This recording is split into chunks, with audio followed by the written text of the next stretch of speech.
in memory of Aunt Kathy, who believed in me. Rules to help you survive your camping experience. 1. When planning your camp, allocate 3 extra feet per tent. This leaves room for ropes and stakes. 2. If you're camping on an incline, dig a 1-inch wide and 3-inch deep trench that will direct water around your tents and common area. This will minimize flooding.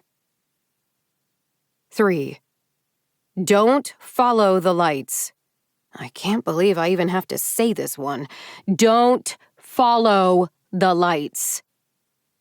4. Have a sturdy, waterproof container that holds a spare change of clothes and a blanket. This will ensure you have something warm and dry if your tent does flood. 5.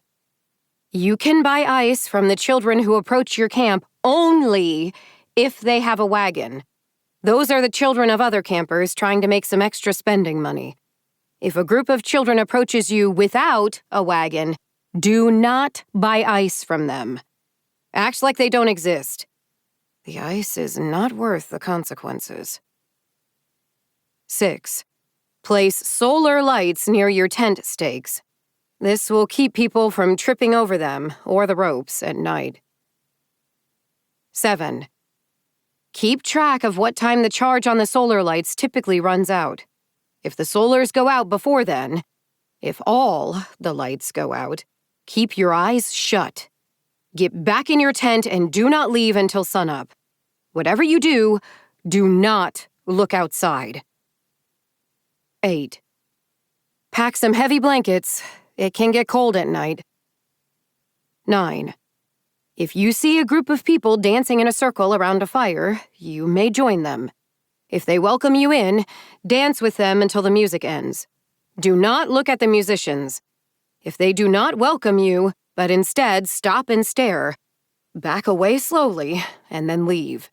If they follow you, you can try to run, but it is likely already too late. Pray that death comes swiftly.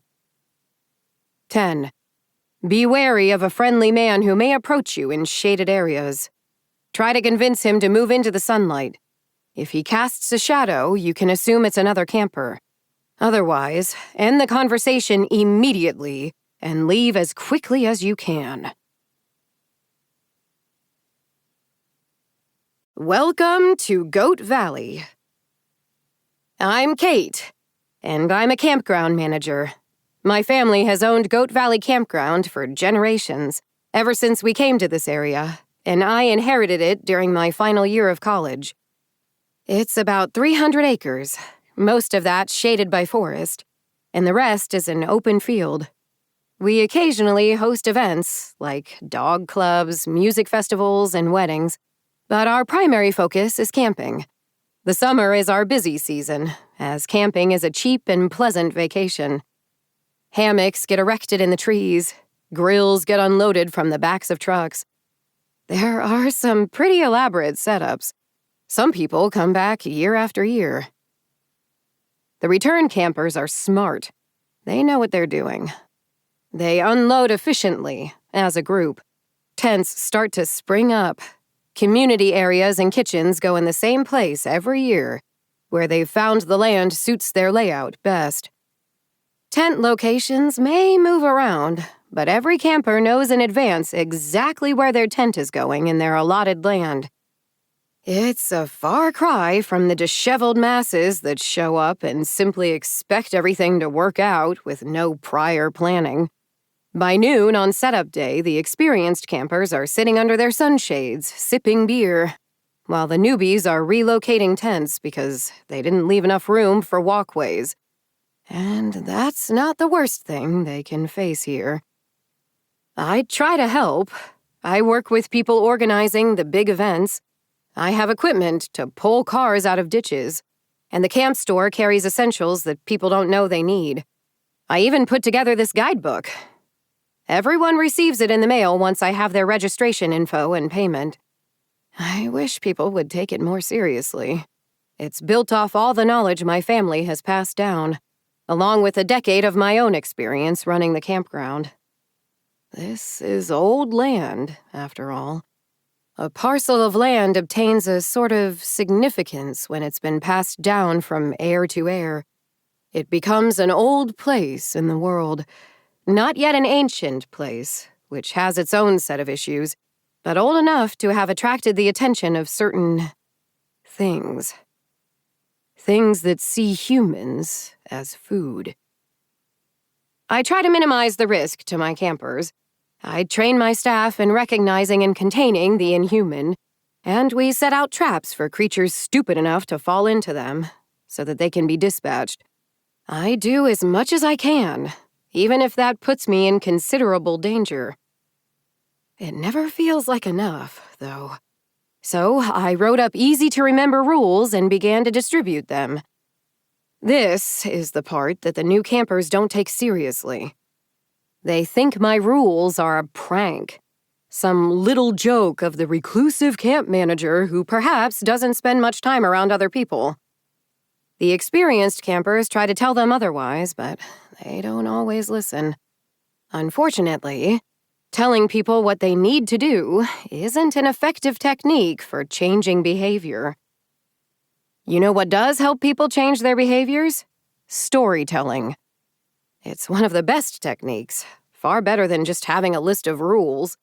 Instead of telling someone, do this, you tell the person a story that demonstrates the behavior you want.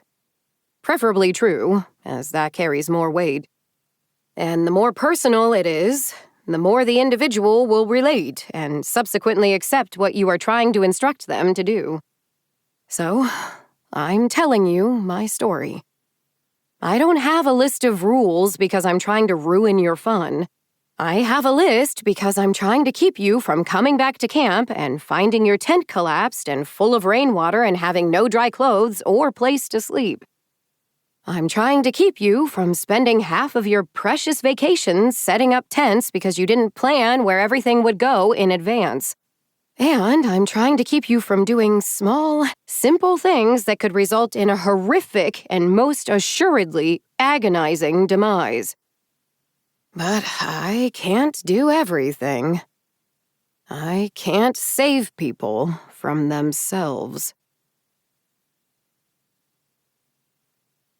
Part 1. Late Summer. In late August and early September, lots of sunshine and moderate temperatures make for great camping. But don't forget to pack sunscreen. Nighttime temperatures will fluctuate and may be an indication of inhuman activity. So stay alert after dark. Make reservations in advance. Goat Valley is popular this time of year. Leave foraging to the professionals. Every morning, I circle the camp on a four-wheeler. I'm looking for any new developments on the land, such as a tree that needs to be pulled down, or signs that something more alarming has happened in the dangerous hours of the night. I leave directly after I finish my breakfast and a cup of coffee. My house is on the campground, so it's easy for me to take the early shift. The whole thing began one morning last August. There's never usually many people awake during my first patrol, so it was especially noticeable when I saw him approaching, walking down the middle of the road. A man in his 30s, bald, barefaced, his face and ears covered in piercings, and with rings on every finger. His clothing was ordinary, a black hoodie and jeans. He walked slowly and deliberately, his head bowed so that it was difficult to see his expression. And, as always, he carried before him in both hands a cup made from a human skull. I pulled the four-wheeler over and waited, my stomach twisting with apprehension. I have drunk from his cup before. Years ago, he stopped me on the road. I thought he was a camper needing assistance, until he handed me the skull cup and bade me drink. I did, as I had already learned that when a being of power asks something of you, it is better to comply. He lifted the cup to my lips, and I drank. One swallow, another. He kept the cup there. His thin fingers brushed my hair back when it slipped past my ear, and I drank almost half of the cup's contents. The liquid inside tasted bitter and salty, with a vegetal undertone. My stomach burned, and I swallowed hard, struggling to keep it down. "Thank you for the drink," I said when I was done, trying to sound sincere. He knew I'd lied, for he smiled briefly, his dark eyes flashing with cool amusement. "It was wise not to refuse," he replied. He told me what he would have done had I not drunk, and my insides crawled with horror as he spoke, and I wanted him to stop, but to interrupt would have been a dire insult. His words were etched into my memories, and for days after I shivered whenever I thought of the fate I had so narrowly avoided. I still feel cold and small when I think about what he told me. That evening, I threw up my dinner. I threw up the crackers I'd eaten. I even threw up water. Finally, I stopped eating and drinking altogether and waited a full day to try again. I was weak and miserable, but I survived. Now, seeing him approaching on the road, I mentally cursed my misfortune. This was our busy time of year. I couldn't afford to be sick for a day. He stopped just before he reached me, raised a hand and beckoned for me to come closer, flashing that thin, dry smile at the look of dread on my face. "Are you not thirsty?" he asked mockingly. "Not particularly, but if you wish to offer me a drink, I will not be so rude as to refuse." My heart hammered in my chest. "Be at ease. I did not come to offer you a drink. I came to give you a warning.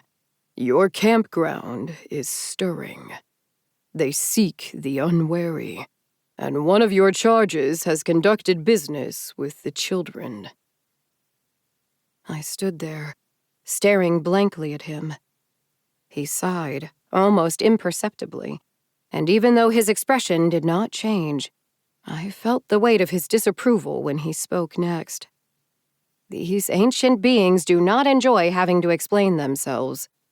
"The children with no wagon," he said, speaking slowly, as if that would help me understand. "Someone bought ice from them." "Oh," I said dumbly. "Oh no." Rule number 5. You can buy ice from the children who approach your camp only if they have a wagon. Those are the children of other campers trying to make some extra spending money. If a group of children approaches you without a wagon, do not buy ice from them. Act like they don't exist. The ice is not worth the consequences. It wasn't until the man with the skull cup was almost out of sight that I realized I didn't have any idea which campsite had purchased the ice, and there were a lot of people here right now. I did the dumb thing. I jumped on the four-wheeler, turned it around, and went after him. I pulled up along the side of the road, a respectful distance away, and called out to him. "Hey! What campsite was it?" He paused, almost imperceptibly. "Are you thirsty, after all?" Even though his words were mild, I understood them for the threat they were. "Nope, I'm good. Sorry for bothering you." I drove away before he changed his mind on granting me mercy. This was not good. The children with no wagon had been on the campground for generations, according to my family records. But they were a wild card.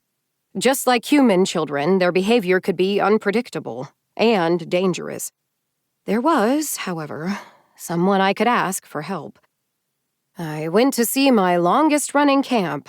They're a group of friends who have been coming here for over 2 decades and are willing to work with me. As a result, I've given them the best campsite. It's up on a hill, nestled in a clear spot among the trees so that their camp has shade most of the day, and there's spots to hang hammocks. A gas line runs up the hill, so I have to keep part of it free of trees, which funnels the breeze straight into their camp. It's noticeably cooler there than the rest of the site. It's also the most dangerous. I heard their shouting before I arrived. I slowed, cutting the noise of the engine down enough that I could make out words. I needn't have bothered. It was nothing but cursing. I couldn't tell if it was an intra-camp dispute. Doubtful. They kept the drama to a minimum. Or if they were angry at another group. Plausible. They had a couple of feuds going on with the younger camps. Or if it was something else. Bracing myself, I hopped off the vehicle and walked in past the line of tents that marked their boundary. There were 5 people in the common area, clustered around the beer kegs. They had a cooler that was outfitted with 4 taps, and they ran lines up through a steel plate that was packed with ice, providing access to chilled beer from the tap at any time. Right now, they had all 4 taps open, and dark liquid was spilling out onto the ground. There was an odd smell in the air that turned my stomach. Like a butcher's shop, I thought. Is that blood? I ventured, walking closer. Yes! Erin, the woman who brewed their beer, kicked one of the kegs. All of them are blood. Is this an omen? Do we need to pack up and leave early? I lifted the cooler lid and found a maze of tubing enmeshed in a pile of ice. Ice that was no doubt bought from ordinary human children. But that didn't matter anymore. No one was safe. It's more like a threat, I said grimly. I'm going to deal with it, though. I just need to talk to the thing in the dark. Sure. She jerked her head at the back of their camp, where the trees crowded in close enough that their shadows overlapped, and the forest floor was noticeably darker under the lattice of their branches. We haven't seen the solars go out all week, though, so maybe it's not home. Rule number 7. Keep track of what time the charge on the solar lights typically runs out. If the solars go out before then, if all the lights go out, keep your eyes shut. Go back in your tent and do not leave until sunup. Whatever you do not look outside. Some of the creatures on my campground are less malevolent than others. So long as they are respected, they won't kill you or even seriously harm you. My father had spoken to the thing in the dark once, asking it what it wanted. It didn't want anyone to look at it. That was all. And I'd visited the thing too, back when I needed to put the senior camp near its lair. I asked if their proximity would disturb it. It replied that it would not, but nor would it hesitate to take any of the campers, should they break our agreement. The creature's lair is nothing more than a mound of broken branches, easily mistaken for a pile of stacked debris. The creature itself rarely leaves, but when it does, well, people vanish. I crept into the forest, wincing at the branches that cracked under my feet. The air grew colder as I approached. Sound fell away, encasing me in silence so heavy that the only thing I heard was my own heartbeat.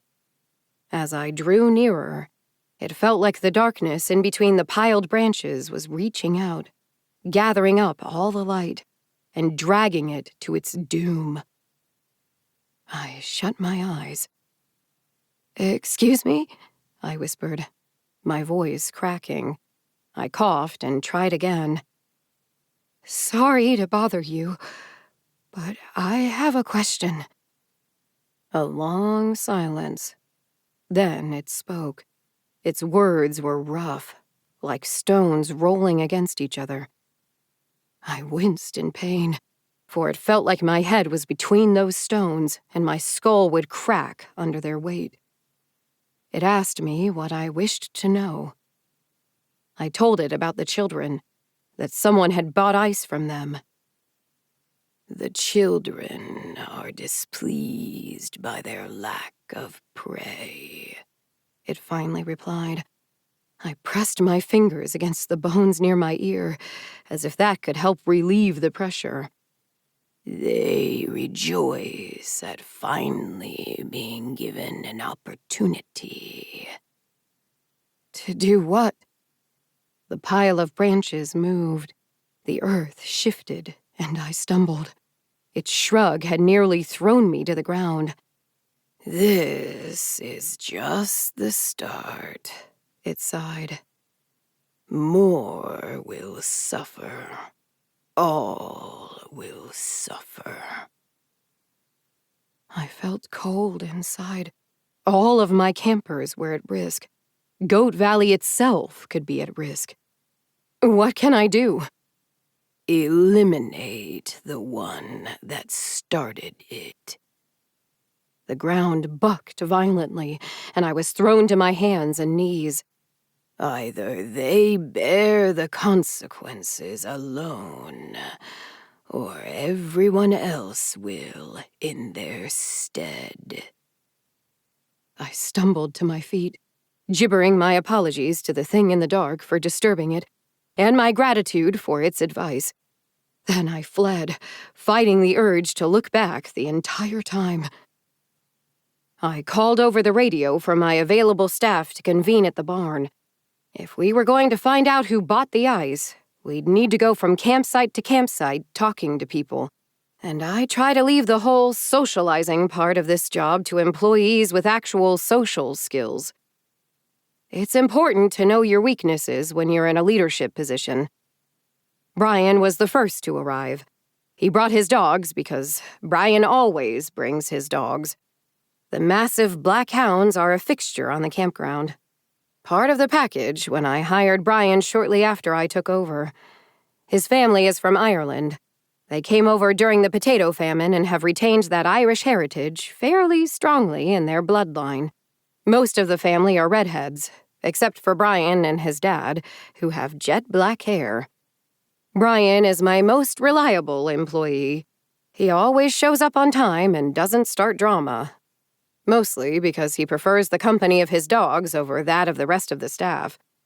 He entered the barn, almost swallowed up in the sea of charcoal fur around him. I've had more than a few panicked phone calls from campers who have mistaken the dogs for wolves. 2 more of my employees trailed in shortly after. The campground is divided into sectors, and I gave the 3 of them each a couple to check, along with instructions on what to ask the campers, and then sent them on their way. Then I waited. I waited a bit more. Then I finally got on the radio and asked where the hell Jessie was. I haven't seen her for the past 2 hours, Brian replied. Want me to go look for her? No, I'll handle Section N myself, I sighed. She probably forgot to charge her radio again. Normally, an absent staff member was cause for concern, but Jessie was a problem. She didn't want to be here. She didn't like the manual labor parts of the job, and her dislike of the campground had extended to the staff who did like working here, which soured those working relationships pretty quickly. I tried to assign her tasks she could do by herself, like cleaning the bathrooms.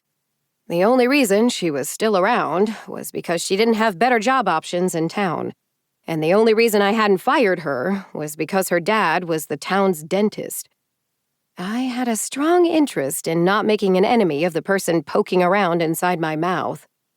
I admit part of me hoped that a monster would get her and save me the hassle of managing her, though. Eliminate the one that started it. Those words rattled around in my head as I went from campsite to campsite in Section N, asking if they'd bought ice from the children with no wagon today. I received quizzical looks from the newer campers, but the older ones answered solemnly, understanding the gravity of my question. They knew the rules. But apparently no one knew who had bought the ice. Clearly someone was lying, but eventually I gave up and radioed Brian and the rest of the staff to tell them to go home.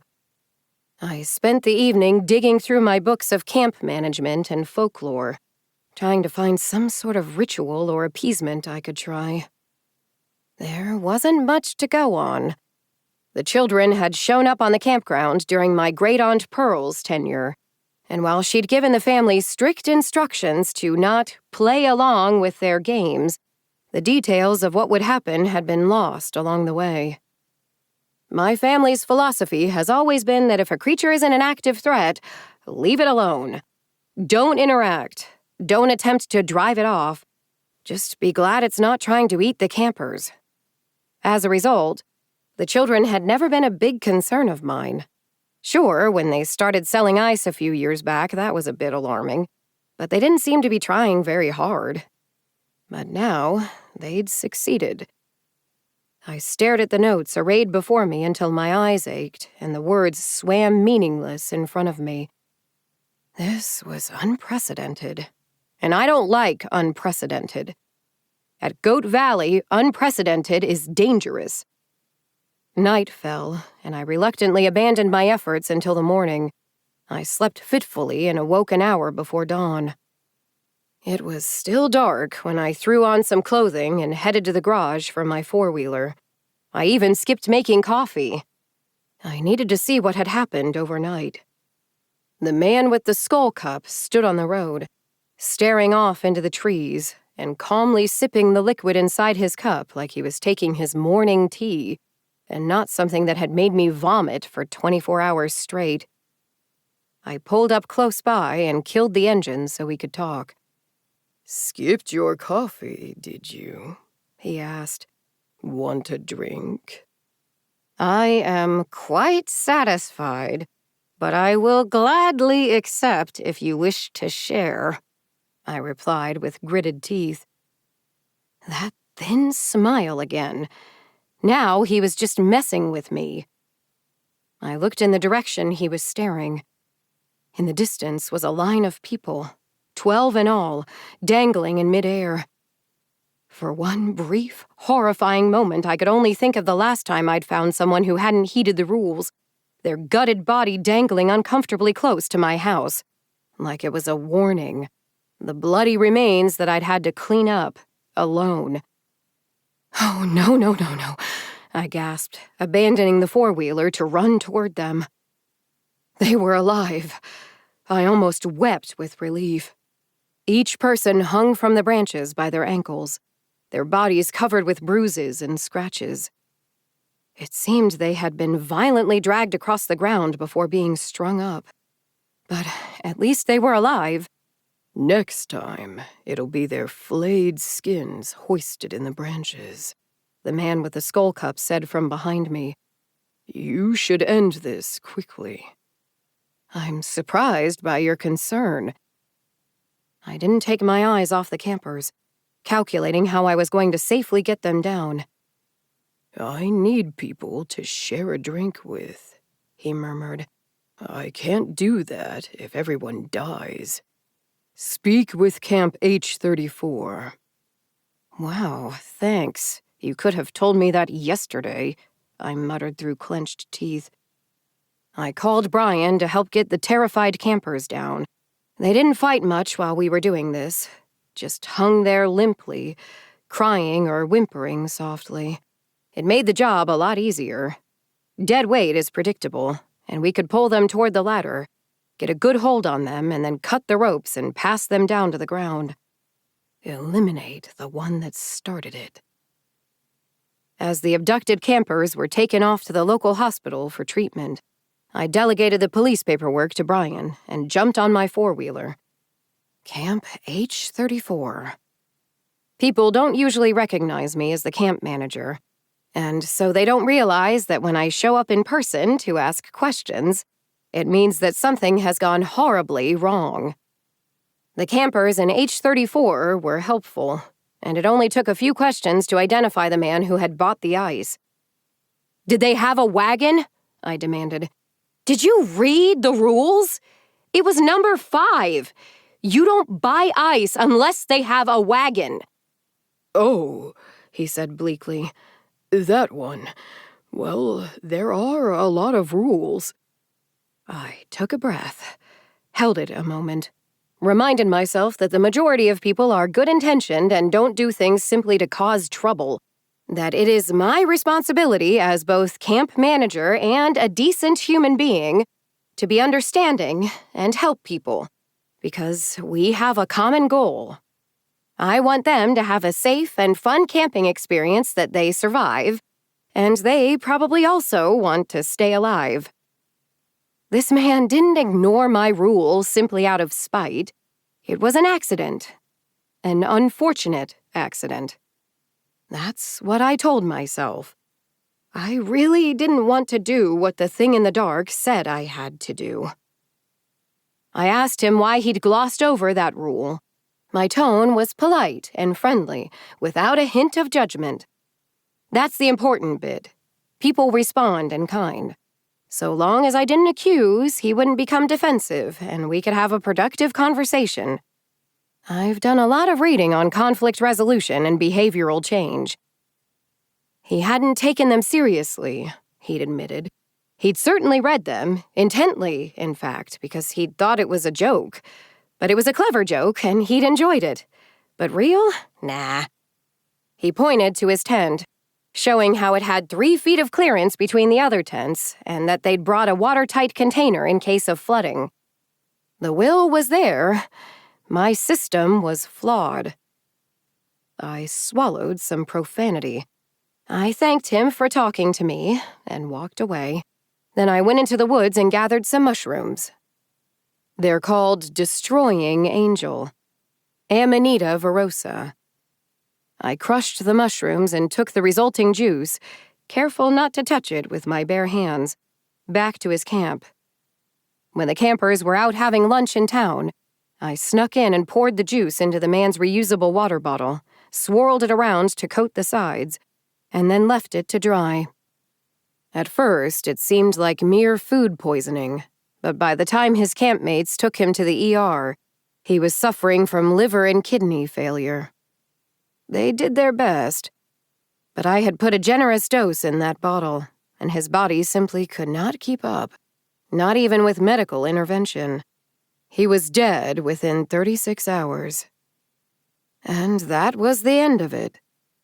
When I saw the children with no wagon next, they were dourly hauling their bags of ice from campsite to campsite, their faces sullen with frustration. I waved at them as I drove past on my four-wheeler. They'd been so close to getting what they wanted, and I'd ruined it. The campground was safe again. Or so I thought. Dance till you're dead. There are some benefits to being an early riser. Solitude, seeing the sunrise, finding the human torso lying in the middle of the road before anyone else. Yes, the torso. Just the torso. I sighed. It was shaping up to be one of those weeks. I pulled out my camera and took photos from all the important angles that the police would be interested in. Then I grabbed the large black trash bags I keep in the back of the four-wheeler and edged the body into one. I tied it shut, put another bag around it, and tied it again. Then I hoisted it onto the back of the vehicle and strapped it down. The blood was fresh enough that I could wash it off into the dirt with the couple of gallons of water I carried around for this specific purpose. Now, I understand you may be astonished that I would clean up the scene of a violent death without first contacting the police. However, my family has an understanding with local law enforcement. The campground is very important around here. It brings a lot of people in, and during the peak of summer, we double the county's population. They spend a lot of money on local businesses. A lot of money. The police don't mind if we take certain liberties to ensure the normal operation of the campground isn't disrupted. It would be upsetting to campers if they came across a dismembered body or an active police scene. The police just request that we go through the sheriff for everything. Avoid traumatizing the boys in blue too much. That was a tradition that had started with the old sheriff, who'd worked closely with my parents. I called the old sheriff as soon as I was back at the house, and then I started calling around for help. I'd only found the torso, after all. That meant there were 2 legs, 2 arms, and a head yet to be found. And I had no idea how many pieces those parts were in. I like to think of my staff as family, because most of them actually are. While it's just me and my 2 brothers left in my immediate family, my extended family is pretty large. Very few people have moved away, except for my younger brother, Tyler, and the family tree just keeps growing. It's useful to have lots of relatives to call upon when we need extra help around here, even if they are only distantly connected to you. I have a handful that I can count on. Mostly great and great-great aunts and uncles who I've called aunt and uncle since childhood, and I'm certainly not going to stop now. To be honest, I don't keep close track of the family tree. My great-aunt Lorna does, and I ask her whenever I need clarification. A handful live on the campground, in small houses scattered across the property with fences to keep the campers out. My father's younger brother, Uncle Tobias, and his wife, Aunt Aleda, moved into one when they got married. The rest of the buildings are used by whatever cousin needs a place to stay at the time. They're the people I call upon when I need immediate, discreet help. Around here, it's important to keep land in the hands of family. It might not matter to us, but the creatures in the woods care about such things. I got a hold of Aunt Aleda, who took over rounding up my uncle, my older brother Chris, a second cousin from my mom's side, and my cousin, April, who was living on the campground. While my family scoured the woods for the remaining body parts, I could deal with the police. The old sheriff responded alone, fortunately. I wasn't fond of his deputy, who was starting to take over some of the old sheriff's duties. The old sheriff had been helping with our campsite difficulties since before I was born. I remember watching him as a child, talking gruffly with my parents in low voices. He'd always stop to say hello to me before he left and let me wear his sheriff hat. After my parents died and I took control of the campground, he'd show up even when there wasn't a body to deal with, just to make sure I was okay. We sat in my office and looked through the photos I'd taken on my computer. Then he requested to see the body out in the backyard. I pulled it off the four-wheeler and cut the plastic open. Mercifully, the body was still fresh enough that it hadn't started to smell of decay, just the sour, meaty smell of early death. The old sheriff inspected the severed sockets, picking at the edges of flesh and muscle delicately with his fingers before sitting back on his haunches and stripping off his stained latex gloves. "This is different than the other cases I've looked at," he finally said. I blinked, taken aback. I knew that this could happen someday, that I'd be the one to deal with something new moving in, but it was a distant sort of knowledge, the sort that you decide to handle some other time, and live in blissful ignorance of until it comes. Like writing a will. I should get Chris, I sighed. He might know if our parents ever mentioned something like this. The old sheriff looked at me oddly for a moment, before reminding me that he'd worked with my parents on every death that had happened on the campground. He'd know if they'd seen this before. He went on to explain that the limbs were severed methodically. When we were dealing with a wild animal, whether natural or otherwise, the bodies would be haphazardly torn apart. There'd be additional injuries from teeth or claw marks. But the torso was untouched. There wasn't even bruising. This indicated that the victim hadn't even been restrained. At least, not by a method that left marks. Or not on the only part of his body we had found.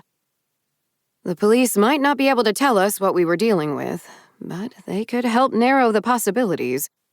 They could also help with the cover story. The old sheriff had brought the police van, so we carefully wrapped the body up and put it in the back for transport to the morgue. He asked that we bring the other body parts by, once we found them, and they'd start trying to identify the victim. Meanwhile, I planned to check in with the campers to figure out if someone was missing and try to find out any information about what they'd done or where they'd gone. Then the old sheriff would come back with some paperwork about a wild animal attack, and that'd be it. We found all the body parts by midday. They'd been left deliberately, placed so that someone actively searching for them could find them. But the casual passerby was unlikely to notice. My cousin April found the head. She called for me on the walkie-talkie, asking that I come look, and she sounded deeply shaken. April was from my mom's side, so she hadn't had much exposure to the campground yet. We weren't close growing up, as she was almost a decade younger than me, but she was easy to get along with and, most importantly, reliable. The head was placed on a stake in the center of a narrow clearing. The air felt close, suffocating with invisible tension. The ground was spongy, as it sat in a depression that collected water every time it rained. 4 more stakes were stabbed into the earth in a circle around it. I pulled out my compass and checked their orientation. They sat askew from the cardinal directions. I frowned. This was a deliberate perversion. "Look," April whispered, pointing at the head on the stake. And I suddenly realized why she sounded even more upset than usual. "He's still alive." I edged closer. My skin crawled, and I felt goosebumps break out on my arms as I crossed the perimeter of the circle. A middle-aged man, perhaps in his 40s. His jaw was missing, leaving behind the upper row of teeth, and his eyes were wide with silent suffering. He blinked. I swore and stumbled backward, rounded on April and told her to leave, to go take a break and recover her composure. As long a break as she needed, I'd take care of it from here.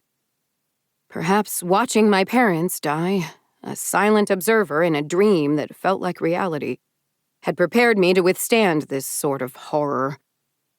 I confess that it angers me to see someone die in a manner that no one should have to endure, but I have long since accepted that this is life.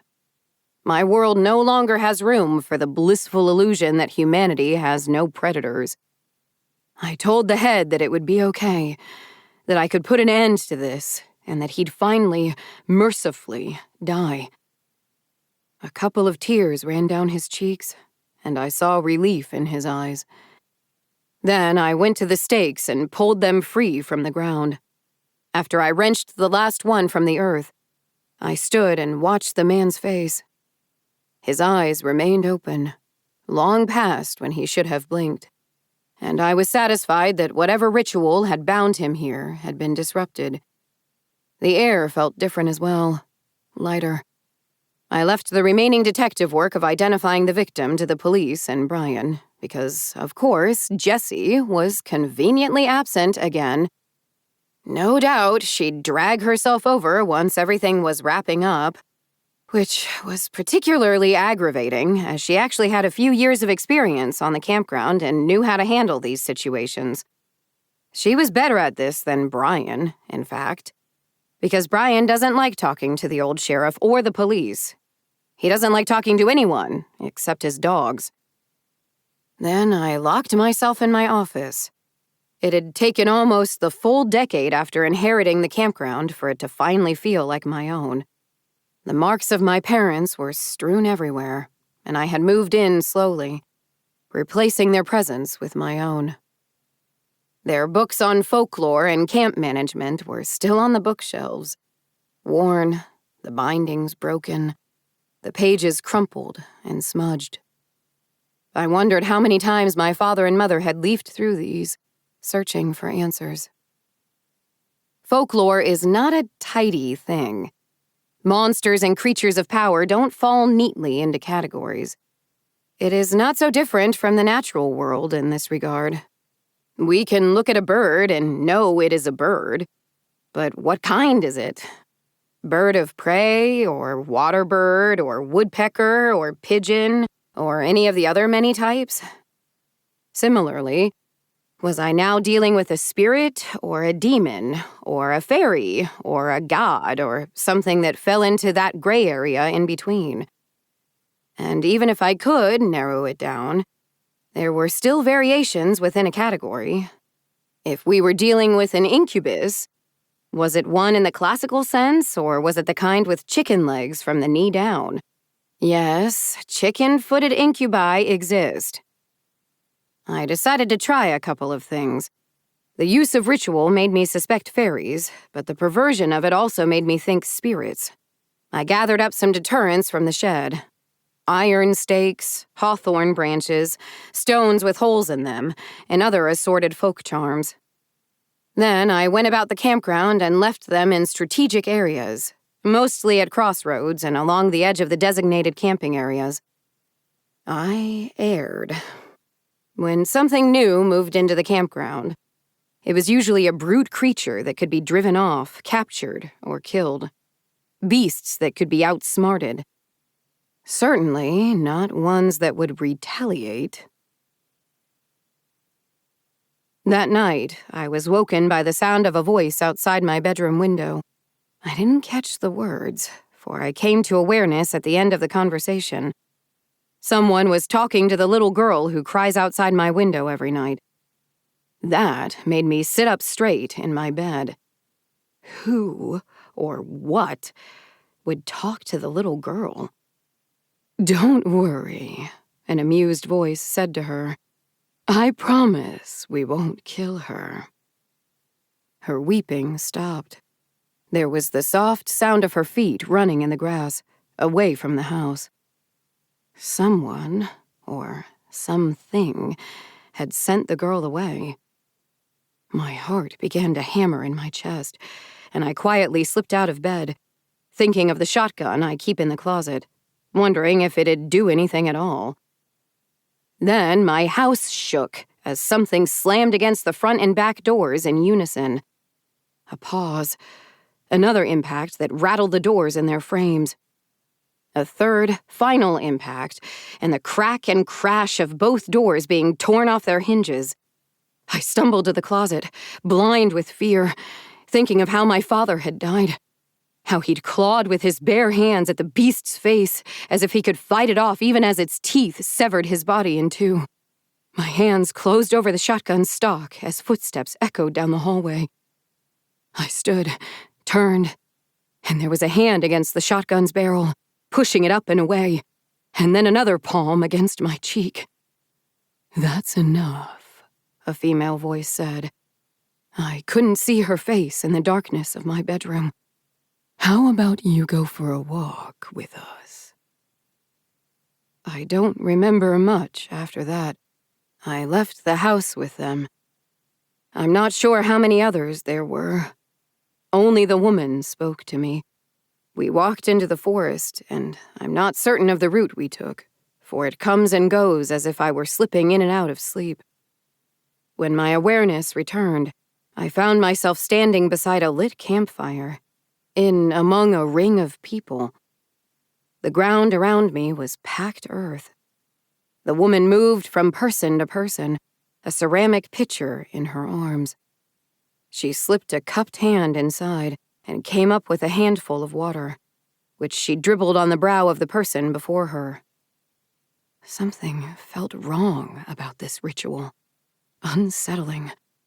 I tried to move or speak, but I found my body was slow to respond to my desires. Finally, she stopped in front of me. "Why don't you join us?" she murmured, pouring the water on my brow. It ran down my face and neck and into the neckline of my nightgown. It felt gritty, and I tasted salt when a drop touched the edge of my lip. The people began to dance, and I was compelled to join them. My body was not under my control. Step, turn, stretch our hands to the night sky, spines arched, twist and bend, touch the ground. Then up, a hop, and the music quickened. And I saw, as we spun, that the music came from a hunched group at the edge of the light. A violin, a hand drum, something that reminded me of a flute. We continued dancing. My legs began to ache. My breathing grew labored. Bright pain stabbed through my feet and ankles, and I thought, madly, that I felt blood against my bare feet with every step. Still, the dancers went on, their movements growing more aggressive, more frenzied. And I wept and pleaded in broken, panicked fragments for them to release me. They did not. Eventually, after what felt like hours, the woman's hand snapped up. She grabbed me by the neck, raising her arm, her fingers digging into my tendons. "What were you trying to do, Kate?" she hissed. "All those things you left in the woods, that was for us, wasn't it?" I stood on tiptoes, trying to ease the pressure on my throat. "Trying to make you leave," I added, "please," as an afterthought. She examined me for a moment, and then let go of my neck. I stumbled backward, coughing. She laughed, a high, delicate sound like the chime of a bell.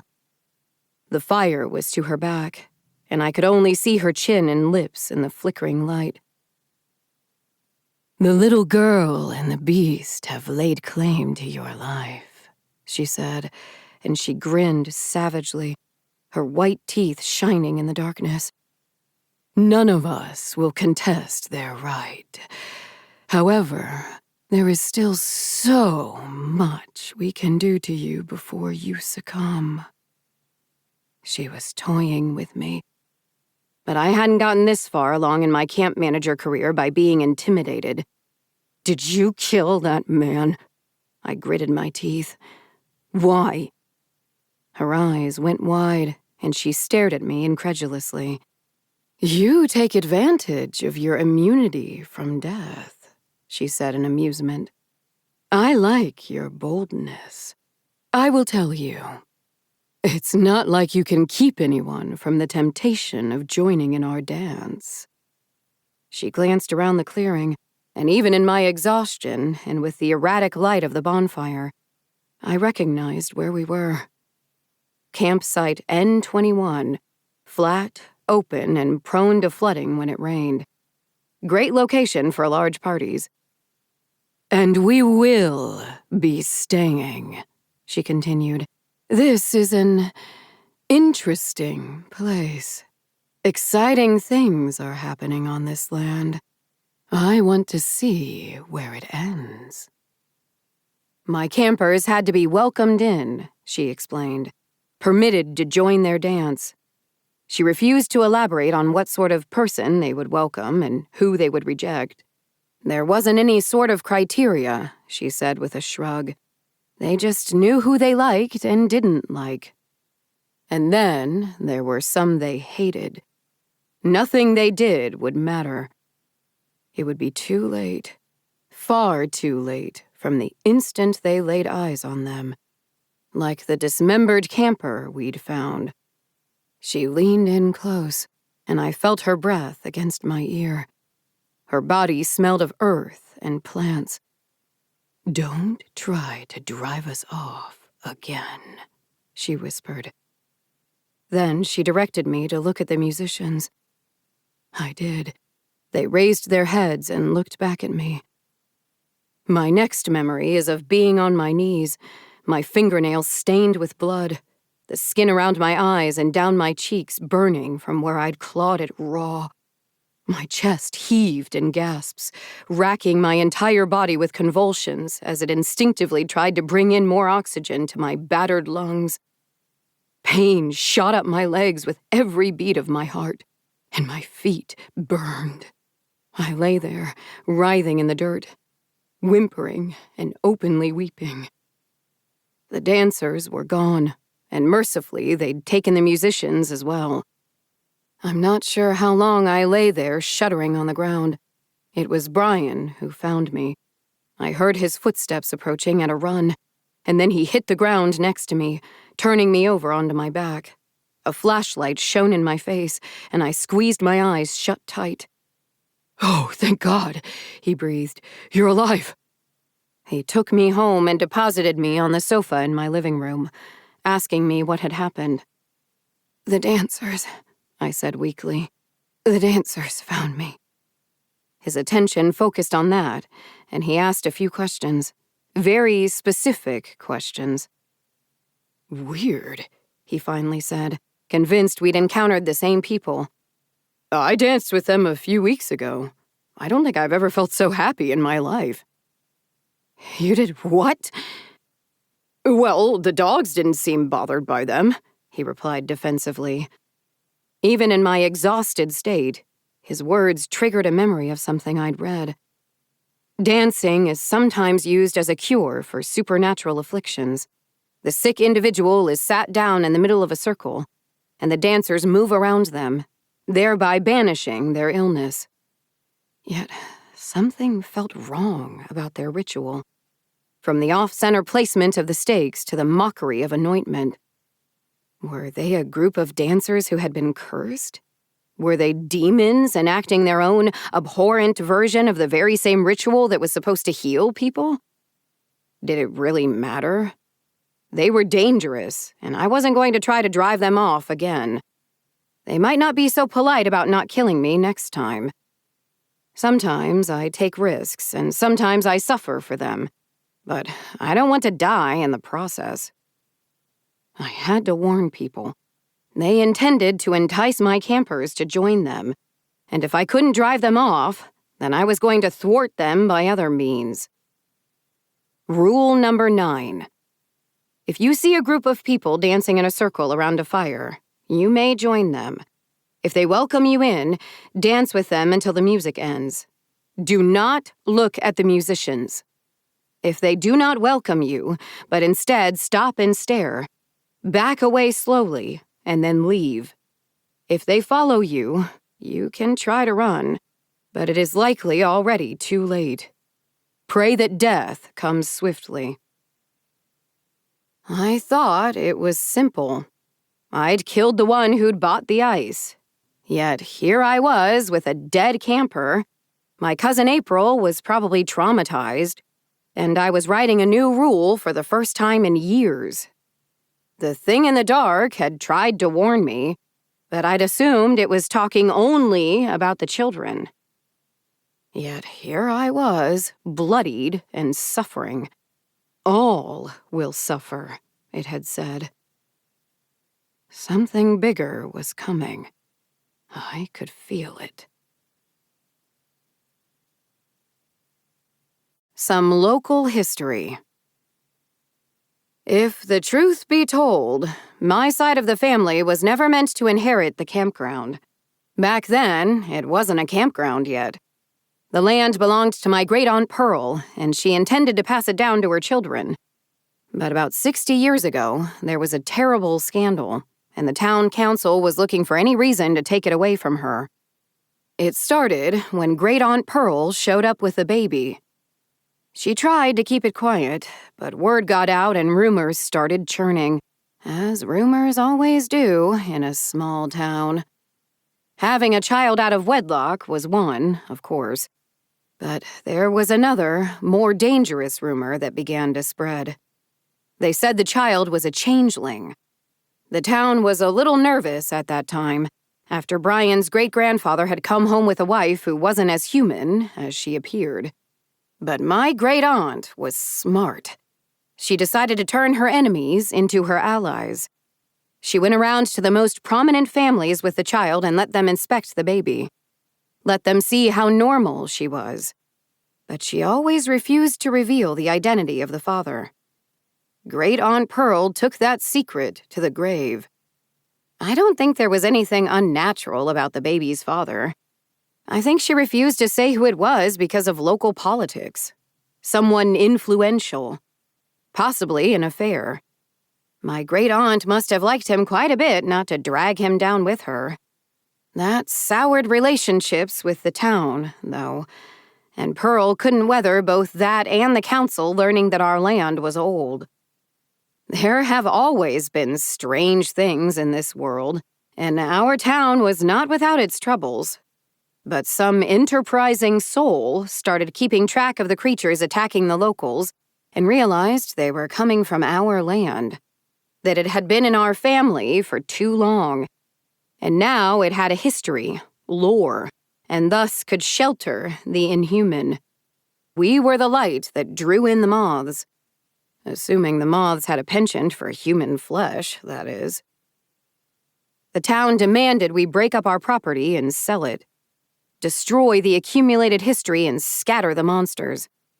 It wasn't a real solution. The creatures would just go into the fields and farmland of Goat Valley to prey on the people living there. It would only look better on paper, like a layoff to boost the stock price. So, my grandfather made a proposal. He'd take the land from his sister Pearl, and since it wasn't being handed down to a direct descendant, that'd stop it from being old land and give us a few more generations before we had to worry about monsters again. The plan settled most of the grumbling. Great Aunt Pearl stepped out of the public eye to raise her confirmed, not-a-changeling baby in peace. Grandpa turned our land into a campground, believing that would be easier to make money off of than farming. And the transfer let people believe that now that the land had changed hands, the monsters wouldn't keep showing up. We had bought ourselves some time to recover from the scandal. Then, something started robbing the graveyard. Uncle Tobias, my father's younger brother, liked to tell this story. He was 12 years old at the time. My father was 14. Dad didn't like to talk about it because he didn't like killing anything. He had a soft heart. Even though it was sometimes necessary, he didn't like to kill things simply because they were acting on their nature. In this, at least, I'd take after my mother. The first few disturbed graves were discovered by the groundskeeper, and he buried them again, telling their relatives nothing. Not about the holes, the askew headstones, and certainly nothing about the shattered coffins and the missing bodies. He understood that these things happened around here, and it was best to not upset people unnecessarily. The first grave robbery that was discovered by the town was when a local family made their routine Sunday trip to the cemetery to leave flowers on a relative's grave. The man had died unexpectedly, possibly from a heart attack. On approaching the gravesite, the dead man's wife thought that something was strange, because there was loose dirt strewn all over the cemetery. She believed at first that maybe the groundskeeper was doing some maintenance, but told the children to stay back. She had a bad feeling, she said. The grave had been partially exhumed. There was a hole that exposed half the coffin, dug in a slope like a dog digs, kicking the loose soil all across the ground around the grave. The coffin itself was smashed, the wood splintered and snapped apart, exposing the dark, empty hollow inside. Then one of the children shrieked, coming across a human skull, and the mother ran to them and told them they were leaving. The skull was fake, she said. It was just someone's idea of a bad prank. In her heart, she knew the truth. But this little lie at least distracted the children until they were old enough to handle the reality that something had dug up their father's grave and devoured all of his body but the skull. Perhaps it would have ended there if, a few nights later, the oldest of the boys hadn't climbed out the window when he heard his father's voice calling from outside. That boy, too, was devoured. The mother blamed our campground. We aren't that far from the cemetery. She also needed someone to blame, I suspect, and we were an easy target. A town meeting was held. The issue of whether our land should be split up and sold was on the agenda once more. My entire family went to the meeting, led by my grandfather. They stood in the back, silent and watching.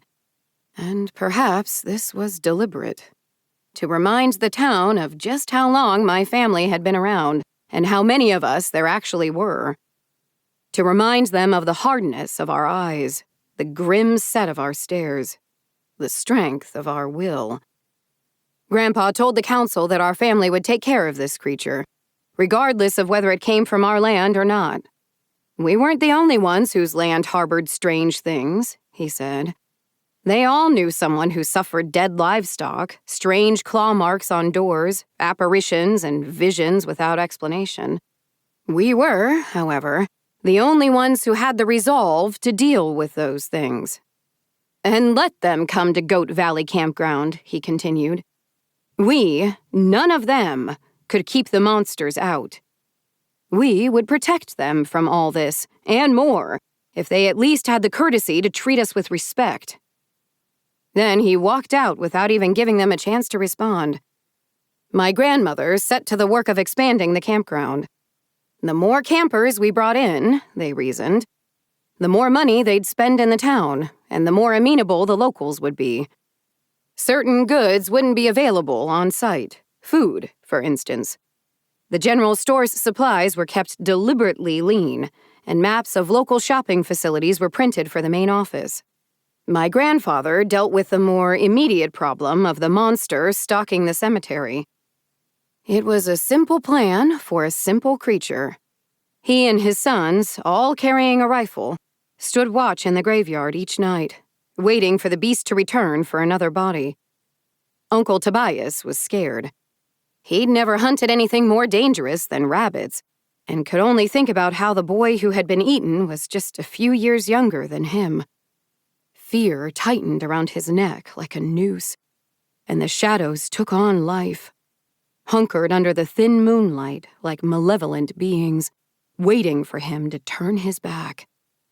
It was an effort to keep his gaze poised on the side of the graveyard he'd been assigned to watch. Grandpa and my father were at his back, watching the darkness beyond the edge of the faint bubble of light their lantern permitted, and he ran this through his head as a mantra. His father and brother were there. He'd be safe. On the third night, Uncle Tobias fired on something that was moving around the edge of the graveyard. The gunshot echoed through the night, followed by the rustle of grass as something fled. Grandpa scolded him for firing. "It was too small," he said. "Probably a groundhog. Don't shoot until you're certain of what you're shooting at." Didn't he remember that from when he went hunting for rabbits? And Uncle Tobias, embarrassed, swore he wouldn't make that mistake again. It almost got my grandfather killed, but no one held that against my uncle. He was only 12, being asked to do something that the grown men of the town wouldn't do. The following night, Tobias saw it, in the corner of his vision. A subtle streak of movement, like water flowing along the ground. Pale, dead flesh. A trick of the light. The latter is what he told himself it was, as he forced his fingers to relax their grip on the gun. They ached from hours of strain in the cold night air.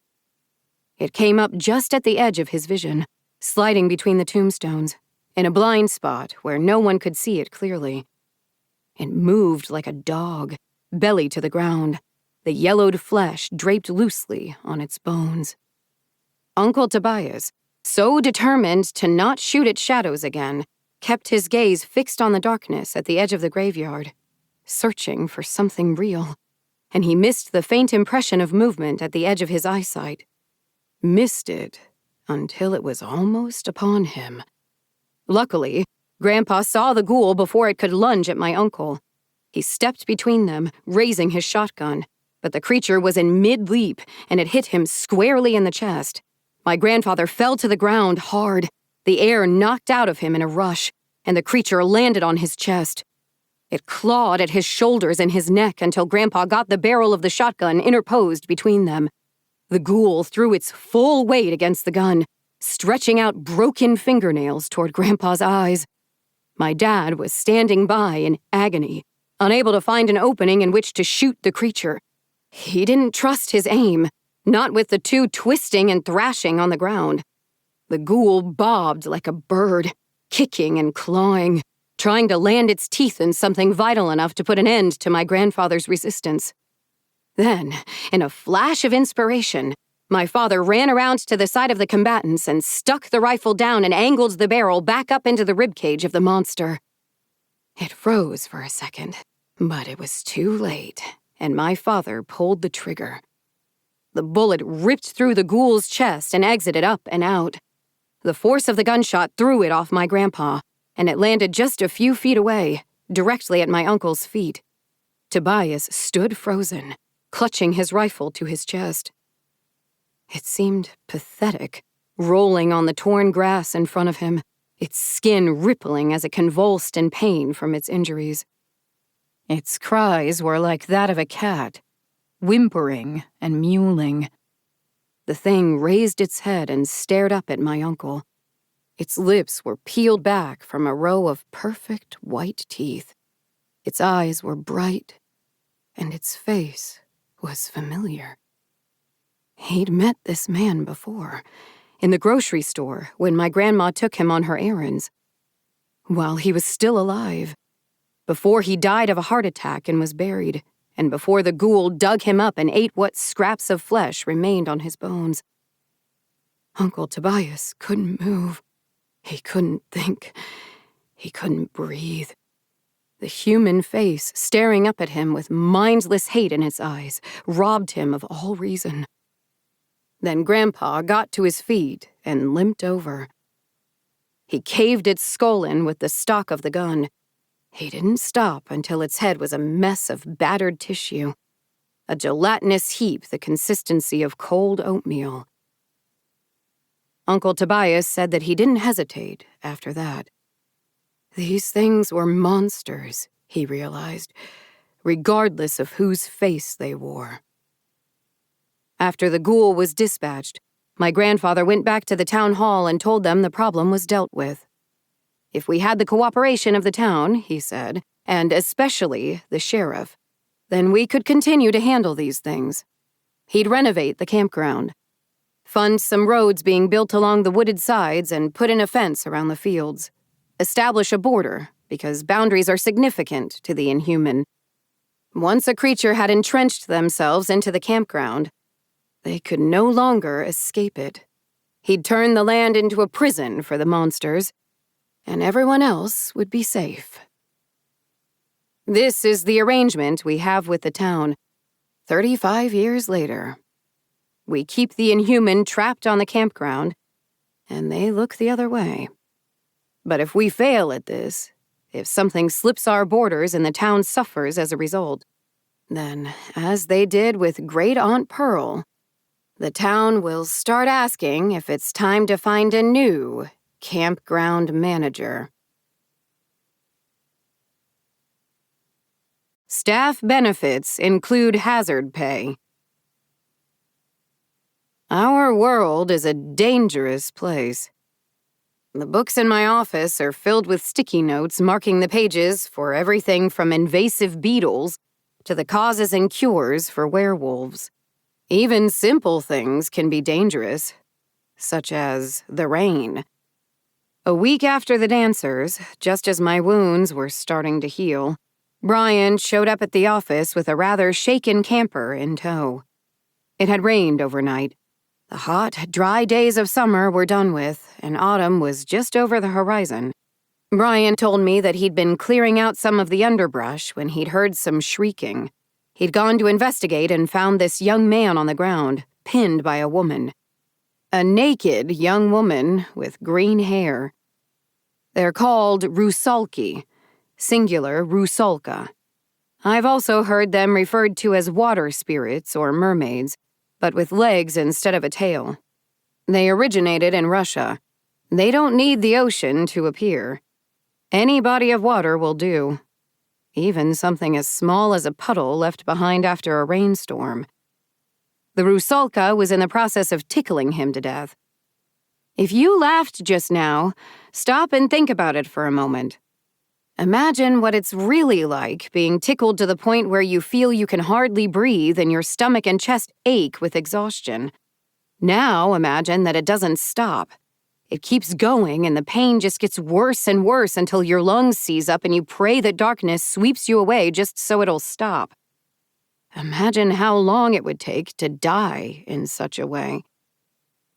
If you're not ticklish, the rusalka merely finds a convenient puddle of muddy water and shoves your face in it until you drown. Unless it's one of the northern variants. Those smother their victims with their breasts. If you're thinking, that's a great way to die, I should add that their breasts are iron, and I suspect it's less smothering and more crushing their victim's face and skull into a pulpy mass of flesh. But hey, I only know what the books told me. I haven't actually seen a northern variant kill someone. All of our four-wheelers are outfitted with useful supplies, both mundane and occult. Brian grabbed the branch of hawthorn before charging at the Rusalka. She snapped her head up, her beauty vanishing as her face contorted into a grimace, her eyes nearly swallowed up in the puffy folds of flesh. Brian averted his gaze and flailed a bit with the branch. His words, not mine. And she fled. Then he helped the victim up onto the back of the four-wheeler and brought him to my office. Brian asked if there was anything else he could do, and I told him no. Dealing with the Rusalka would be my job. Well, that's not entirely true. It would be Jesse's. I didn't have a lot of options. I hire from the local community, but most of my staff are seasonal help or people who work for a few months and then quit because it's too much to handle. Jessie had actually stuck it out. Her disappearances seemed to be more about avoiding work than not wanting to deal with the monsters, which wasn't much, but I'd take it. Aunt Aleda and Uncle Tobias weren't an option, as while both of them were quite used to dealing with monsters, they were past their sprinting through the forest years.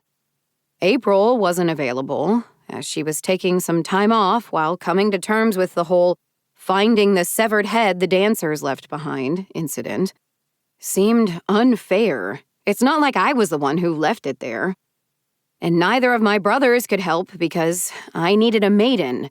Not just any maiden, but a beautiful maiden. It was time for a banishment ritual. Jessie grumbled, but the next day she showed up to work in some nice clothes instead of the campground uniform of a dark blue polo and khakis.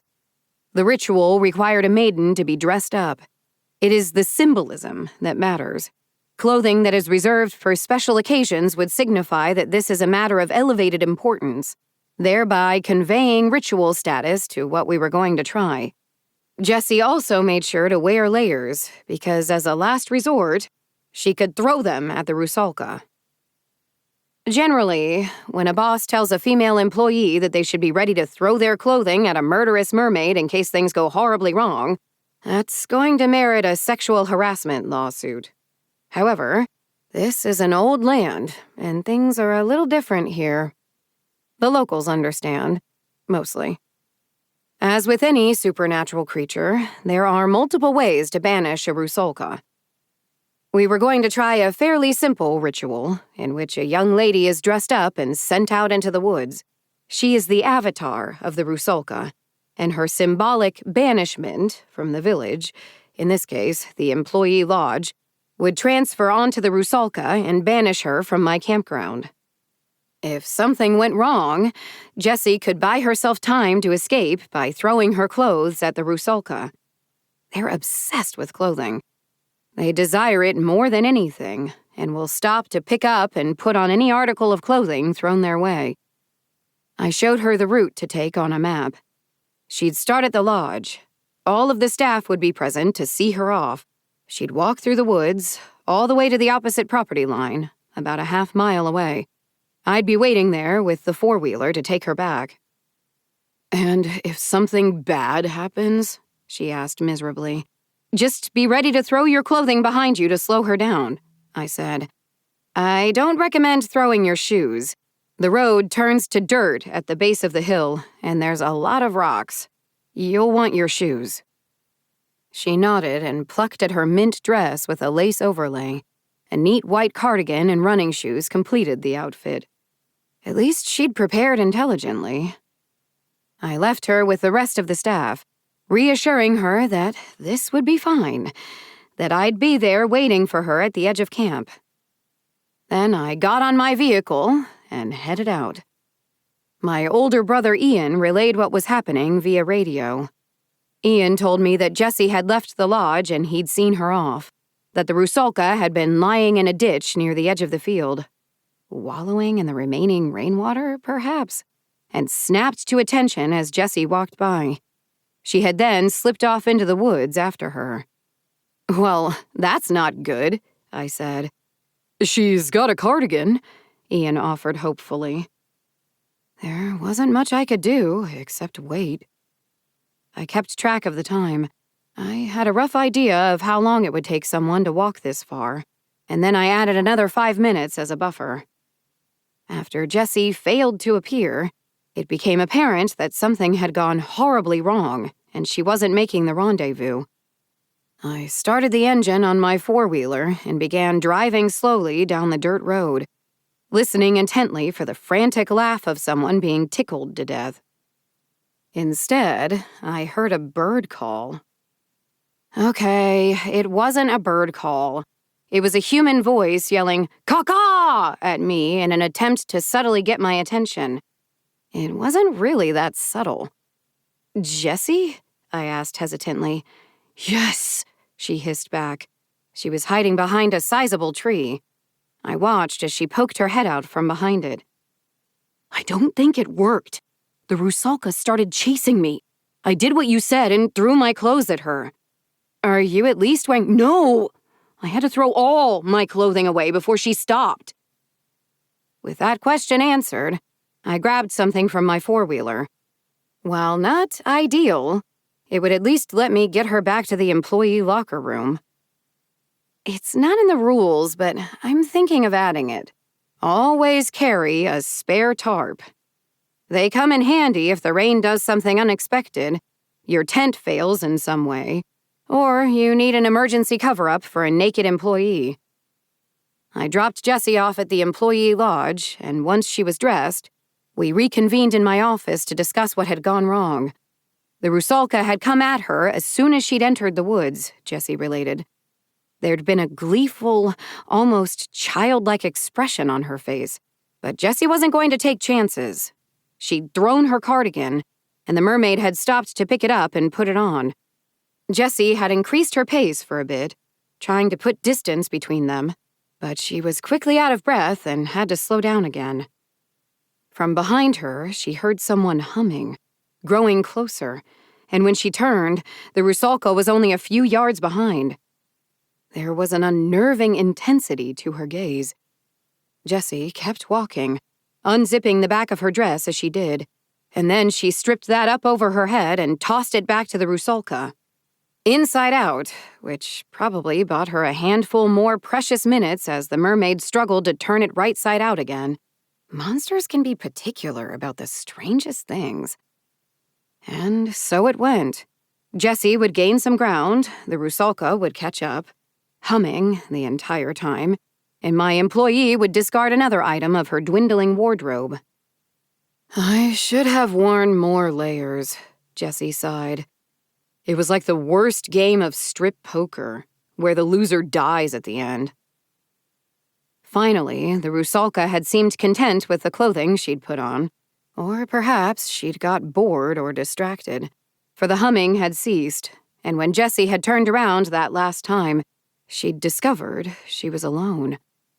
Then she had found a tree to hide behind and waited until I had come looking for her. I wasn't certain why the banishment had failed. Perhaps because it's used to remove a Rusalka from around a settlement, and my campground includes forest, which is where Rusalki are traditionally banished to. Regardless, I needed to make another attempt. "There's something else we can try," I said. I explained what we'd do. There's another ritual to banish a Rusalka. An effigy is created to resemble the Rusalka, dressed in clothing it covets, and then burned. "Do you think you could scrounge up more of your clothes?" I asked, since the Rusalka seems so fond of them. "Are you going to pay me back?" Jessie whined. I reminded her that yes, I would, and she would also get a hazard bonus for her participation in the first ritual. Did she even read the handbook? I took care of building the effigy while Jessie returned home to raid her wardrobe. Aunt Aleda helped me. "You need more hands around here," she said as she wove green thread into strands of hair. I don't know if you're going to get April back, and you can't rely on Jesse. I've got my brother. He's been a huge help. But Tyler lives almost an hour away. No, Ian. He's back on the campground now. She paused for a moment before murmuring that yes, that was right. I did have Ian. But she added that I should still think hard on it, as a new entity on the campground meant more work. I frowned. We could banish the Rusalka, but the dancers would still be around. I did have a staffing problem. Everyone gathered for the burning, because as most rituals do, this one required an audience. They'd brought with them the camp's fire extinguishers. We use fire quite a bit around here, since it's one of the most effective weapons against the inhuman. But it's always a bit of a risk, considering this is a campground with trees and dry leaves and lots of other fire hazards. I noticed that Aunt Aleda was standing close to Jessie, who had elected to sulk at the back of the small crowd. I dismissed her from my mind, focusing on getting the effigy evenly coated with gasoline without getting any on myself. Then I said a few words, because even though there's no documentation about any particular incantation, it just seemed like the right thing to do. Thanks for coming to this ceremonial burning, blah blah blah. Please don't let any of the nearby trees catch fire. Then I tossed a match onto the base. There was a beautiful moment when the effigy went up in a glorious fireball, and all I could hear was the crackle of the flames, and everything seemed to be going right. Then, from behind me, Jessie started screaming. I spun around just in time to get a brief glimpse of her, standing there with the ends of her hair ablaze, the flames rapidly spreading up toward her scalp. Then Jessie vanished from my sight because Aunt Aleda pounced on her. She tackled her to the ground, and then my uncle was right there, throwing a fire blanket over her head and smothering the flames. It all happened so fast that no one else really had time to react. I walked over, and my staff scurried out of my way.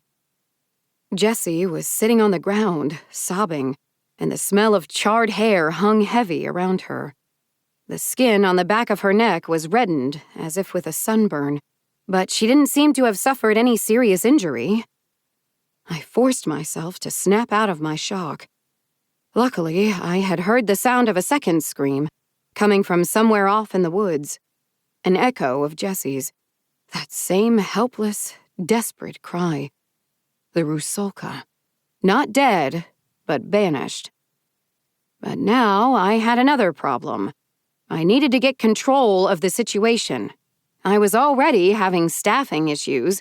I couldn't lose more by them getting scared off. Well, that hasn't happened in a while, I said with a fake laugh, clapping my hands together. Ancient rituals. So unreliable, am I right? No one else laughed. This is why we keep the fire blankets around. Brian, can you and Uncle Tobias keep an eye on the bonfire until it burns out? Everyone else, I think we're done here. Aunt Aleda was staring at me over the top of Jessie's smoldering head. Her lips set in a thin line. This wasn't normal. This had never happened before. We'd done the ritual exactly the same as we had in the past. I was sure of it. We hadn't made any mistakes. Jessie. It was something with Jessie. She was the only thing different this time. That's it! Jessie screeched, throwing my aunt's arm off her. I'm leaving! She shot to her feet and stormed away. The staff, who hadn't quite finished dispersing yet, watched her go. No doubt relieved to hear her still yelling about how she wasn't going to come back either. She wasn't exactly popular. Going to start the termination paperwork? Uncle Tobias asked as we watched the spectacle. Nope, I replied. She'll be back once she gets that hazard pay in her next paycheck. You could just fire her. I guess technically we did just fire her, with the hair and all. Kate. Uncle Tobias studied me for a moment. You're worried about something, he said. I hesitated. I hadn't realized it was that obvious. But I could use any help I could get. Something is going on around here. We had the children with no wagon, then something new shows up, and it's been ages since that happened, and now a Rusalka appears? The timing is alarming. And the ritual burned Jesse as well. I nodded. Has anything like this happened before? Like, before I took over? I asked. Tobias stared thoughtfully off into the distance, no doubt wishing, as I did, that my dad was here to teach me these things. We can get periods where the campground is unusually active, he said. There's usually one creature in particular that's the problem. Stirs the rest of them up. The bad years. They were rare, and while I'd heard of them from my parents, I'd been lucky enough not to experience one yet during my time as manager. I don't think it's the children or the dancers, I replied. I resolved the problem with the children, so it's not them. And the dancers are newcomers. They won't have built any influence with the other inhabitants so quickly. It was something else. Something that was keeping itself hidden. Something devious, which in and of itself was a hint to our culprit. The campground creatures might have been reclusive until they were ready to hunt, but they were hardly subtle when they struck. Except for one.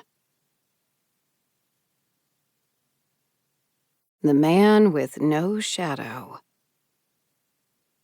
The rules of the campground were figured out across generations of my family.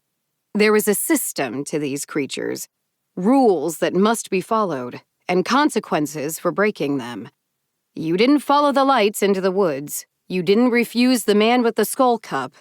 And if you were of my family line, you didn't leave any doors or windows open at night as an invitation to the little girl. There was one creature on the campground that didn't function so overtly, however. I knew to avoid talking to the man with no shadow, but little else. But I couldn't shake the feeling that our recent problems had something to do with him, as his plans had been in motion for a long time, ever since I was a child. My ordinary childhood ended with him. Before then, I'd felt like a normal kid. I was 8, I attended school, and while I wasn't popular, I certainly wasn't bullied, and my classmates treated me with respect. No doubt there were conversations around the dinner table about how my family was the reason their parents had livelihoods and they were not to hassle my brother Tyler and me, just in case. I like to believe my parents wouldn't have retaliated if I had been bullied, but I've told you of the time I killed a camper, and he was by no means the first. I learned that from someone. Perhaps I was a bit conceited as a kid, and I certainly enjoyed the attention of my peers. But I wasn't overtly cruel. I was mean in subtle ways, and how I made those around me feel lesser simply by how I put myself above them. And then I made them love me by deigning to grant them my notice. It netted me a number of loyal friends at school, girls who responded to this sort of manipulation. There was only one who I considered my equal. Arrogant and intelligent, canny and sharp like a whip. A skinny girl with wild hair and coiled energy nestled inside like a snake ready to strike. Her name was Laura, and she became my best friend. We loved the woods. We'd sneak into the tree line at the edge of the playground at recess and climb the rocks and branches until the teachers saw us and yelled for us to come out. Then we'd go right back in once their backs were turned. We made our own elaborate games of make-believe, and Laura and I were both queens of our own lands, and the rest of our friends were our subjects. We'd wage war with sticks and array our armies against each other, until the teachers yelled at us again. The campground was a much better playground for all of us. There were no teachers to yell, just my parents and the staff, and during daylight hours, in the well-trafficked parts, there was little danger. We were told not to bother the people here to camp, and definitely not to talk to anyone in the woods. If you're taken aback at the idea of a bunch of young children playing in the woods of my campground, I should remind you that we see a lot of people pass through every year, and most of them return home safely. It's only the unwary or the exceedingly unlucky who come to harm. Your perception of my campground is perhaps a little skewed because I've told you the worst of it, because that is what is interesting and useful for the purpose of this guide. No one wants to hear about how someone spent 2 weeks reading in a hammock and taking naps. It's apparent why the man with no shadow targeted Laura. She was always the leader of one team, and I the leader of the other. I'm not sure how he separated her from the rest, or perhaps he didn't. Perhaps they forgot my parents' warnings as well. But at some point during our friendship, he approached her, and they talked, and then she belonged to him. It doesn't take long for the man with no shadow to claim a new servant. One conversation, maybe 2, depending on how strong the victim's will is. He waited until my 9th birthday to use Laura against my family. I wanted a sleepover, and since my birthday is close to Christmas, my parents tried to ensure it felt special by letting me do whatever I liked. We were put in the living room with sleeping bags and snacks, and my brother was allowed to hide in his room and play video games all night while we watched movies and shrieked and laughed. At some point, I fell asleep, along with a handful of my friends. Laura woke them up, careful not to disturb me. She told them to go with her. None of them remembered quite what lie she told them, but it was Laura asking, and they obeyed her as easily as they obeyed me. I continued to sleep until the cold air creeping in from the front door woke me. I was disoriented and then frightened, realizing that my friends were gone and the front door hung open. I ran to it, terrified that my parents would find out, because they had told us over and over and over that we were to never leave a window or door open overnight. The little girl sat cross-legged just on the other side of the doorway. I hesitated, reluctant to be so rude as to shut the door in her face. I asked why she hadn't come inside. She told me she couldn't, that only the proper residents of the house could invite her inside by leaving a point of entry open. Then she said that the man with no shadow wanted to see me. He was waiting at the edge of the woods. I asked her if it was safe. She shrugged and rose, smoothing her white skirt with her palms. "Nothing is safe," she replied. "You just try to pretend otherwise." It was only 1 a.m. There was still time to find my friends and get back to the house before the beast showed up. This is what I told myself. I thought that if I woke my parents, they'd be so angry, at my friends, but especially at me for not keeping them safe. I didn't want any of us to get in trouble, and so I resolved to fix this before morning.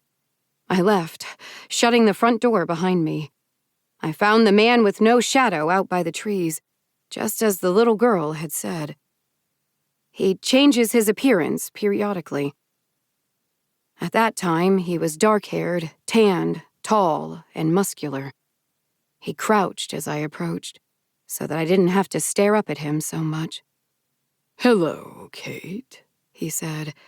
"I can take you to your friends." "My parents said I can't talk to you," I replied. "Then I won't talk." This seemed like an acceptable compromise, and when he stood and walked away, I followed.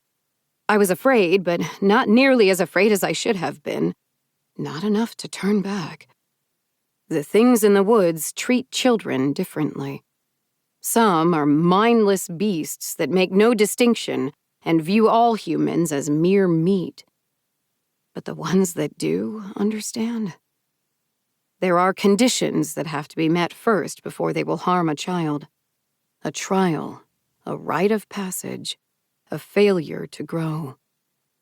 The man with no shadow was my trial, but not at this time. Not until much later. When I was 9, I was merely the tool that he wielded against my parents. He took me to the grove with the stones. Giant, moss-covered boulders dug up by glaciers hunkered in the middle of a small clearing.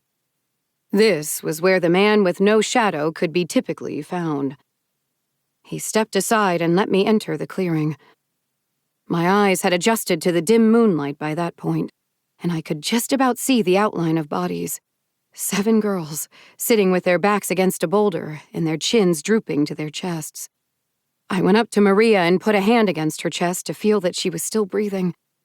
"Now run and tell your mother what you've seen," the man with no shadow murmured from behind me. "Tell her that if she wants these children back, then I must have something in exchange." I stood there, trying to think of something I could say that would undo all of this. My parents would be so angry, but the man with no shadow snapped that I should go before he got angry, and the harshness of his tone told me that there was no way out. I needed my parents. I turned and ran from that clearing. The silent, still forms of my friends haunted my mind, and I thought if I'd been smarter or more careful, or maybe if I didn't have friends at all, then this wouldn't have happened. I was incoherent when I woke my mother. She quickly hushed my sobs and extricated herself from the bed, careful not to wake my father as well. Then, in the kitchen, I sat and gasped hysterically, getting my words out one at a time until my mother was able to put the pieces together. The man with no shadow had my friends. She told me to stay in the house. She put on shoes and a jacket and went to deal with him. And when she came back, my friends were with her, pale and shaking. Laura, however, was serene, and she smiled at me. And this didn't escape my mother's notice, for she took Laura aside and questioned her separately. Then she immediately drove her home. My parents sat me down the next day and told me I couldn't be friends with Laura anymore. They knew that would be hard because I was close to her. But she belonged to the man with no shadow now, and she wasn't safe. At school the following Monday, I found that Laura was the only one who would speak to me, and I refused to acknowledge her, just as I'd been instructed. When I went to sit with my other friends at lunch, they all got up and left, leaving me sitting alone at the table. That's how it was after that. I think their parents had told them to stay away from me, just as I had been told to stay away from Laura. I was desperately lonely from that point on, and spent my recesses in the library, where the librarian took pity on me and gave me her favorite books to read, and talked to me when no one else would. I didn't really interact with Laura again until after our high school graduation, many years later. My family held a party for me, even though I'd said I didn't want one, because I knew none of my peers would attend. It was just aunts and uncles and so many cousins, and all the campground staff, which was kind of them. Some of them even brought gifts. At one point during the party, I stepped outside to get away from the crowd. Someone was walking down the path leading from the campground entrance, a person in robes and wearing a cap. For a brief moment, I was elated, thinking that perhaps one of my classmates had actually come to my party. I hurried to meet them, then slowed and stopped as I realized who it was. Laura. Laura was here. "You still don't trust me?" she asked sadly, as she saw my apprehension. "It's been a long time." "The man with no shadow never lets go of people," I replied. "No," a voice said from somewhere just behind me. "I do not." And he said something else, and I don't recall the exact words, for Laura lunged at me, fingers outstretched, reaching for my throat. Her lips were peeled back in a soundless snarl, and her eyes were wide, and I thought I saw desperation buried inside them. Then there was no time left for contemplation, for we were falling, hitting the packed dirt of the road, and her fingers were around my neck. I was the stronger one, physically, I spent my evenings and my summers working on the campground. I seized her and threw her aside, and then I was on top of her, and it was my hands around her throat. I held her down while she thrashed beneath me, fingernails clawing at my face, froth speckling her lips, and her feet kicking helplessly at the ground. I hated her in that moment, because she'd betrayed me, because she was the reason I'd been so lonely all these years. Perhaps that isn't fair, but that hatred was strong enough to give me the will to keep pressing down on her windpipe, even as her chest convulsed in a desperate attempt to bring in air, even as her struggles subsided and she went still, even as a bluish cast settled into the skin around her mouth and eyes. And I held on long after she stopped moving, until she was well and truly dead. Through all of this, the man with no shadow watched impassively with a slight smile on his face. I can still see it when I close my eyes, and my heart churns with rage at the memory. He smiled the whole time I was killing my best friend with my bare hands. "Now you are of age," he said, and he walked away. I said earlier that the creatures of the forest will not harm children unless they fail their test. This was mine. The day I graduated high school is the day I first killed someone. It's when I realized that my childhood was officially over, and nothing was left to protect me from the dangers of this world. After Laura, my parents implemented a new policy. We evicted anyone we caught conversing with the man with no shadow. They were banned from the campground forever. We couldn't take that risk.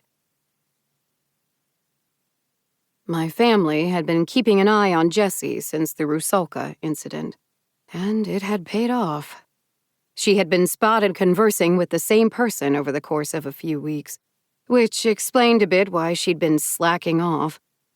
And since we have inhumans on the campground and being able to recognize them matters, my family also made sure to tell me what he looked like. A tall and lanky man with messy red hair. Uncle Tobias was the last person to see them together, and he was particularly concerned. He had a good sense for these things, having grown up on the land and all, and he was worried by the fact it was the same person. We didn't have campers staying for that long at that time. I knew. I checked the registrations.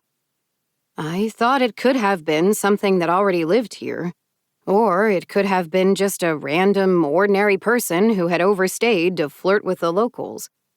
I didn't know, but Jessie knew she was supposed to tell me about these things just in case it was something bad. I asked my older brother if he knew anyone with red hair who was hanging around Jessie, and he said he did not. But that's not surprising, as he had spent the past few years on a deep-sea oil rig and was isolated from everything happening at the campground. He thought this wasn't something to be concerned about anyway, just some guy flirting with Jessie. But I wasn't so sure. I trusted my uncle's instincts. Firing her wouldn't resolve the problem. She'd still be a threat. She'd be in town, always waiting in the shadows, until she was sent back to the campground. Just like Laura. Don't follow the lights. Really. I have a love-hate relationship with the camp emergency line. I hate that it gives the campers direct access to bother me, especially in the middle of the night, for things that are often not actually an emergency. I'm not going to get out of bed at 4 a.m. to save the cell phone someone accidentally dropped down a porta-potty. The phone is gone forever. Deal with it. However, I love that it lets me respond quickly to dangerous situations happening on the campground, instead of simply finding a corpse the next morning.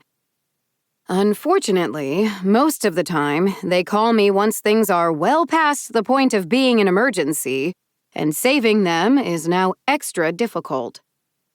I was woken shortly before midnight by the emergency phone ringing. It was instinct at this point to grab it and answer, rolling out of bed as I did so. I'd found it was best to get away from the window so no one overheard the little girl crying in the background. "Hey, we're so sorry to call," a female voice said. "But we're super lost." "Any landmarks?" I asked. The adrenaline shooting through my veins was working better than any coffee. Being lost in the woods was a little risky in any situation, but especially dangerous here. There's a road, but we haven't found any street signs yet. It's kind of a long road." All the roads surrounding my campground are long. There isn't a lot else nearby, and the intersections are very few and far between. I struggled to pull on some jeans one-handed. Just because they weren't on the campground didn't mean they weren't in danger. The inhuman things around here might congregate on my land, but there could still be something out there, waiting in the darkness. "Did you go through the woods before you reached the road?" I asked, trying to narrow down which road it might be. "Yeah, we were following something." I froze. There were too many somethings that could be. "Was it the voice of someone you know?" I asked tightly. "Are you missing anyone from your party?" "No, it was like a floating ball of light."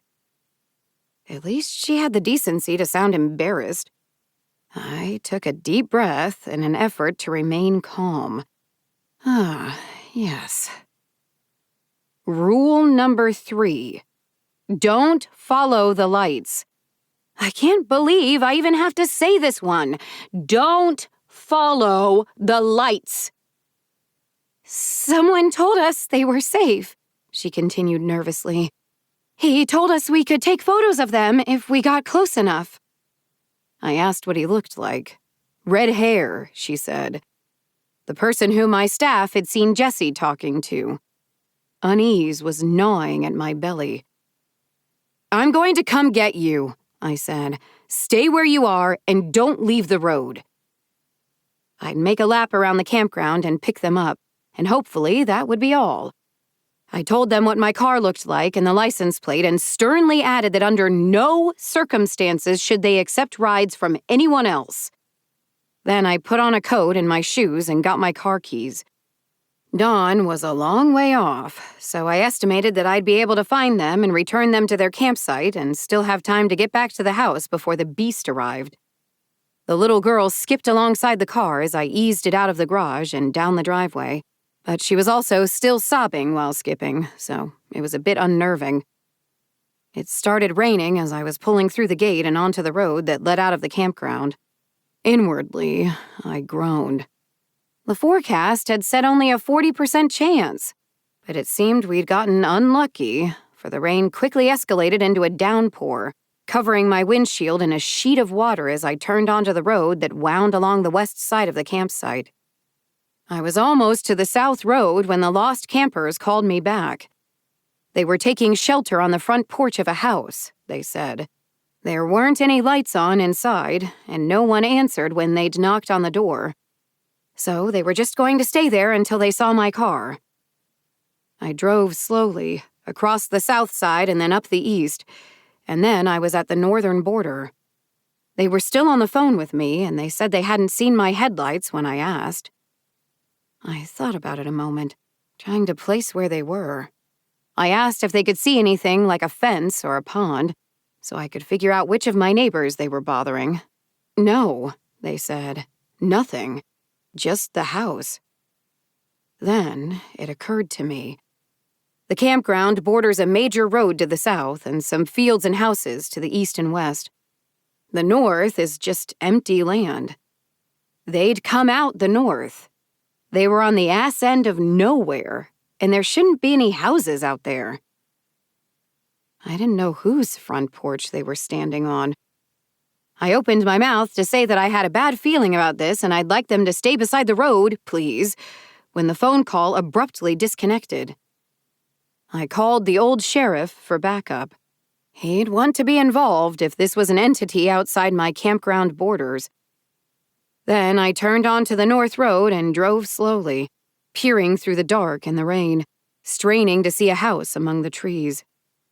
I drove past it twice, and finally, on the third pass, I saw it.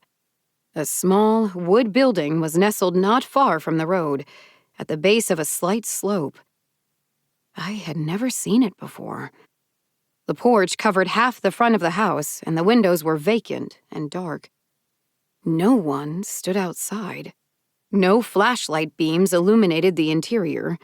I pulled halfway off the road, as far as I could. I waited in my car until the sheriff arrived, and I was deeply relieved to see his headlights appear in my rearview mirror. Waiting in the dark and the rain like that, with the house hunched ominously in the corner of my vision, it was a little stressful, to say the least.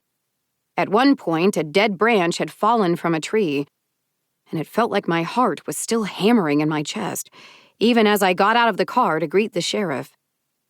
"That house shouldn't be here," he said as I approached, holding his umbrella out so I could duck under it. "Yeah, no shit," I snapped, which he took with good humor. He was used to my temper when things were going wrong. 2 of my campers followed the lights. They dumped them off around here and their phone disconnected after they took shelter on that porch. The old sheriff said that he'd called for backup already. We'd wait until they got here, and then we'd go in as a group. "Too bad about the rain," he said dourly. "Otherwise, we could set the house on fire and destroy it that way." Neither of us thought the campers were still alive. The lights led people to their deaths. This is why I liked the old sheriff. He took care of things. While I relied on rituals and appeasements, he believed in assault rifles and gasoline. And sure, gunfire isn't going to kill everything, or most things if we're being honest. But nothing, human or otherwise, likes being shot. It'd knock a lot of things down, and after that, well, that's what the gasoline is for. Fire is far more effective than bullets. "We'd try lighting it up from inside," he continued. "Once the bodies were out, so they could be returned to their families. They could douse the interior and light it from the doorway and see if the fire took out the support beams and collapsed the roof." He sounded confident it would. I was only half listening at this point. Something was moving inside the house. I tapped the sheriff on the elbow and pointed. He fell silent, then pressed the handle of the umbrella into my palms. He moved toward the house, walking slowly, his hand falling to unclip his pistol in the holster. I followed just behind him, glancing back and forth to watch our flanks. Not that it would have done a lot of good. I'm used to the darkness. But out here, in the rain, it's like the world ends outside the narrow beam of a flashlight. The sheriff paused just short of the porch. He shone the flashlight into the window, and the house swallowed up the glow, presenting us with an inky void and nothing more.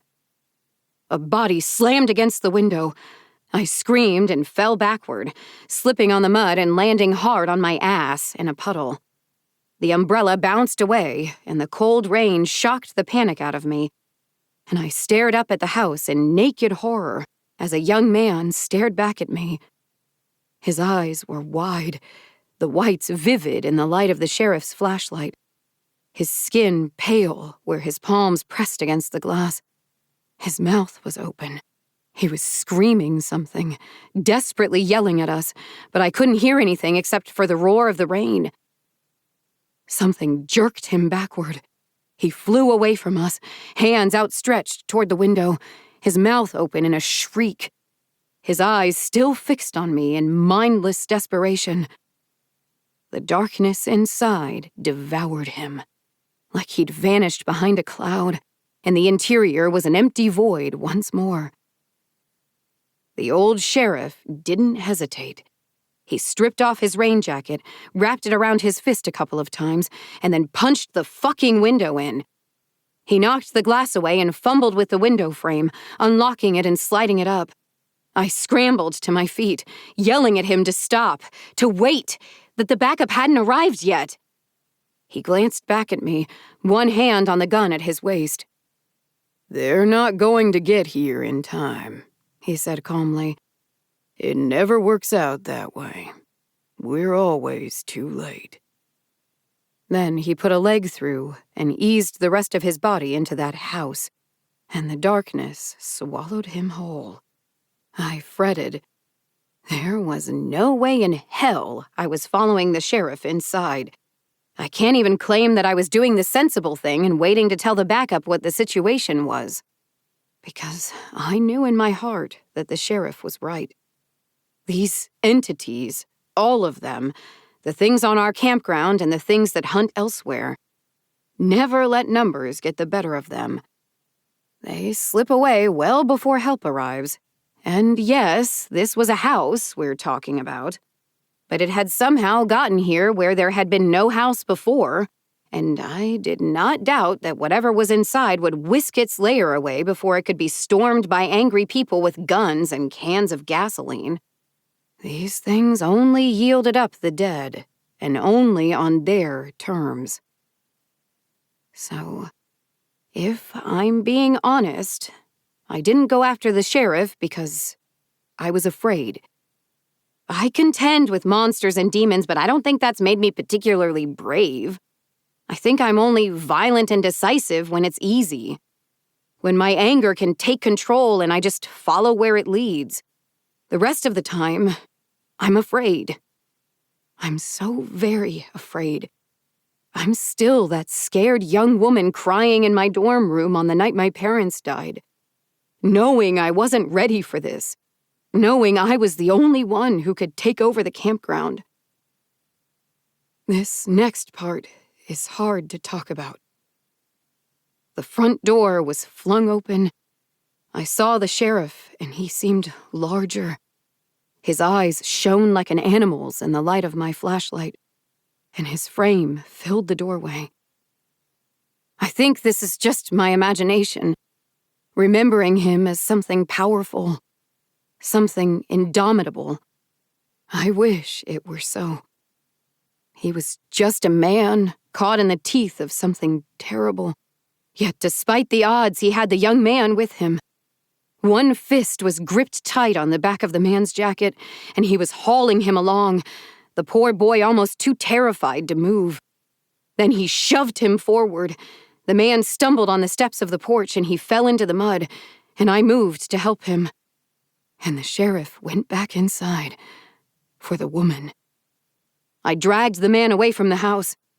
He was babbling incoherently, something about the darkness and how it never ended, and it just kept going and going. I told him to shut up and twisted on his jacket, pulling him along behind me until I reached my car and threw him in the back seat. I regretted my lack of towels as water began to soak into my upholstery. "Stay put," I said sternly, which I'm quite good at, and which is especially effective on the newly traumatized. He nodded at me, pale and shivering, and I shut the door on him and returned to stand vigil at the house, waiting for the sheriff's return. He'd gotten one of them out, and because of this, I allowed myself a faint glimmer of hope. The door swung slowly back and forth in the wind. I peered into the darkness that my flashlight could not breach, waiting. And the sheriff emerged for a second time, both hands around a woman. She was screaming hysterically and fighting, thrashing and kicking at her rescuer. He had her in a bear hug and was literally carrying her from the building. I stepped forward to the very edge of the porch and reached out a hand to grab her from him. The darkness boiled out of the house. It was like watching a pot overflow. Thick bubbles of inky blackness churned through the doorframe and around the sheriff, enveloping him in an instant. I saw his arms outstretched, shoving the woman to where I stood waiting. My hand closed over her wrist, and I pulled, but the darkness surged forward, thick pustules rolling over her as well. and there was a moment of pressure as it pulled back toward the house, and I dug my heels into the mud, felt myself slipping. I considered letting go, lest I be pulled in too. And then it released her. I fell backward, stumbling wildly, and I hit the ground for a second time that night, and stayed there, sitting in a puddle and staring at the wrist still clutched in my fingers. A wrist, an elbow, a shoulder, and part of a rib cage. And nothing more. The house was gone, and with it the sheriff, and the rest of the woman. We claimed that the woman had had an accident in the rain, fallen and broken her neck, and died in the woods. There's wild animals about, and that was why we could only recover part of the body. That's the excuse we gave. The young man, we said, was separated from her, and we recovered him, a little hypothermic but no serious injuries. I lost track of what happened to him after he was released from the hospital. The old sheriff's deputy firmly and not so politely told me that my involvement was no longer needed. I kept going, as I always did. There was a campground to manage. But in the days that followed, I couldn't sleep. I didn't want to sleep. I didn't want to close my eyes and see the house and the woman's arm in my hands.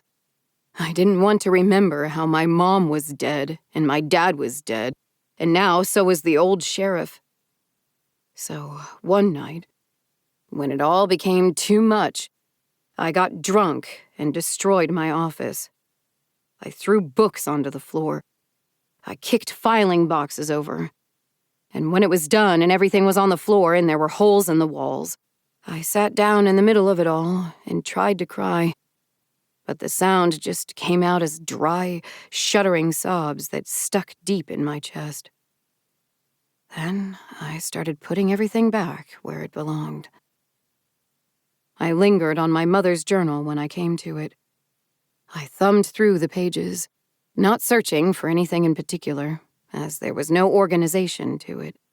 No index, no sections. It wasn't even chronological.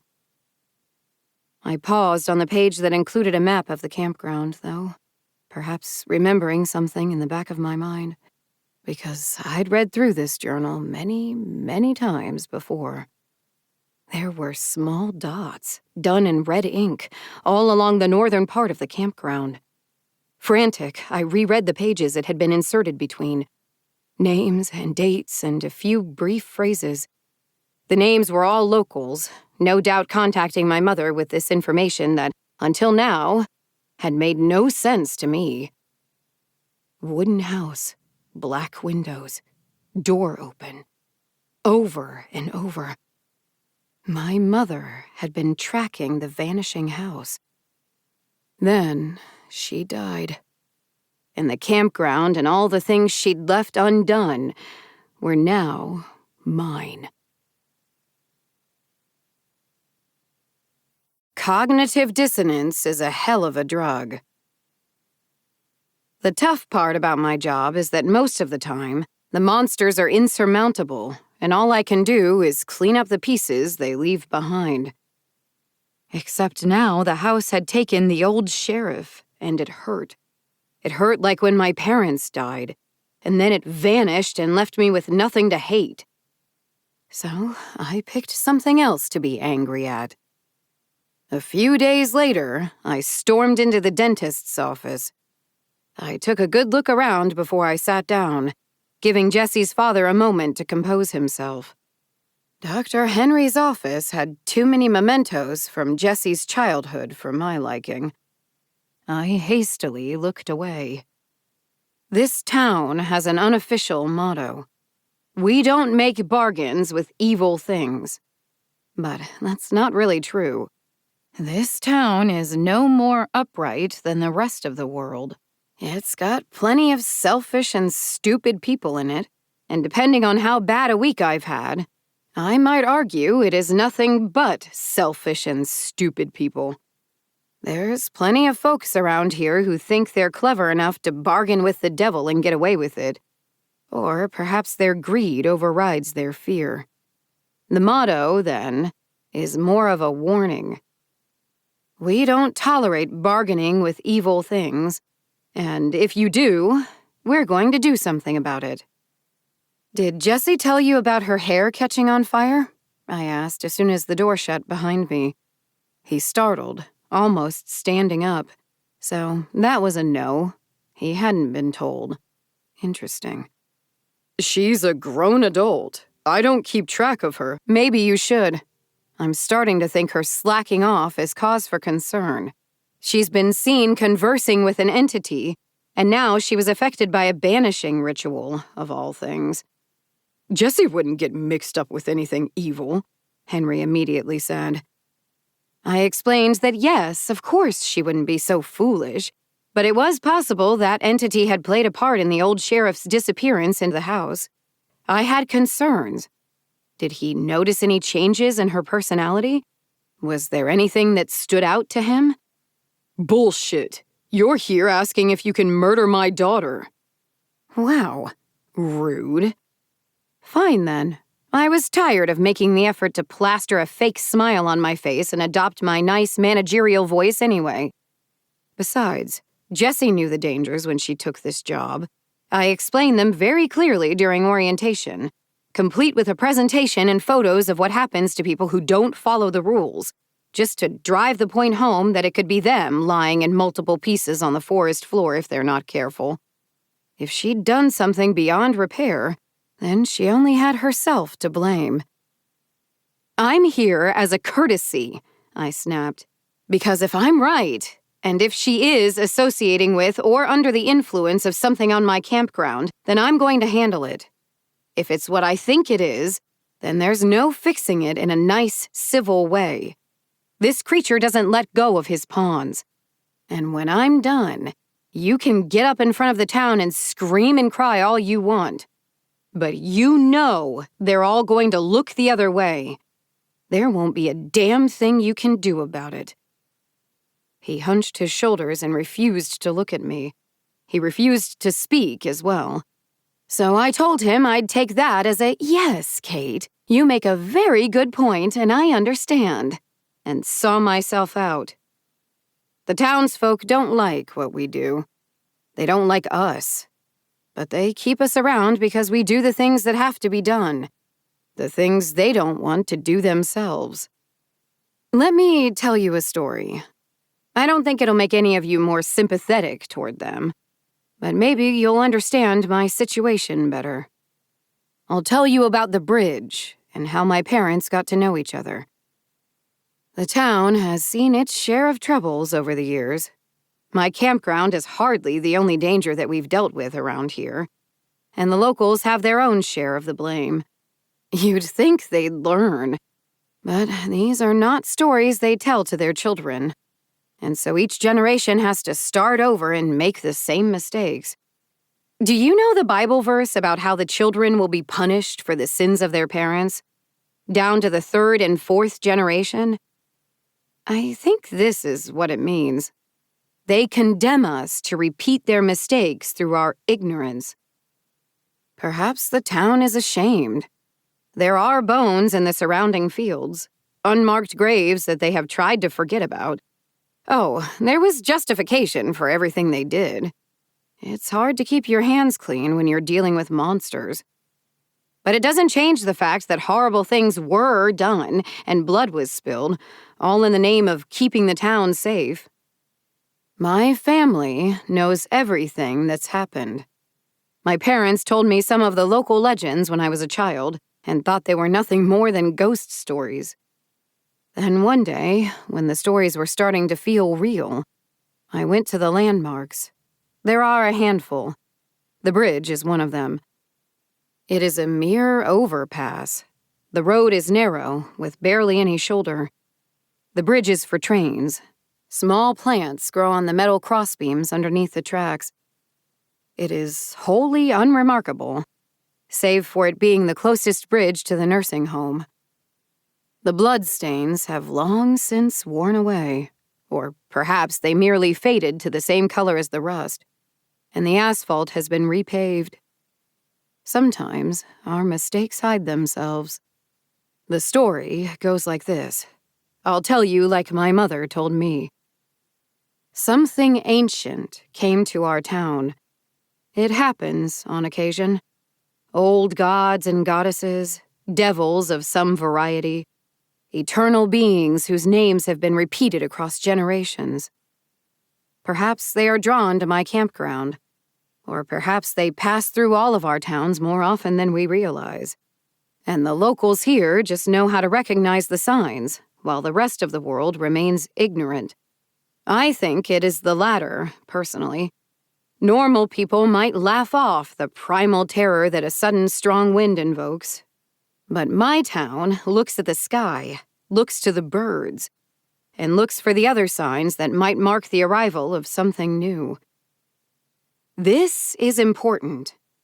Whenever there is a strange storm or an unexpected shift to the weather, be wary of strangers.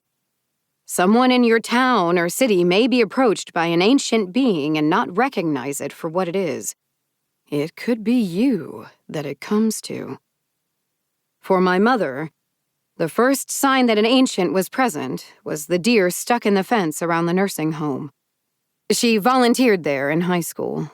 She started doing it because her friend asked her, and then when her friend lost interest, she continued on, merely because she believed in finishing what she started. But one day after school, she drove to the nursing home and found 2 of the staff out by the fence. It is not a proper fence. Decorative. The deer can jump over it. This one, however, had somehow managed to catch its back legs on the top rung and then wrapped its body through and around, like it had been tied in a knot. Its stomach had split open from the pressure, and its intestines lay in a pile on the ground. They mistook it for a doe. My mother, however, was willing to look closer at the mess and saw the bloody holes in its skull where antlers had been torn free. She finished her volunteer shift without saying a word to anyone about the deer. Then, once she was home, she called my grandfather. She didn't know my father at that time, except by reputation as the next person in line to inherit the notorious campground.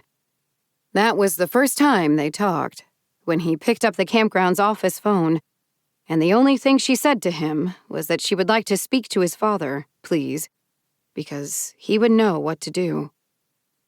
My father says he was a little offended by the implication that he didn't know what to do at the time. Grandpa wasn't much help. He was mean even back then, and told my mother it was nothing unusual and hung up on her.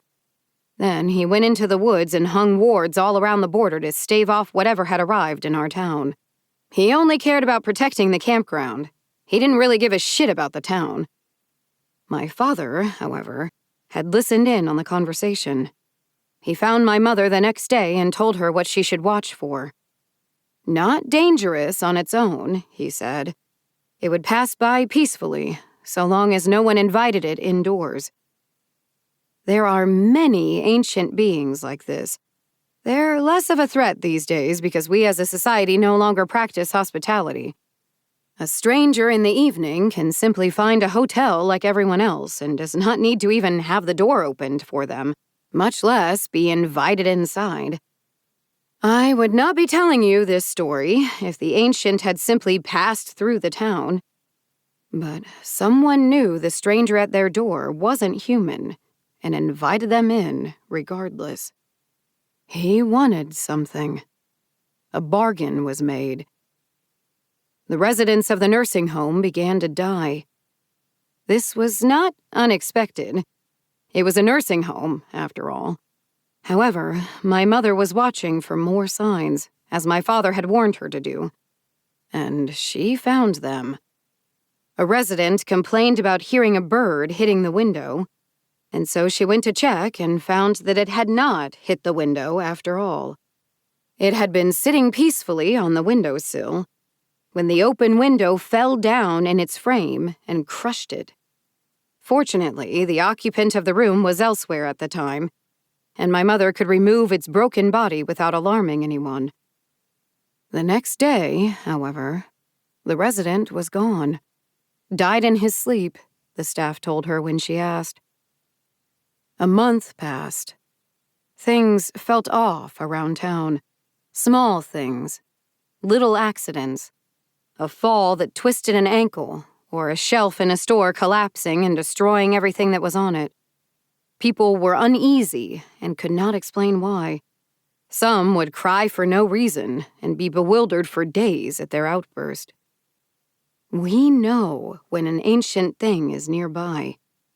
Somehow, we know, even if we cannot admit it to ourselves. The next time, it was a cat. It got inside and then expired on the end of the bed in a residence room. She woke that morning to find a dead cat on her legs and was inconsolable for the better part of the day. It was a stray, the staff told my mother. Probably already dying when it found a way to crawl inside and was looking for a warm place to lie down one last time. They pitied it. And they pitied the elderly woman when she died the next night as well. Another month and another death, forewarned by the demise of a small animal close by. My mother spent as much time as she could at the nursing home, watching to see if anyone was acting suspiciously. She was named Volunteer of the Month, but she said that she just threw the certificate on her desk when she got home and then lost it the next time she cleaned her bedroom. The only thing that mattered to her was figuring out who was marking the residents for death and how they were accomplishing it. It was clear what was happening. Someone had made a deal with the ancient, and the price was paid with lives. The nursing home was an easy target because, well, people die there. Losing a resident every month? At one of the few nursing homes that served all the surrounding towns? Hardly remarkable. The only reason my mother noticed was because she was looking. The deaths all occurred on the same day of the month. So 2 days before, she had a friend drop her off at the nursing home so her car wouldn't be in the parking lot. After she finished playing board games with the residents, she said goodbye to the staff, but instead of leaving, she hid in the closet of an unused room. She waited until the home shut down for the evening, and then, with only the night staff present, she lurked by the door and watched. Whenever she heard footsteps in the hallway, she peeked out through the cracked door to see who it was. For the most part, it was staff. Then, around 2 a.m., it wasn't. It was one of the residents, a man whose son had been one of her teachers in middle school. At first, she was going to dismiss him as just an old man wandering the halls at night, but then he crouched beside a closed door not far from where she knelt. There was a scratching sound, like wood on wood, and then he stood and walked away.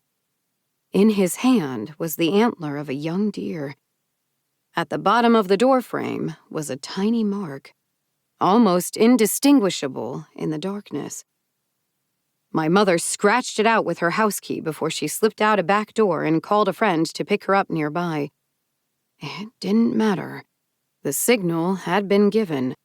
And the next morning, the staff found that a rat had slipped into the resident's room, gotten tangled in the cord for the blinds, and hanged itself. And the following night, the resident also died. My mother was a lot more impulsive when she was younger. Furious, she confronted the old man, told him that she knew he'd made a bargain with an ancient being, and if he didn't tell her how to reverse it, she would go to the sheriff. He swore that he'd done no such thing, and my mother stormed off. A few hours later, once she was home, she got a call from the volunteer coordinator. They didn't want her to come back. One of the residents had complained that she was in the habit of using foul language, and they expected better behavior out of their volunteers. My mother didn't swear at the nursing home, but she sure used plenty of profanity after that call ended, she said. And that was what convinced her to resolve the situation herself. If the nursing home would so easily turn against her on one complaint, Then what hope did she have of convincing the sheriff? At the time, she only knew the old sheriff as the person who gave her speeding tickets, while scolding her about making good decisions and not doing things she'd regret when she was older. This felt like one of those things he'd lecture her about. So she turned to my father for help. By then, she knew to ask him in the hallways at school rather than calling the campground. He didn't want to get involved, not at first. My mother could be quite persuasive, however. She waited until the hallway had cleared out a bit and then slammed him into the lockers and threatened to smash the windshield of his car. And she did, when he still refused. That's when he gave in. He figured if she was determined enough to take a baseball bat to his car while it was in the school parking lot, then maybe she was a match for an ancient being. He told her what to do. That night, my mother snuck out of her house. She went to a nearby farm and stole one of their chickens out of the coop. She had to run with it clutched under one arm, her hand clamped around its beak to stop it from screeching. The owners were slow to react to the commotion. She was in her car and fleeing by the time they got to the yard to confront the intruder. Then she drove to one of the empty fields that border the nursing home, killed the chicken, and removed its heart. She only had a pair of scissors, and they weren't strong enough to cut bone, so she had to snap the ribcage open with her bare hands. And by then, she was covered in blood up to her wrists and figured it was just as well to pull the heart out with her fingers. That's when the ancient being arrived. Some are evil. Most of them are neutral, indifferent fragments of gods who pay little attention to the affairs of humans. Some, like the saints, are benevolent. Some swing between the two extremes, helping one person, harming another. This was one of the evil ones. A passive evil, however. One that was fueled by human initiative and merely reacted to our world instead of trying to shape it. My mother never turned around. She only felt its presence behind her, a weight, a smell she was never able to place. She felt its malice, but it was restrained. It was there not just because she'd called, but also because it was curious. She asked why it was here. The ancient being laughed, and it sounded like branches breaking under the weight of winter ice. It had been invited in, it said. It would not leave this town, and the misfortune would only deepen so long as it was here. Not just the nursing home, but the entire town would suffer from the pall it cast over every inhabitant. It sounded delighted at the prospect of the misery to come. My mother asked what it would take to satisfy it. Not banish. That's a dangerous question. She sought appeasement. The ancient considered, and then, still amused, told her what it wanted her to do. She would deliver the life of the middle school teacher before the night was over, or her own would be forfeit, and it would stay. Killing the son of the man who had made the deal would be a delicious enough betrayal to sate its desire for misery, and it would move on to find another town foolish enough to let it in. The sins of our parents, indeed. Perhaps the ancient hoped that my mother would fail, given such a short time frame. It misjudged her determination. My mother said she wasn't even sure why she was doing any of this. At some point, while she was driving her car with her hands sticky with drying chicken blood, she realized how insane all of it was. But the terms of the agreement had been given, and there was no sense of what was fair or right. There was only the memory of that being's overwhelming malice, suffocating her with its weight, and the desperation that comes with being marked for death. It was like she'd thrown herself down a cliff, and she couldn't stop falling until she hit the bottom.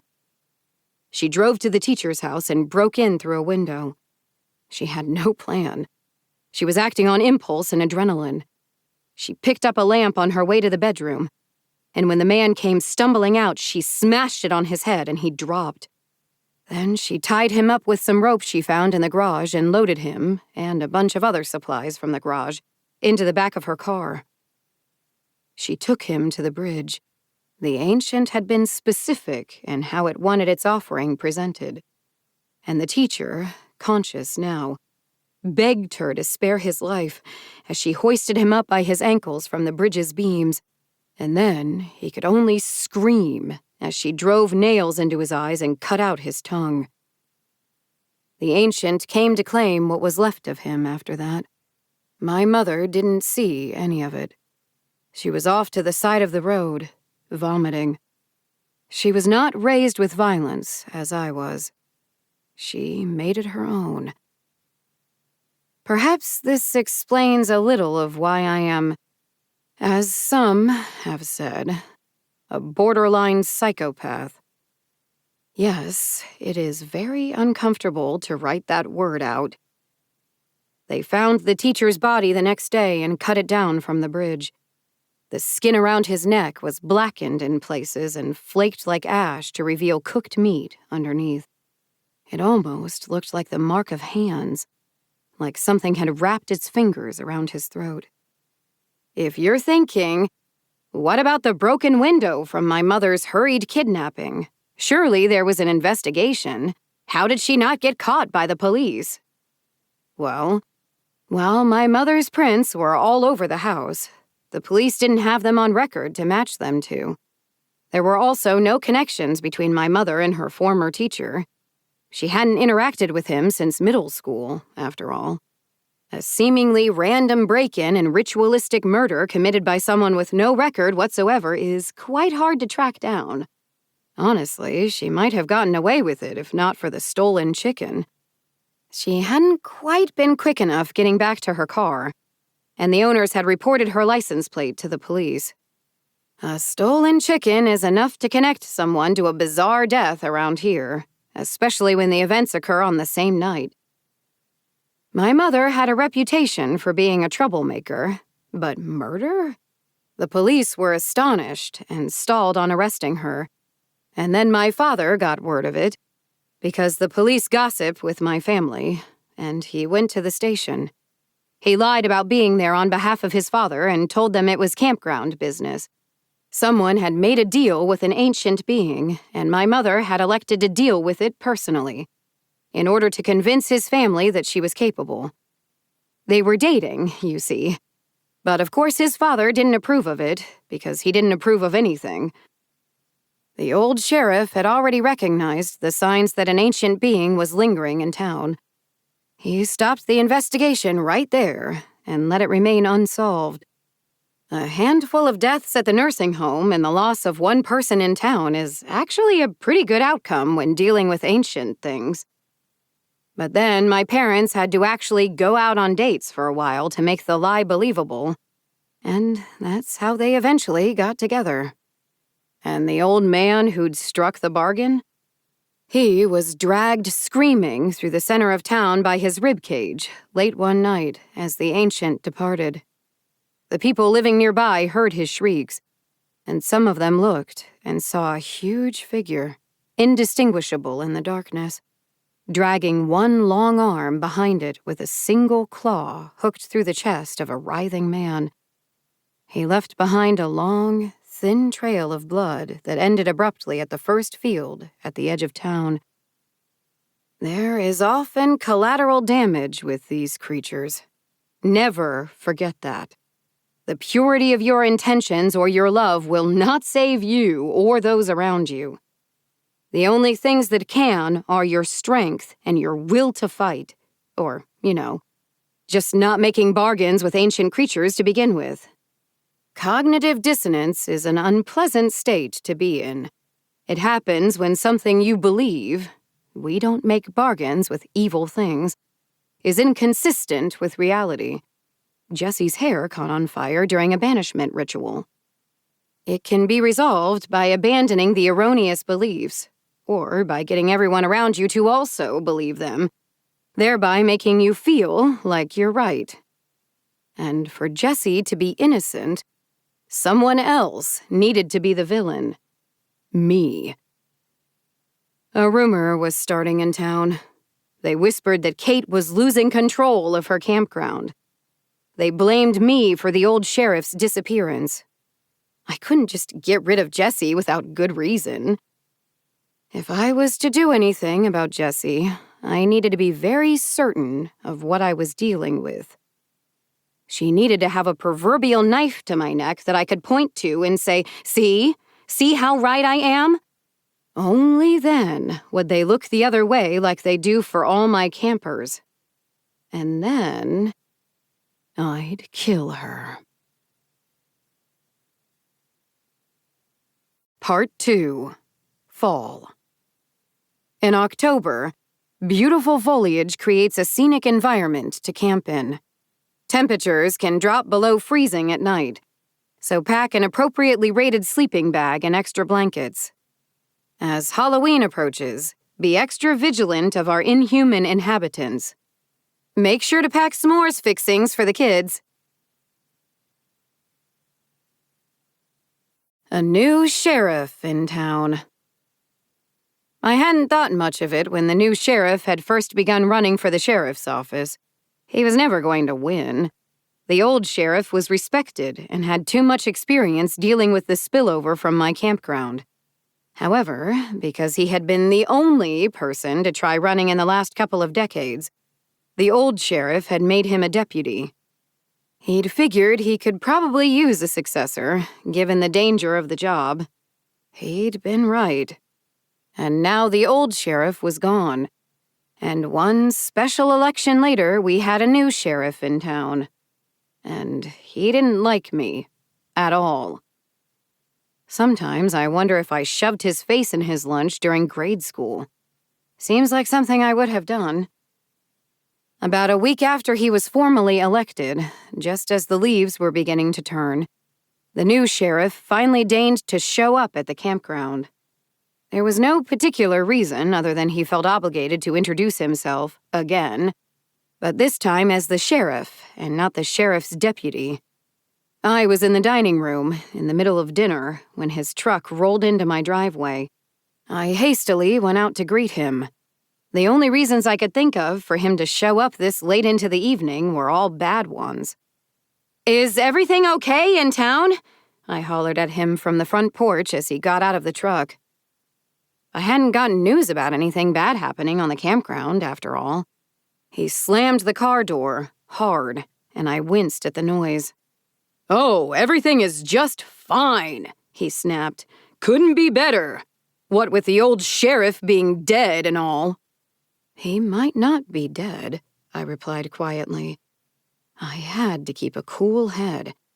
The old sheriff had always said I needed to be able to get along with his successor. It was critical to have a good working relationship, for my campground and for the town. I took a deep, slow breath and tried out a friendly smile. "Good is dead, because we both know you're not going to do a damn thing to get him out of that house." To hell with good relationships. "Why don't you go then?" I snapped. "I'm sure your little gun will work just fine against whatever that thing is that can tear a person in half." His jaw tightened, flexed, and then released. "I want to review our procedures for the campground," he said. "It's almost sunset." "The old sheriff said you can have guests enter and exit through the front door without the little girl doing anything, right?" "Well, yeah, but—" He strode up the path and brushed past me, inviting himself in. I noticed then that he carried a folder under one arm. "Oh, goody," I said, reluctantly following him in. "Paperwork." I quickly realized that the new sheriff wasn't reviewing the paperwork to establish expectations, as he claimed. He was doing it to piss me off. That was the only plausible reason for why he'd shown up this late and insisted on reading every document line by line. Minutiae about how we need to contact the police department if an injury requires transport, but not if it's treatable on site, unless an inhuman creature is involved, etc., etc. On and on. I was surprised to find out that some of these policies even existed. The old sheriff never brought them up with me. Does this really matter? I finally sighed. Look, I have most of a business degree. I like documentation as much as the next business bro, but this is ridiculous. We can just figure this stuff out like we always have, all right? Or maybe we can just have this meeting tomorrow. Or never. My phone buzzed on the table between us. I politely ignored it. I'd given up on getting along with the new sheriff in my heart, but I was at least trying to maintain appearances. Some of us don't have the benefit of extended training, the new sheriff said with just a faint hint of disdain. It's not like I grew up following Mommy and Daddy around the campground. I dug my nails into my arms underneath the table. He knew what happened to them. The whole damn town knew. And he'd waltzed into my house and threw that in my face. I could take him, I thought. He was bigger, but I was meaner. And I could tackle him from across the table and start hitting him in the face and not stop. I didn't get to pick when I took over the campground, I said, struggling to form each word through my anger. I wasn't ready. And I actually have to deal with those things every single day, unlike you. My phone was still vibrating. I snatched it from the table, eager for a distraction. Manners be damned. The phone was the only thing keeping the new sheriff's face intact at that moment. Have you talked to Sorcha yet? The new sheriff asked. The old sheriff's wife. She kept to herself, and the town knew better than to go hunting for gossip about her. No, have you? Briefly. She's very calm about the whole situation. I don't think she's upset. It's more like she's waiting. What do you know about her? No more than anyone else. I wasn't paying close attention to the conversation. The phone was buzzing in my hand. All I know is that she showed up shortly after his first wife died and they got married soon after. Weren't you invited to the wedding? Yeah, it was small. No one from her family was there. 3 missed calls, all from April. I swore and unlocked my phone, hastily calling her back. Behind me, the new sheriff was saying something, but I was no longer listening. I walked down the hallway to get away from him as April picked up. I need help, she said breathlessly. I'm being followed. I went straight to my bedroom to get the shotgun. When I came back out, the new sheriff was standing in the living room, about to say something, but the words stuck in his throat as soon as he saw the gun. He went very still, his eyes wide. No doubt wondering if I hated paperwork just enough to shoot at him. I breezed past him, heading for the garage, focusing on April's voice. She was telling me that someone had come to her house and was calling her name, but they refused to stand where she could see them in the porch light. Then she'd started to feel strange, and she panicked and fled the house through a back window. Hey, Sheriff, I said, taking the phone away from my ear for a half-second. Get the fuck out of my house. He looked livid, but at least he had the decency to do what I asked. I waited just long enough to lock the door behind him, and then I was in the garage, starting the engine on my four-wheeler, and I floored it out of there. The little girl watched me leave from the corner of the house, tears streaming down her cheeks. April's house was near the edge of the campground in an area where I didn't put campers because it was too far for most people to walk. It was a small house, meant to help out family members who were working on the campground by giving them a rent-free place to live. Unfortunately, April was panicking and had gone farther into the campground rather than away from it and toward the road. The vanishing house, she'd said. She was scared it was waiting for her and would take her like it took the old sheriff. But if she could make it to my house, then she'd be safe from everything. People don't make logical decisions when they're scared. The imagined fear in your head can feel far worse than the very real danger right in front of you. I drove fast, bouncing along the dirt road. I could barely see anything past the beam of the headlights. Then a figure emerged from the darkness, running toward me in the stumbling gait of someone worn almost to the point of collapse. Her breath came out in puffs of vapor in the cold night air. I slowed, but didn't stop. Not until I swerved around April, and then I slammed on the brakes, putting the four-wheeler and myself between her and whatever was pursuing her. I snapped the shotgun up and aimed down the road. "Flashlight," I said tersely, "on my belt. Shine it back there." April at least had the presence of mind to follow orders. She snatched the flashlight and fumbled for a moment before finally finding the button. A beam swept back and forth across the grass and the trees. "There!" I snapped. "Back to the left!" The figure slowed to a stop as the light fell upon him. I slid off the four-wheeler and began to advance, holding the shotgun ready. Could just be one of my campers. Wouldn't be the first time we got someone creepy on sight. The new sheriff didn't like me, but I felt he'd be willing to throw someone in jail for a few nights for me. Might even be nice enough to overlook it if they came in with a black eye or two. "Stay in the light," I ordered. "What were you doing at my cousin's house?" "Oh, I think you know," he replied smoothly. Rule number 10. Be wary of a friendly man who may approach you in shaded areas. Try to convince him to move into the sunlight. If he casts a shadow, you can assume it's another camper and proceed accordingly. Otherwise, end the conversation immediately and leave as quickly as you can. I froze. He'd been talking to her, April said, trying to have a conversation.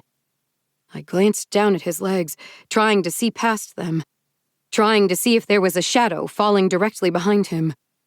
He took a step backward, his head snapping up and staring at some distant point behind me.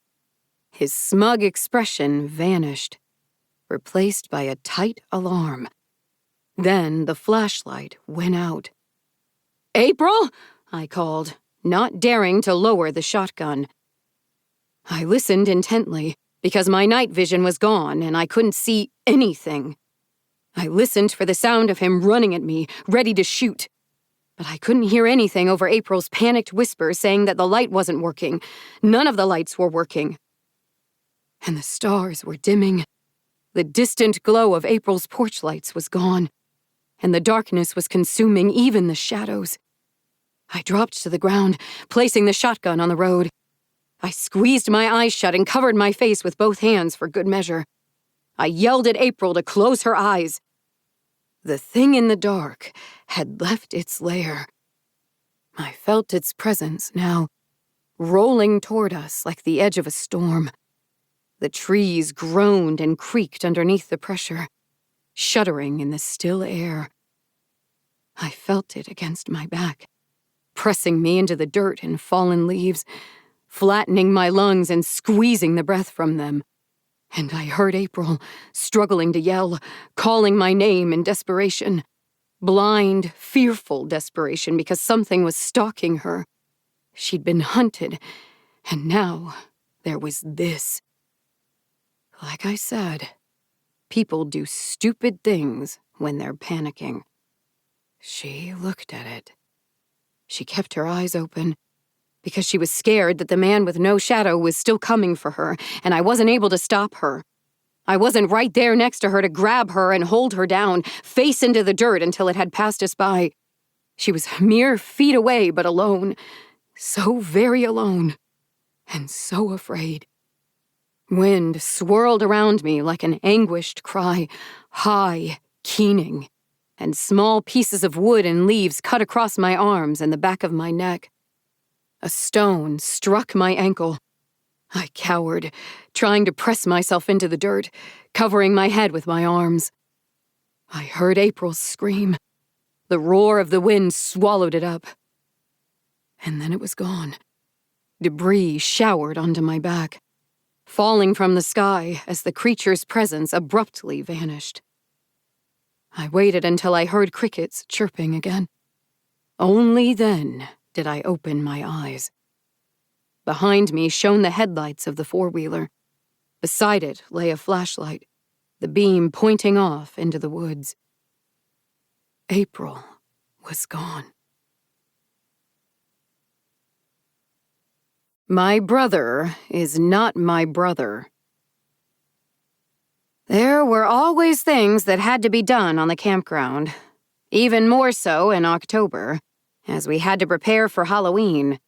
The campground was extra busy around the holiday, on account of the events we put on: hay wagon rides, pumpkin carving, etc. And while that might seem dangerous, our challenges with the Inhuman on Halloween were more about containment. The rules of how the world functions shift on Halloween. People disguise themselves as monsters. Monsters disguise themselves as humans. And boundaries grow weak as all the world becomes old land. The whole town takes precautions for Halloween to keep the monsters out. My campground has to work to keep them in. At least it was better than sitting in my empty house, alone with my thoughts and the memory of April screaming in terror as the thing in the dark swallowed her up. I told myself that I hadn't been that close to her, that she'd moved into the house on the campground only a few years ago, and that was why I felt strangely numb about it all. I asked Tyler to handle talking to her family because he was closer to them than I was, and he was just better at these things. Not because I didn't want to admit I'd failed to keep her safe. Just like the old sheriff. I was getting so tired of losing good people. There was one additional problem I had to deal with this year. I needed someone trustworthy to watch over Jesse, and it couldn't be Brian anymore. I guess a person can only take being peed on by a dog so many times before they storm into their manager's office and demand a change in working environment. Brian claims they were just happy to see her, and while I don't believe that was true, it was more hassle than I was willing to deal with. Not when I had other options. My older brother Jeff was the obvious choice. He'd been pestering me a bit lately about being given more responsibility on the campground. He'd spent too long cooped up inside, working long hours as a paralegal at a high-powered law firm, and he wanted to be out in the trees. But he also wanted to do important things. He was ready to deal with the inhuman creatures, he said. But I had most of a business degree, and that meant I believed in doing things the right way. It was time for some peer feedback before making a big decision like that. I went to Brian, as the person who had previously been monitoring Jesse. I found him out in the field, filling in a ditch that had only been a pothole until someone with a poor understanding of traction got their car stuck. So, what do you think about Jeff being tasked with monitoring a potential inhuman issue? I asked. Jeff? Brian replied. Who the fuck is Jeff? And like that, something in my mind snapped into clarity, and the story it had been inventing to fill in the gaps crumbled. The person I'd been talking to for months was not who I believed he was. Let me make this absolutely clear. I do not have an older brother. I'm the elder, and I have only one brother, and his name is Tyler. He's 2 years younger than me. I immediately called for an emergency staff meeting. I try to not hold many emergency staff meetings. Reserving them for actual crises ensures that everyone attends. For lesser matters, I utilize the whiteboard in the staff break room.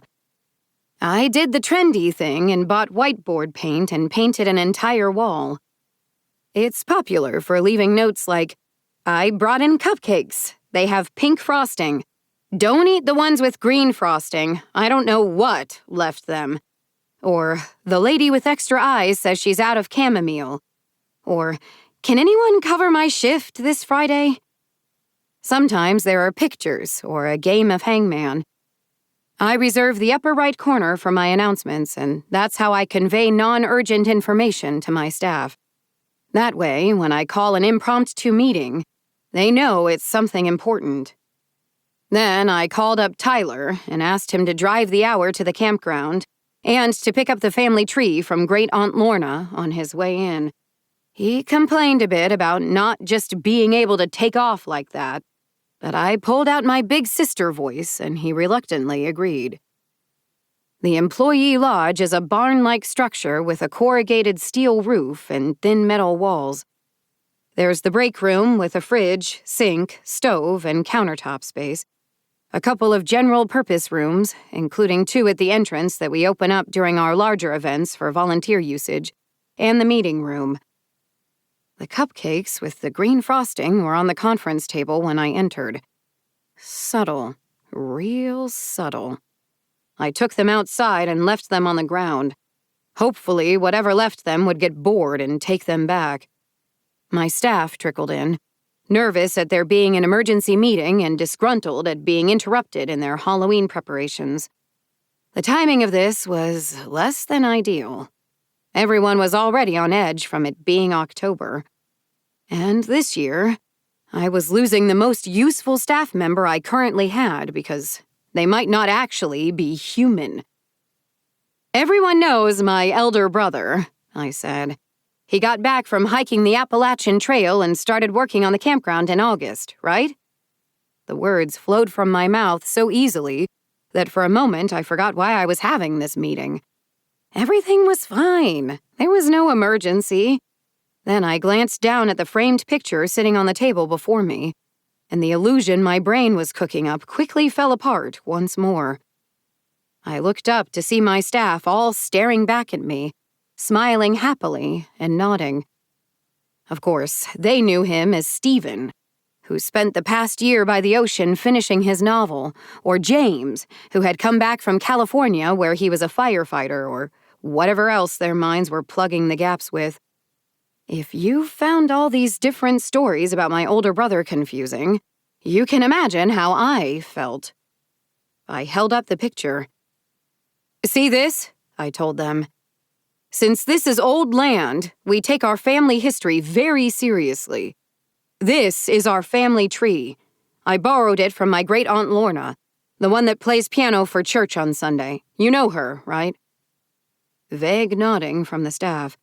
They seemed confused as to where I was going with this. I pointed to the bottom of the left-hand side of the family tree. "Does anyone notice anything strange about the last entry?" I asked. No Ian or Jeff, no Stephen or James or Eric, no elder brother at all. "I only have one brother," I continued. "Tyler. He's sitting right there and he's younger than me. I'm not sure what this older brother is, but he's not my brother."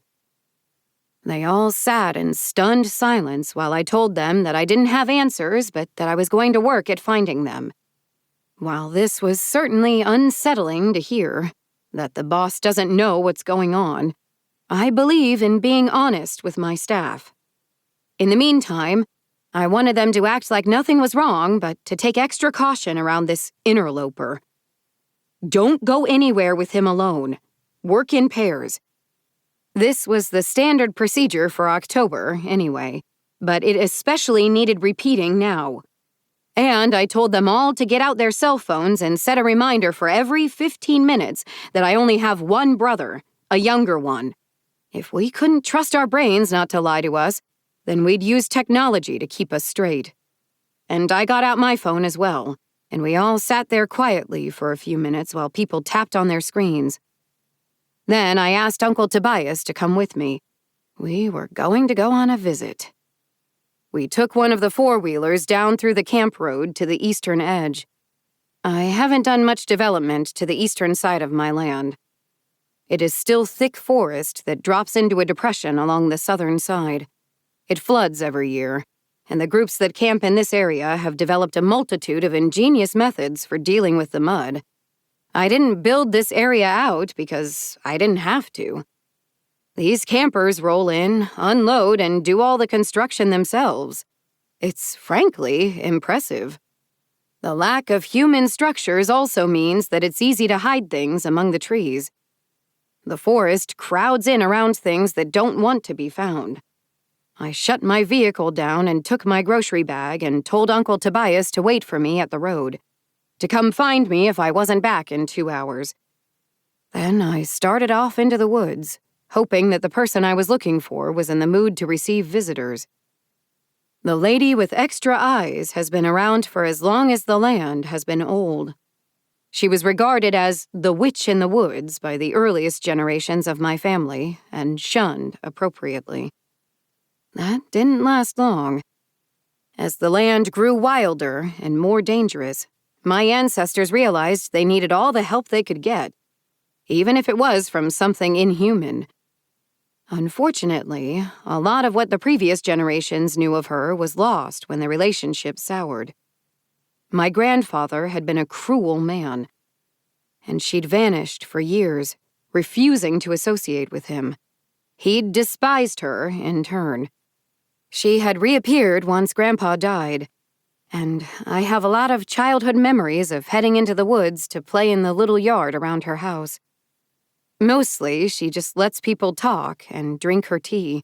She recently got my employee Louis through a nasty divorce. She didn't fix their relationship. Honestly, I don't think anyone can. He's kind of a jerk, and I don't blame his wife for leaving. But he at least seems grudgingly at peace with it. He's still a jerk. He's the person I send with the tractor to pull people's vehicles out of ditches when I feel a camper needs to be terrorized about how traffic is supposed to work on the campground. One-way roads. Today, I was in luck. The lady was receiving visitors. I found her cottage shortly after entering the deep woods. It's small, just a single room with stone walls and a thatch roof. Smoke curled up from the chimney. The door creaked open at my touch.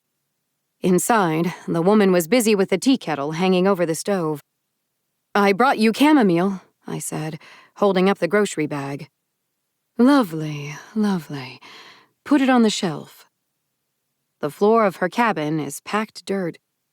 The interior is merely a round dining table and another rectangular one against the wall for food preparation.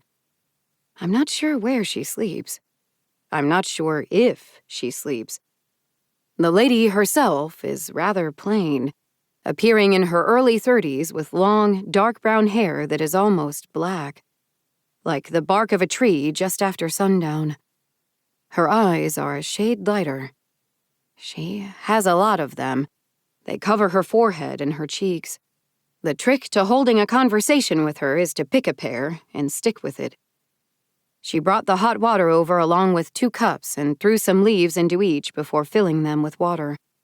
Then she settled herself in across from me, and we waited for the tea to cool enough to drink.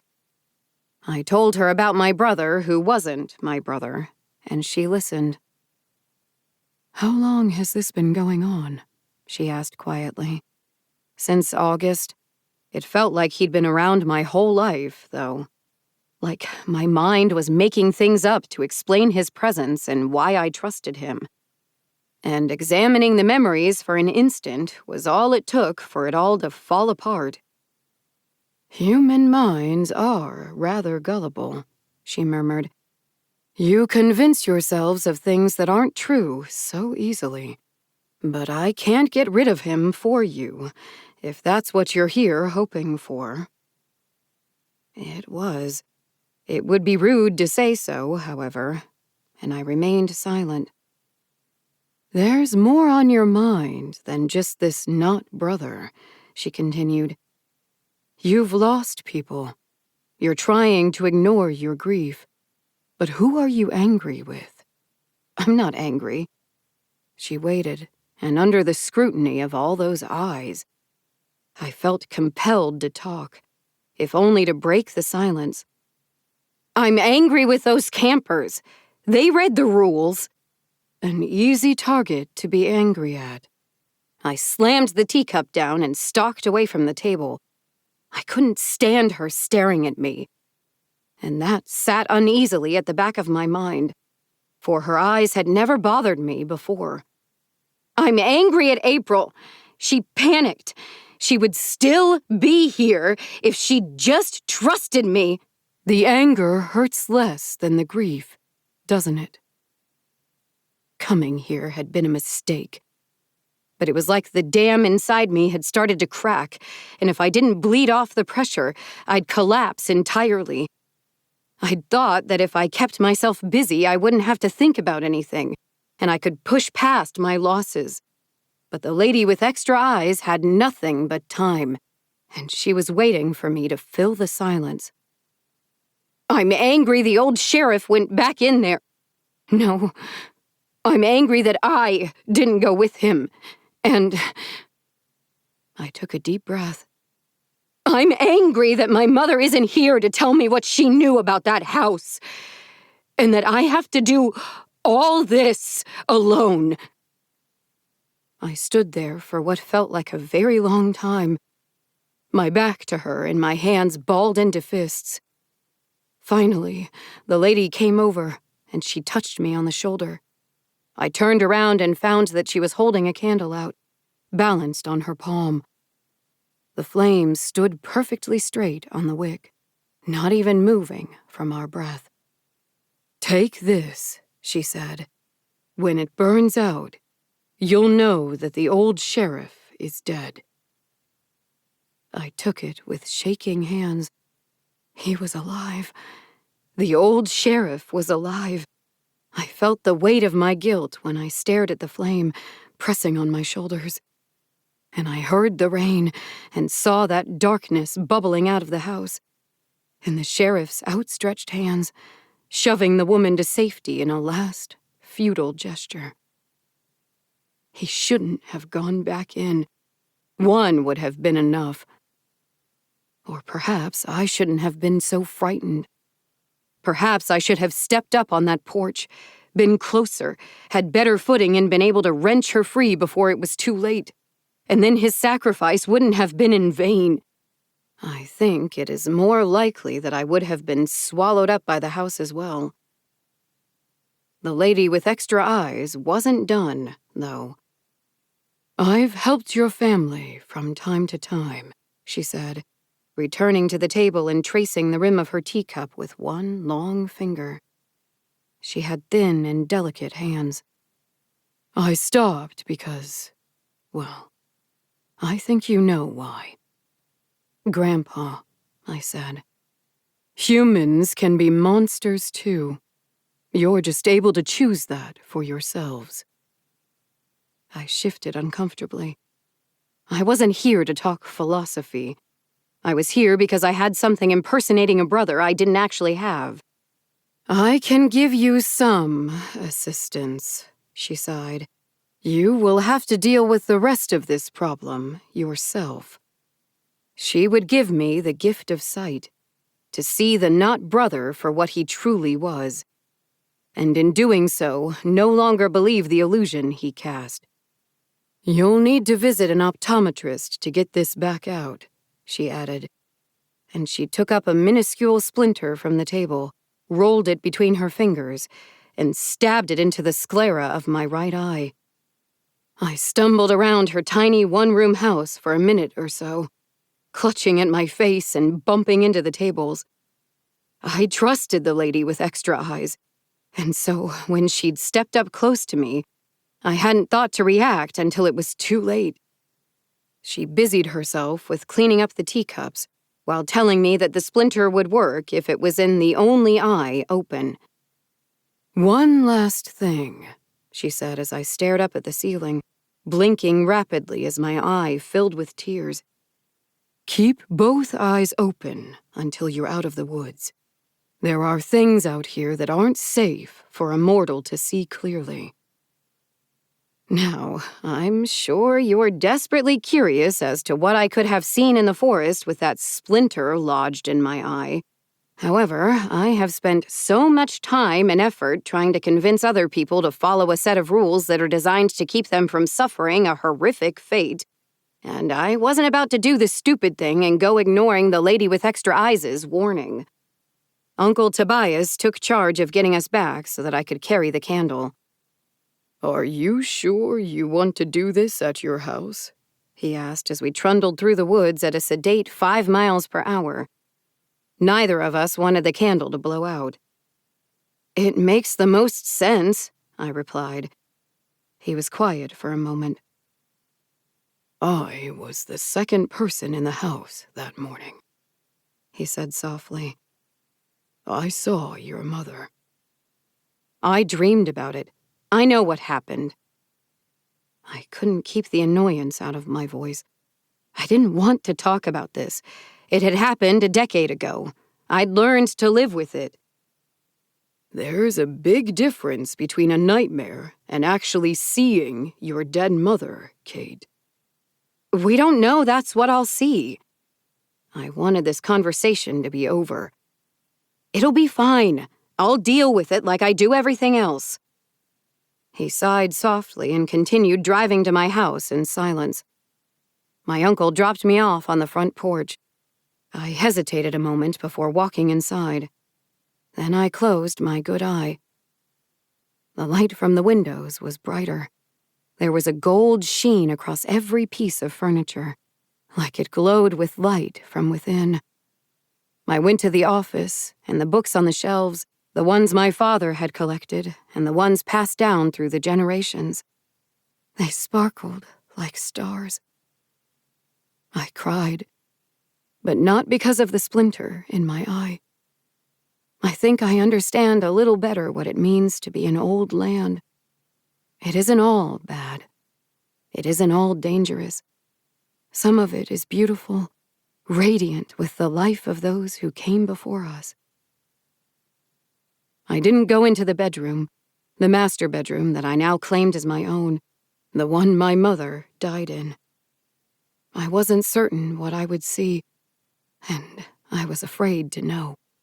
Perhaps it would glow with the warmth of my family, or perhaps it wouldn't. I suppose I'll never know. I got on the radio and called for my not-brother to come by the house. I had more Halloween preparations I wanted him to take over, I said. He was quick to respond. I waited in a chair, the shotgun loaded and resting over my knees, my good eye closed. I listened as the front door opened and shut behind him, listened to his footsteps as he rounded the corner. I wish the lady with extra eyes had warned me. As it was, I could only stare for a moment, my voice swallowed up by the cold terror settling in my stomach. He was empty. His abdomen and chest cavity were open and hollowed out. The skin rolled back and neatly tied on either side of his body like one draws curtains. His sternum was gone, the ribs cracked so that they protruded like fangs. I could see clear through to the smooth muscles at the back of the cavity, to the bulge of his spine. He stared at me and asked what was wrong, why I'd gone so pale all of a sudden. I stood, raised the gun and pointed it at his chest, and asked him what he was. He was silent a moment. Then he lunged at me. I fired, and the blast hit him in the center of his mass. Because that's where I'd practiced to hit. That's where my dad had taught me. But there was nothing left to destroy. It knocked him down, but he flipped to his feet, barely even stunned, while I desperately tried to reload. Then he sprang forward, his fingers closed on the gun, and he wrenched it from my hands and threw it across the room. I found myself on the floor, dazed, unsure of how this had happened, aware of a sharp pain in my knee. Then he was over me, snarling that this campground was rich pickings for him, and if he couldn't replace me, then he'd dispose of me instead. I felt his nails against my abdomen and wondered what he'd do with my organs once they were removed. That was when Brian's dogs came in through the window. My not-brother jerked to his feet as the glass shattered. I caught a glimpse of his face, his lips curled in frustrated rage, and then he turned and ran. The dogs pursued, knocking over furniture as they went, bounding over top of my supine body in one jump. Brian stuck his head in through the broken window. Shotguns are all well and good, but it never hurts to have a backup plan. I'm, going to make sure they don't eat him in front of anyone, he said.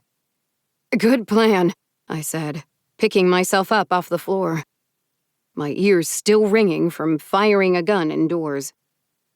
Let's not traumatize anyone that's paid a camp fee today. The dogs pursued my not brother to the edge of the woods. There they stopped, barking ferociously as the creature vanished into the trees and refused to pursue any farther. Brian tried to get them moving again, but gave up after a few minutes. I don't know, Kate, he sighed. They might know something we don't. With everything that's happened on the campground lately. He cast a significant look at the trees. It didn't need to be said. There were more threats than the not brother in the deep woods, and they were turning their hungry eyes toward us. And now I had one more threat to worry about. Rule number 11. I only have one brother. He is younger than me, and his name is Tyler. If you meet anyone claiming to be my older brother, inform camp management immediately. He is not my brother. Trick-or-treating hits different here. Our preparations for Halloween were rushed. I even had to swallow my pride and ask Tyler to come help, and he did, every evening after he was done with his day job. And he stayed late into the evening. I'm sure his wife wasn't particularly happy with me, but I was here to run a campground, not make friends. It was close, but we got it all done. I couldn't help but be proud of that. Between our defenses and driving the not brother back into the woods, I was so bold as to allow myself to feel a little optimistic. Then things started to go very wrong.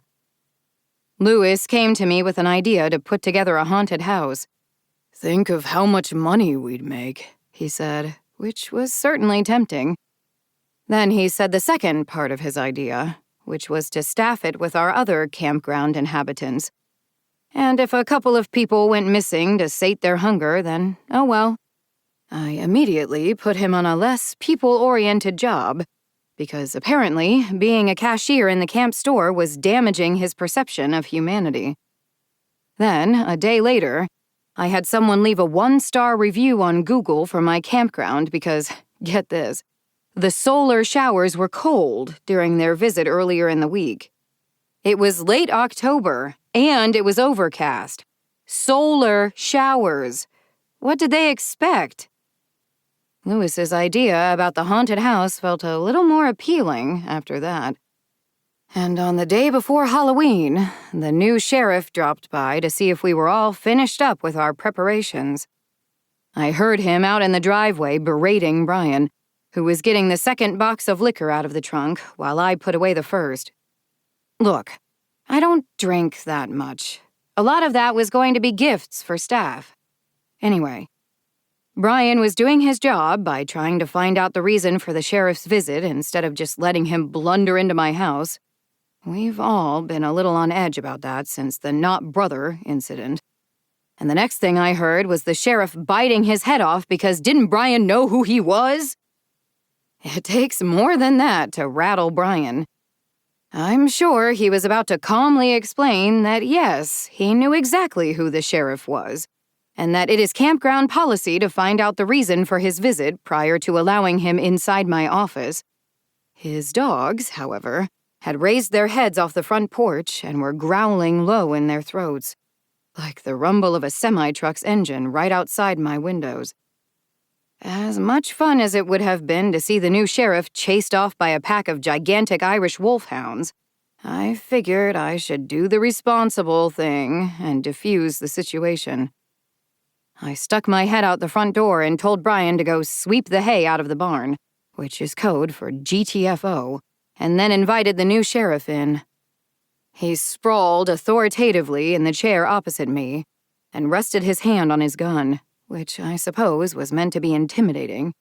But I've survived a direct encounter with the thing in the dark, and I just don't get intimidated by humans that easily anymore. I coldly asked what I could do for him. There won't be problems this year, right? He asked, referring to Halloween, of course. I'd already discussed my preparations with the local police force, and we had our points of contact established if containment failed at any time. There's always problems, I replied, and I wasn't able to keep the bite out of my voice. But I'm sure all those procedures you documented will solve everything. That was clearly the wrong thing to say, and I paid for it with an overblown lecture about his duty to protect the people and how my campground was a liability and blah, blah, blah. I tuned it out and fixed a solemn expression on my face, nodding occasionally, and let my mind drift until he seemed to be wrapping it up. Then I reassured him that yes, of course I understood, and we were doing all we could to ensure this year was uneventful. When he left, I double-checked our preparations myself, cursing him under my breath the entire while. I also found Brian in the barn, sweeping an already clean cement floor. I guess he's never realized that was a code phrase and has been taking me literally, which means I've been sending him to unnecessarily clean the floors for at least a decade. My bad. I spent the night before Halloween like I always did, in the family cemetery. It's tucked in a grove of trees close to the house, sheltering it from sight of the campers, encircled by a wooden fence with staff-only signs.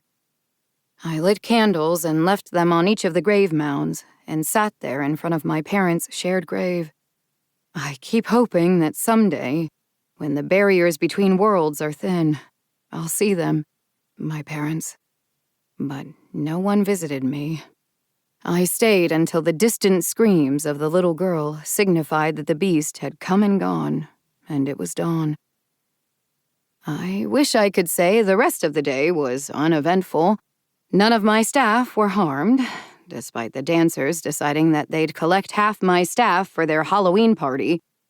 I think after our last interaction, they were trying to fuck with me. They were gathering up everyone they passed, dragging them into the parade, and forcing a torch into their hands. I decided to go take a look in person, just in case my staff needed help. I didn't make it far. I opened my front door and someone was there, standing directly on the other side, their form looming out of the darkness at me. I screamed and stumbled backward, regaining my wits enough to grab the edge of the door in an attempt to slam it shut. The visitor put up a hand, and the door stopped short. I backed away, thinking of where my shotgun was stored, and then I saw the cup he clutched in his other hand. The white bone shone in the moonlight. "Oh," I said, "you." The man with the skull cup nodded faintly. I let the door swing open again, but he did not enter, nor did I invite him in. "I need to go," I finally said, as the silence between us grew awkward. "I need to check on my staff." "They're fine," he said. I heard wry amusement. "Hospitality laws are in effect." "Ah, so the dancers are fairies," I said. He shrugged, his gaze sliding away from the doorway. "Fairies aren't the only things that follow hospitality laws. Even humans practiced them at one point, though that tradition has sadly waned in modern times." "So they aren't fairies?" He ignored my question and looked me up and down. "It's Halloween. Aren't there traditions to be honored?" I babbled an apology and went back to the kitchen to fetch the rest of my costume. I'm the same thing for Halloween every year. It doesn't take much work. Just some black leggings, a black turtleneck, and a printed cardboard box to go over my head that I bought online. Yes, I dress up as a video game monster. Look, it's easy, and kids love it. I put the head on and took up a bowl of candy I'd prepared, just in case. I offered it to him. He hovered over it a moment, and then his hand dropped to the side and latched around my wrist instead. He pulled me out onto the porch. I let the candy bowl fall from my hands, protesting in sudden panic that I had work I should be doing. I needed to leave. He laughed and inquired as to whether I was confident that my preparations had been enough, and whether I could trust my staff and family to do their jobs. "I'm never confident," I said. "I live in constant fear that I'm not doing enough." "See, that's the problem. You never relax. It's Halloween. Let's enjoy it." He threw his arm around my shoulders as if we were friends, but his fingers tightened, digging his nails into my muscle until I flinched. "Let's go trick-or-treating," he said. His tone indicated this was not a request that could be refused. At the campground entrance, we paused. As our primary goal on Halloween is to contain the monsters, we reinforce the borders with bundles of all the materials known to ward off the supernatural. This protects the town. Then, since all those malicious entities are trapped here with us, we need to protect ourselves. We reinforce security on the various buildings, and staff only leave in pairs with their own personal protections, specifically an orange safety vest covered in charms from every culture imaginable. Finally, we have cameras set up around the campground and run surveillance. If anything gets out, we notify the police. The man with the skull cup eyed the gate as I ran the flashlight over it. And then he turned to me, his thin lips curling up into a smile. "Would you," he asked politely, "open the gate?" I stared at him a long moment. "You can shut it behind us." His words were very soft. The barrier was working. He couldn't leave without me allowing him to. "I'm not obligated to," I replied. I could stop him right there, easily. He considered for a moment. "I will owe you a favor," he said, "at a time of your choosing in the future." A debt from an inhuman is not something you pass up, no matter the risk. I silently went to the gate, removed the bundle, and swung it open for him to pass through. Then I replaced the bundle and joined him as he walked off down the road that led toward town. My plan was to make the trip on foot, and hopefully that would take long enough that he wouldn't have time to cause too much mischief before midnight. Then someone going into town stopped and offered us a ride because she recognized me and clearly didn't recognize who was with me. And of course, the man with the skull cup accepted, smiling that soft, smug grin the whole time we were in her back seat. There are still people in town who haven't read my rules. I don't hide the fact that they exist.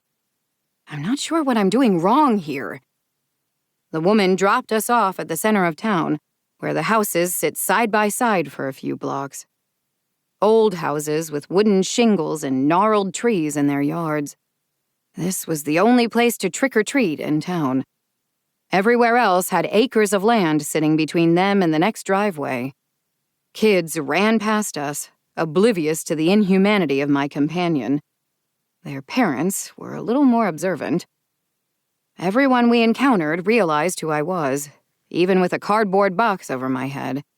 I've used this costume for years, so it's pretty apparent what's going on when a 5'4" video game monster shows up on the doorstep with a man carrying a skull cup, or woman, or whatever people other than me see him as. His appearance is different for everyone he interacts with. And the man with the skull cup just solemnly intoned, "Trick or treat," as each door opened for us, and then stood there, his cup clutched in both hands, until the homeowner handed me the candy, not really sure what else to do. I hadn't brought a bag, so I took off my cardboard head and used that to store the candy in. Then we reached a house, and after receiving our candy, the man with the skull cup offered the person at the door a drink. I stood a pace behind the man, and I frantically pantomimed to the homeowner to take a sip. They did, their eyes wide and fixed on me the whole time. Then the man with the skull cup walked away, and I followed him, casting nervous glances backward to the person who'd just been poisoned. That wasn't the only person he offered a drink to. I started to sweat, despite the cold air. Drops of perspiration beaded up on the back of my neck, and I was flushed with anxiety, watching all this unfold. After about an hour, I began to notice a trend in which houses he offered a drink. Are you only poisoning the people giving out shitty candy? I asked. Maybe, he replied with a thin smile. Now, while this may sound amusing, just think back to how I said the people in town haven't all read the rules. I'm sure some of them were hugging their toilets that night. But it wasn't until the last visit that I really ran into trouble. It was getting close to 10 p.m., and most of the kids had gone home. The porch lights were starting to go out. The man with the skull cup was walking quickly now, up to the last house on the edge of town. The streets were dark with shadows, as we'd left streetlights far behind. "I'm sorry, I just ran out of candy," the woman who answered the door said, visibly growing more nervous as she took in who I was and who I was with. "It is tradition to present all that visit with a gift," the man with the skull cup said cordially, and he held out his cup in one hand and a knife in the other. I understood what he was asking. I know how these things go. Behind him, I pantomimed to the woman cutting her palm open with the knife while mouthing the word "sacrifice" to her. I saw comprehension dawn in her eyes, and she nervously took the knife from him and put the point to her palm. She seemed surprised at how easily it cut through her skin. His knife is very sharp. Then I mimicked turning her hand over, and she did this and let the blood drip freely into the bowl of his cup. We stood there for a few moments, the woman growing pale, not from the blood loss, but from the sight of it, from the growing pain in her palm as the nerve endings finally realized what was happening. Then the man thanked her. She snatched her hand back and clutched at her wrist as if she could hold back all sensation, and the man turned to go. I followed. Behind us, I heard the door slam shut and the heavy click of a deadbolt. "Old blood from what was in the cup before," the man with the skull cup murmured as we walked back to the street. "New blood, freely given. I need only one more ingredient to refill my cup." Wait, refill? You have to refill it? He did, he said. I just hadn't noticed, or at least I hadn't made the connection when I found the bodies, the ones with their throats slit. And his eyes slid sideways toward where I stood beside him, slowly growing cold inside at the realization of what he was saying. The last ingredient. Blood forcibly taken. And I made to turn, to run, but he seized my hair and wrenched my head sideways, and I felt, briefly, the line of his knife against my neck. Then I twisted and pulled, and I left behind a clump of my hair, but I was free and running down the road, the line across my neck burning as it bled freely into my shirt. But it was intact. My artery was intact. I was heading away from town by necessity. The man stood between me and the safety of the houses. I'd cut across the field, I thought desperately, and circle back toward town. I'm in shape from all the work I do on the campground, but I'm not a runner. That's a different kind of athleticism. I quickly exhausted my stamina and was reduced to a fast walk, clutching a hand against the stitch in my side. My neck stung where his knife had broken the skin, but the blood flow was slowing. I angled my direction more toward the beckoning lights of the town. Then I saw, somewhat behind me and to my right, the man with the skull cup. He walked at an even pace, cutting a straight line between me and my destination, so that even if I sprinted, I'd run the risk of being intercepted. Even if I could sprint. So I changed tactics. I'd head back toward the campground. That was a straight line, and if I could reach the gate, I could get my hands on the bundle that guarded it, and whatever it was that he feared inside. Have you heard of persistence hunting? You walk an animal to death. You keep pace with it, so that every time it slows, you're right there, threatening it, spurring it to keep moving, keep going, step after weary step, until it finally collapses of exhaustion. I didn't have my cell phone on me. It had fallen out of my pocket in my struggle to break free of his grip.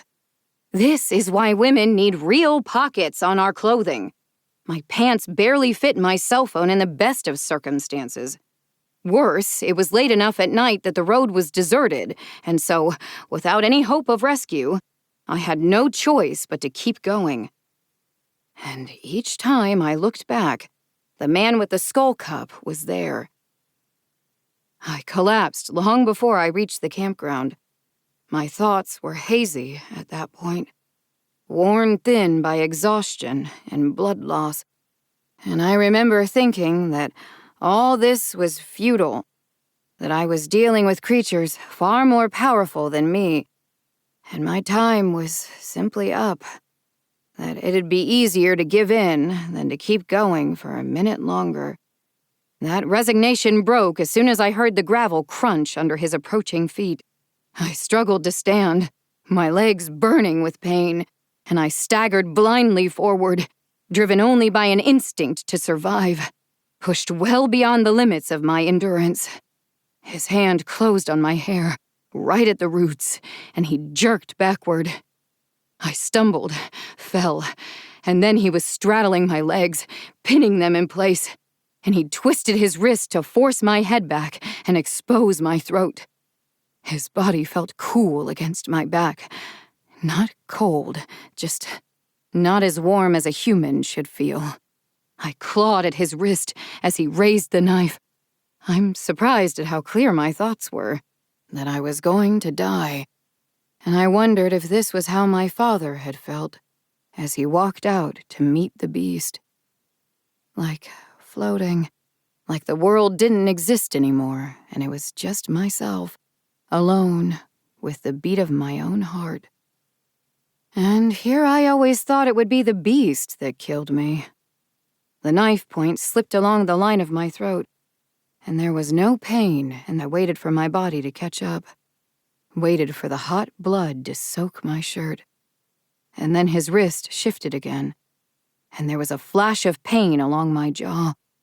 He dropped the knife and picked up the cup, holding it just below my chin, and now I felt the heat of blood trickling along my neck, saw it dripping into the cup and mixing with the dark liquid already inside. Then he released me and took the cup away. I pressed a shaking hand against the cut on my jaw and watched blood run down my wrist and soak into the sleeve of my shirt. It was a long time before I could speak. "I thought you were going to kill me," I whispered. "Perhaps I was," he murmured. "Would it have been forcibly taken if you'd known you weren't going to die? Wouldn't you have simply acquiesced, knowing that it was easier to submit than to fight the inevitable? But why me?" A selfish question, perhaps, but I've grown accustomed to others being the ones who die, and me the one who lives. It's my gift to you, a reminder of the true dangers of your campground. You've grown complacent. That creature impersonating your brother might have succeeded in its plans if you hadn't gotten lucky.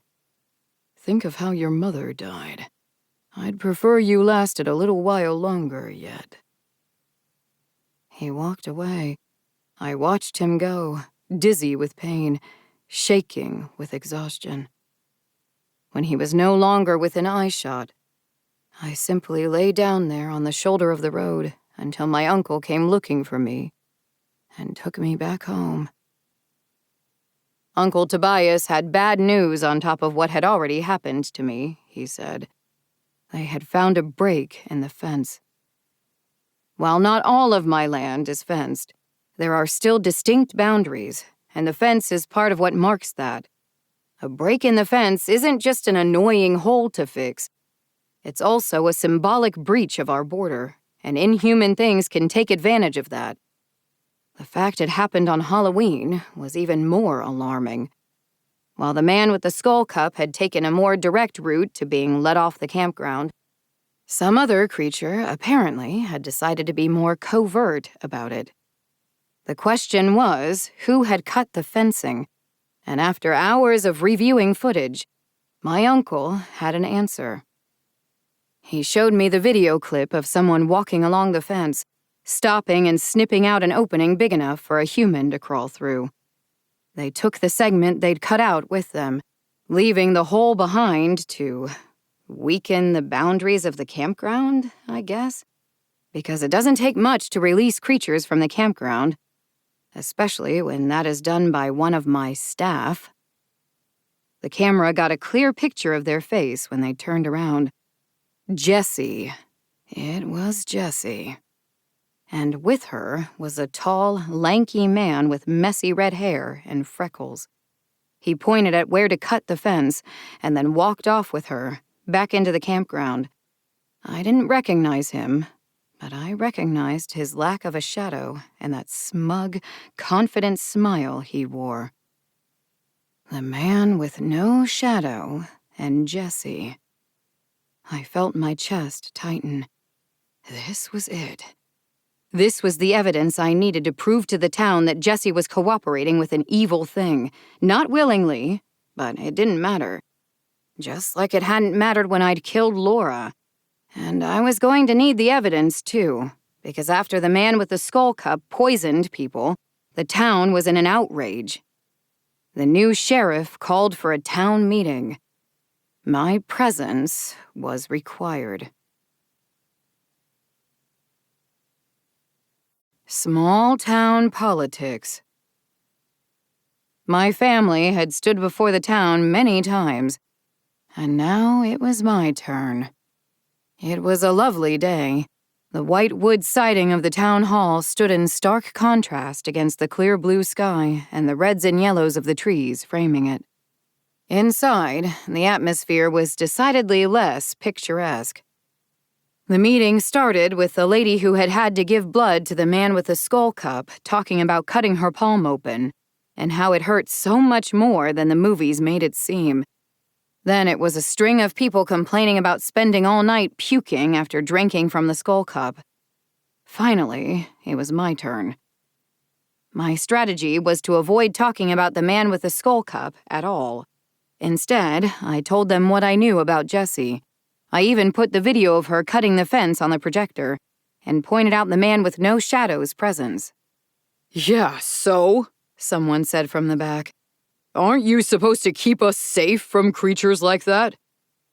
His voice sounded familiar. And this only shows that Jessie cut the fence, the new sheriff said.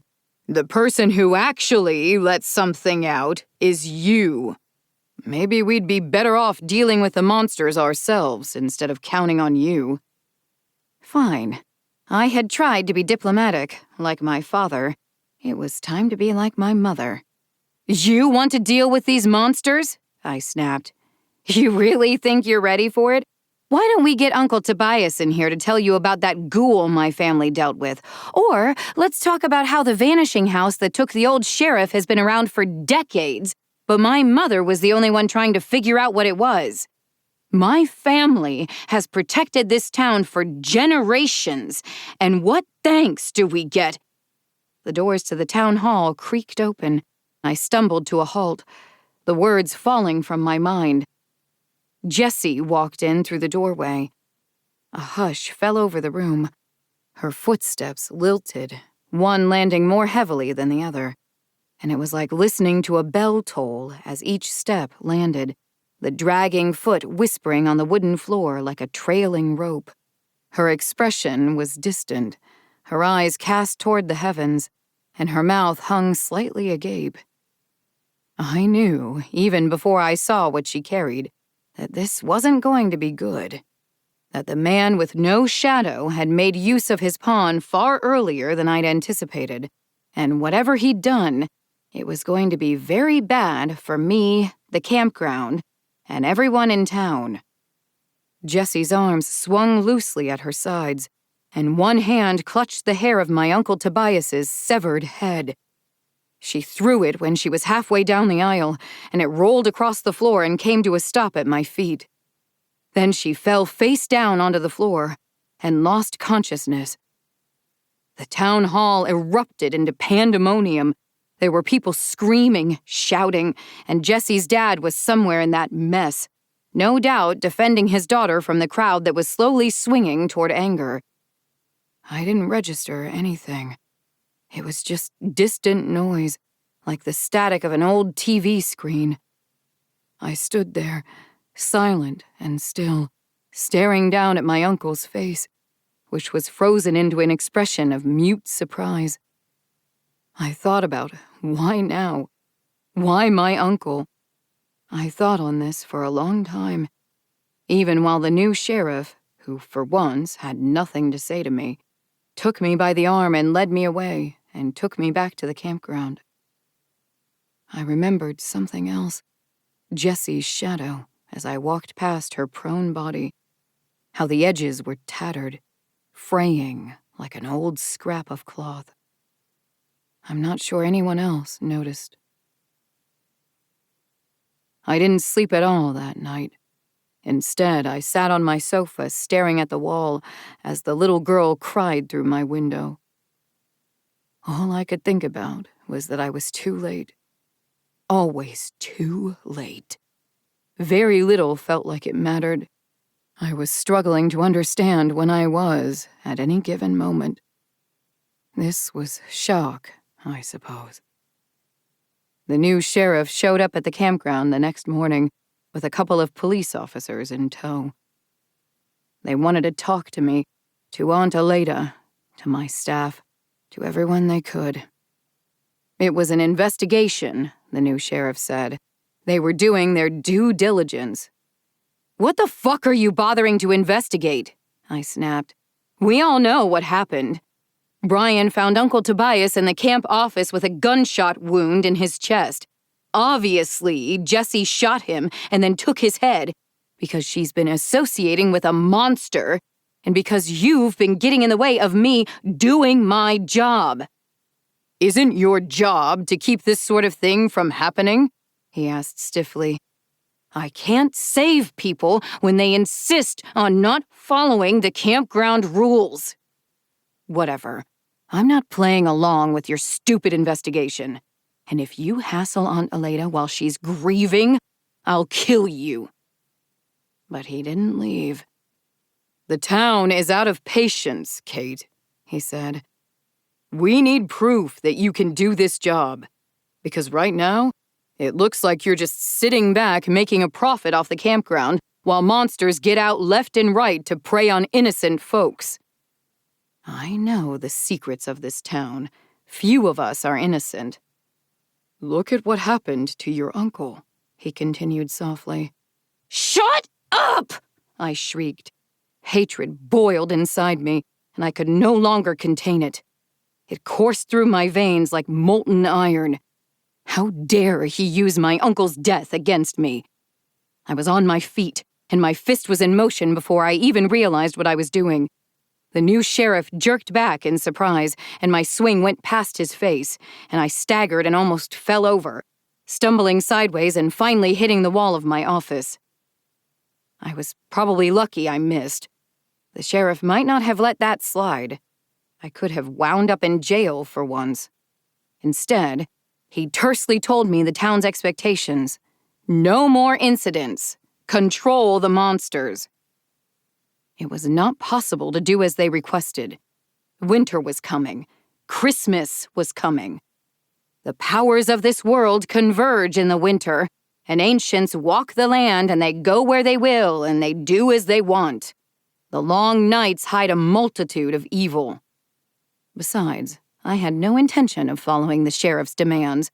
There would be at least one more incident, this one caused by my own hand. I would repay the man with no shadow with a gift of my own. Jessie was unconscious for 3 days at the hospital. When she woke up, she was unresponsive. Dr. Henry took her home. And he'd had the audacity to show up at Tyler's doorstep in the city, asking my brother if there was something we could do to help her. He knew better than to ask me. I would have told him the truth. There was nothing to be done. She was no more than a puppet for a monster at this point. But he didn't want to hear that. He didn't want to know there was no way out of this. It always fell to my family to make the hard decisions. So when he finally left to run an errand, he couldn't leave Jessie alone for long. I broke into the house through the back door. It was just something that needed to be done. No different than putting down a rabbit that had been hit during mowing. But I was lying to myself, wasn't I? Then I went to the grove, my fingers clutching the hair of the severed head I carried.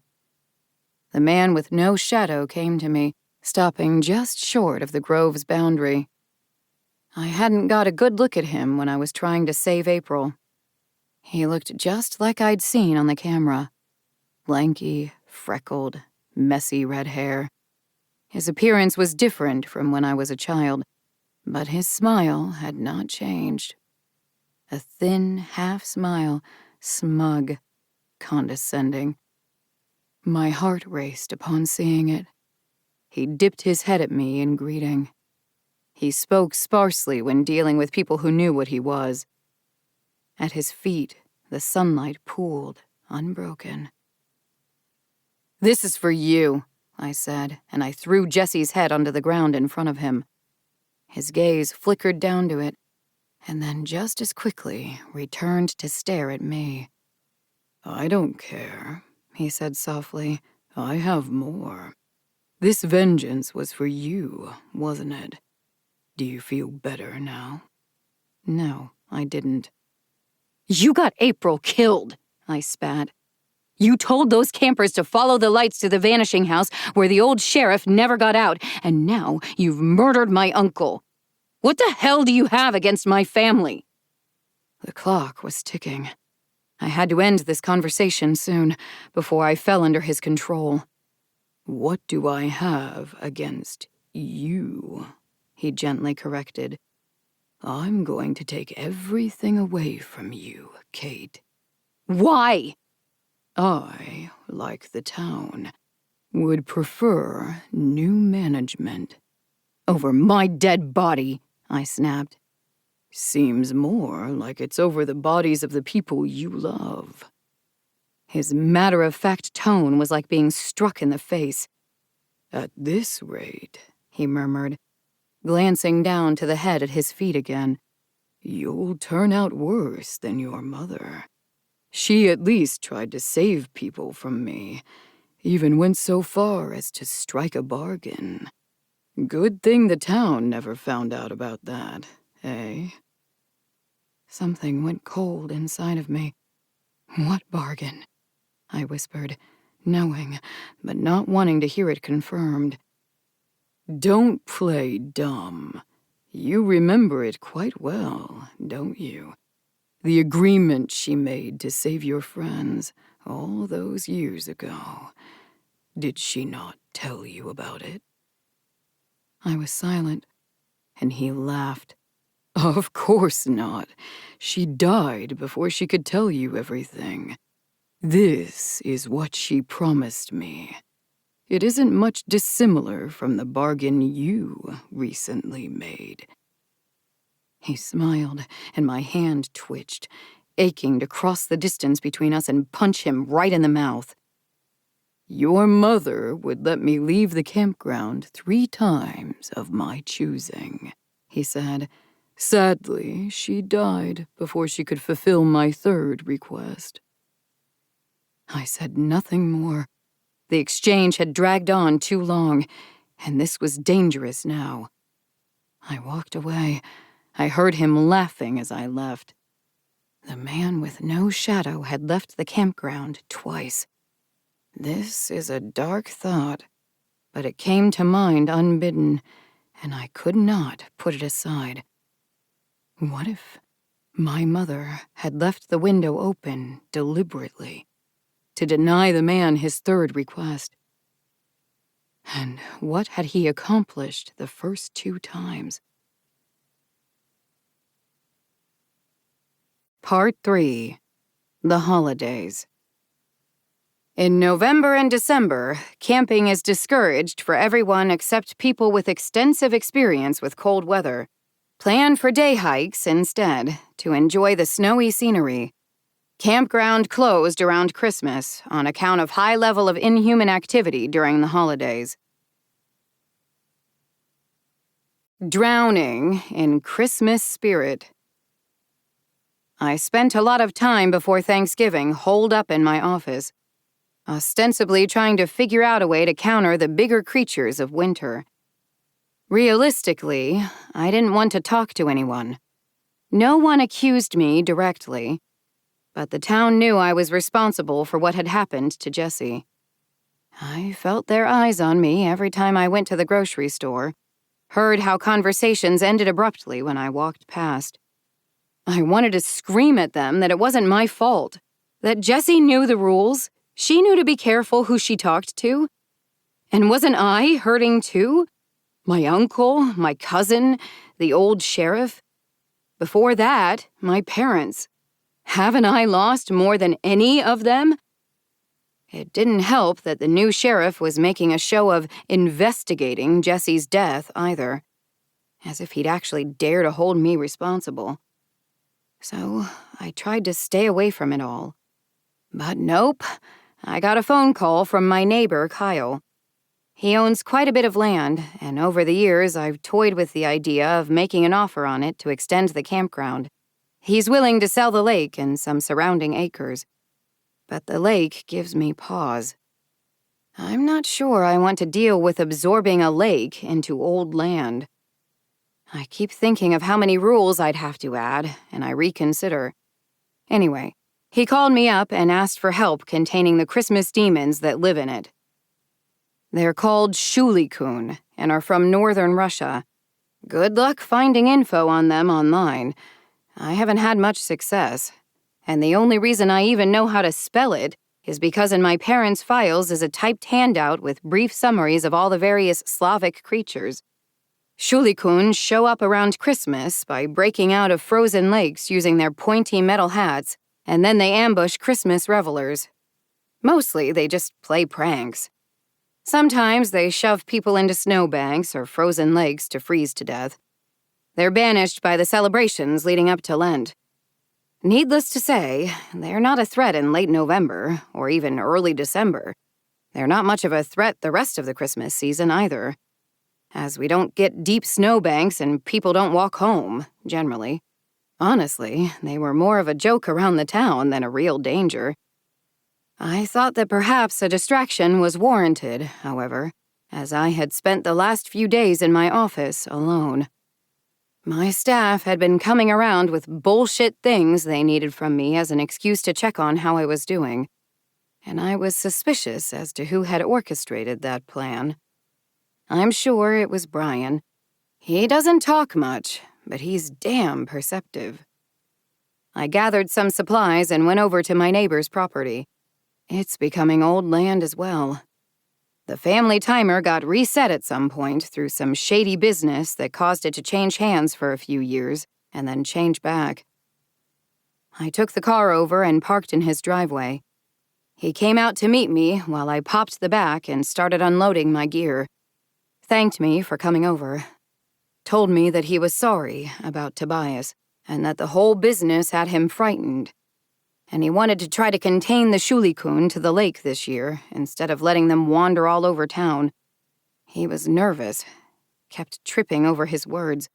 I wonder if that should have tipped me off. But I attributed it to his lack of experience with non-human entities. The lake is quite large. There's a narrow strip of land leading out to an island off one bank. The landmass in the middle is too symmetrical to be natural, at least by my judgment, and I do wonder when and why my neighbor's family constructed it. It had to have taken a lot of dirt and work, as the pathway is big enough to accommodate a car, and the island could hold probably 20 campers, depending on the size of their tents. Yes, I think of things in terms of campground usage. It's a habit. I circled it once, hanging bundles of warding materials in the branches as I went. I don't know what repels Shulikun, if they even can be repelled. So I just went with the full assortment of materials known to affect various other creatures from the same region. I was walking back up the path leading to his house when I was stopped by the sound of something behind me. A noise that shot terror through my blood, freezing my muscles and robbing me of my breath. I stood there in horrified immobility, realizing that it was futile to run. And behind me, the horse walked closer, the thump of its hooves on the packed earth unmistakable. Then a male voice spoke, and I almost wept with relief before realizing that while it might not be the dappled gray horse, it was still something dangerous. I turned slowly, weighing what I would say in reply, knowing that my fate hinged on my response. "It's a little early, isn't it?" I asked weakly. "I mean, it's still November." I suppose I could have done better. 5 Shulikun were on the trail before me. Now, when I said that they prank revelers, perhaps you were imagining something a little more benign. Mischievous gnomes? Christmas elves? Certainly not a warrior in chainmail with a pointed iron cap mounted on a war horse, right? He stared down at me, stone-faced, his lips and the corners of his eyes tinted with the blue of frostbite, and his gloved hand rested on the pommel of his sword. His 4 companions were arrayed similarly, straight-backed in their saddles, their stares cold and unyielding. The Shulikun don't just prank revelers. They are also the enforcers of the Christmas spirit and will drag anyone unfit for the season to a watery grave. I sure as hell wasn't in the Christmas spirit yet. My uncle had just died, the town was questioning my competency, and we weren't even past Thanksgiving. How could I possibly be excited for Christmas? I offered all this up as my excuse, and when I was finished, the lead Shulikun kicked his horse forward and rounded past me. And as I turned to follow its course, the warrior reached down, grabbed hold of the back of my jacket, and spurred his horse into a run. I was yanked off my feet, and then I was being dragged, half my body on the ground, as the warrior leaned over in his saddle, allowing enough slack so that I didn't tumble under the hooves of his horse. I kicked, trying to get my feet beneath me, for all the good that would have done with a horse in full gallop, trying to get away from the stones and debris that tore at my jeans and bruised my flesh. I twisted in my jacket, clawing at the zipper, choking on the pressure just under my chin. And then we hit the lake. Their momentum slowed some, and the water supported my body, and I could breathe. But the warrior did not stop dragging me farther out, toward the deeper parts of the lake. I yanked savagely at the zipper of my jacket, and the damn thing got stuck. "This isn't fair!" I shrieked. "Just because the stores are selling decorations already doesn't mean it's Christmas time." The warrior glanced down long enough to give me a disgusted look. "You hold no joy in your heart," he rasped. "You anticipate the holiday with dread." Make a movie out of this, Hallmark. Being carried away to drown by a warrior on horseback for not eagerly awaiting the holiday season is certainly more motivating than watching a jaded CEO move to a small town where she falls in love with Christmas and her hunky neighbor. The water was to the horse's chest. I began to take deep breaths of air, preparing myself to be pulled under. Maybe I could still break free. Maybe I could swim to the surface. The lake churned around me as the 4 other Shulikuns surrounded us, and then they plunged forward in one leap, and I was yanked down sharply, and there was nothing but water around me. The cold of it almost shocked the air from my lungs. I held my breath through sheer force of will and continued to tug at the zipper frantically until it came loose, and I tore my jacket open, and for one brief, exultant moment, I was free. A hand closed over my throat instead. It forced me farther into the depths, and I could only claw helplessly at those fingers, My gaze locked on the receding sunlight above me. All I could think of was how unfair this was. My uncle had died. April was gone. What reason did I, or any of my family, have to be merry? Finally, as my body strained to inhale, the warrior let go. I immediately started swimming up toward the distant ball of sunlight that marked the surface. In my heart, I knew it was futile. He wouldn't have released me if I'd had any hope of survival. Still, I had no intention of dying quietly, and I kicked and pulled myself through the water. And then it was too late. I remember red spots dancing in my vision, and then agony, and then nothing. I woke with one abrupt convulsion, like my entire body was crawling inside itself. And then I was shoved over onto my side as I began to vomit uncontrollably. I brought up everything in my stomach, and then some, coughing and retching out dirty lake water until I was spitting blood. I dimly felt comforting hands on my back, and voices telling me it was okay. I was going to be okay. And finally, it was. I could breathe again. I began to shiver violently, soaked through. I looked around me and found that I was flanked on either side. To my left was Brian. To my right was the man with the skull cup. I stared at him incredulously. Your aunt gave me permission to leave the campground to accompany Brian on a small errand, he said tonelessly to my unasked question. I turned to look at Brian. He came and found me and said you were in danger, he explained quickly, and that he'd be needed to save you. He led me here and waded out into the water and pulled you out. I thought you were dead, but he forced the contents of his cup down your throat, and that's when you started coughing. I took a couple of deep breaths. I had done some dangerous things around here, but I honestly think this might have been the closest I'd come to actually dying, at least at that time.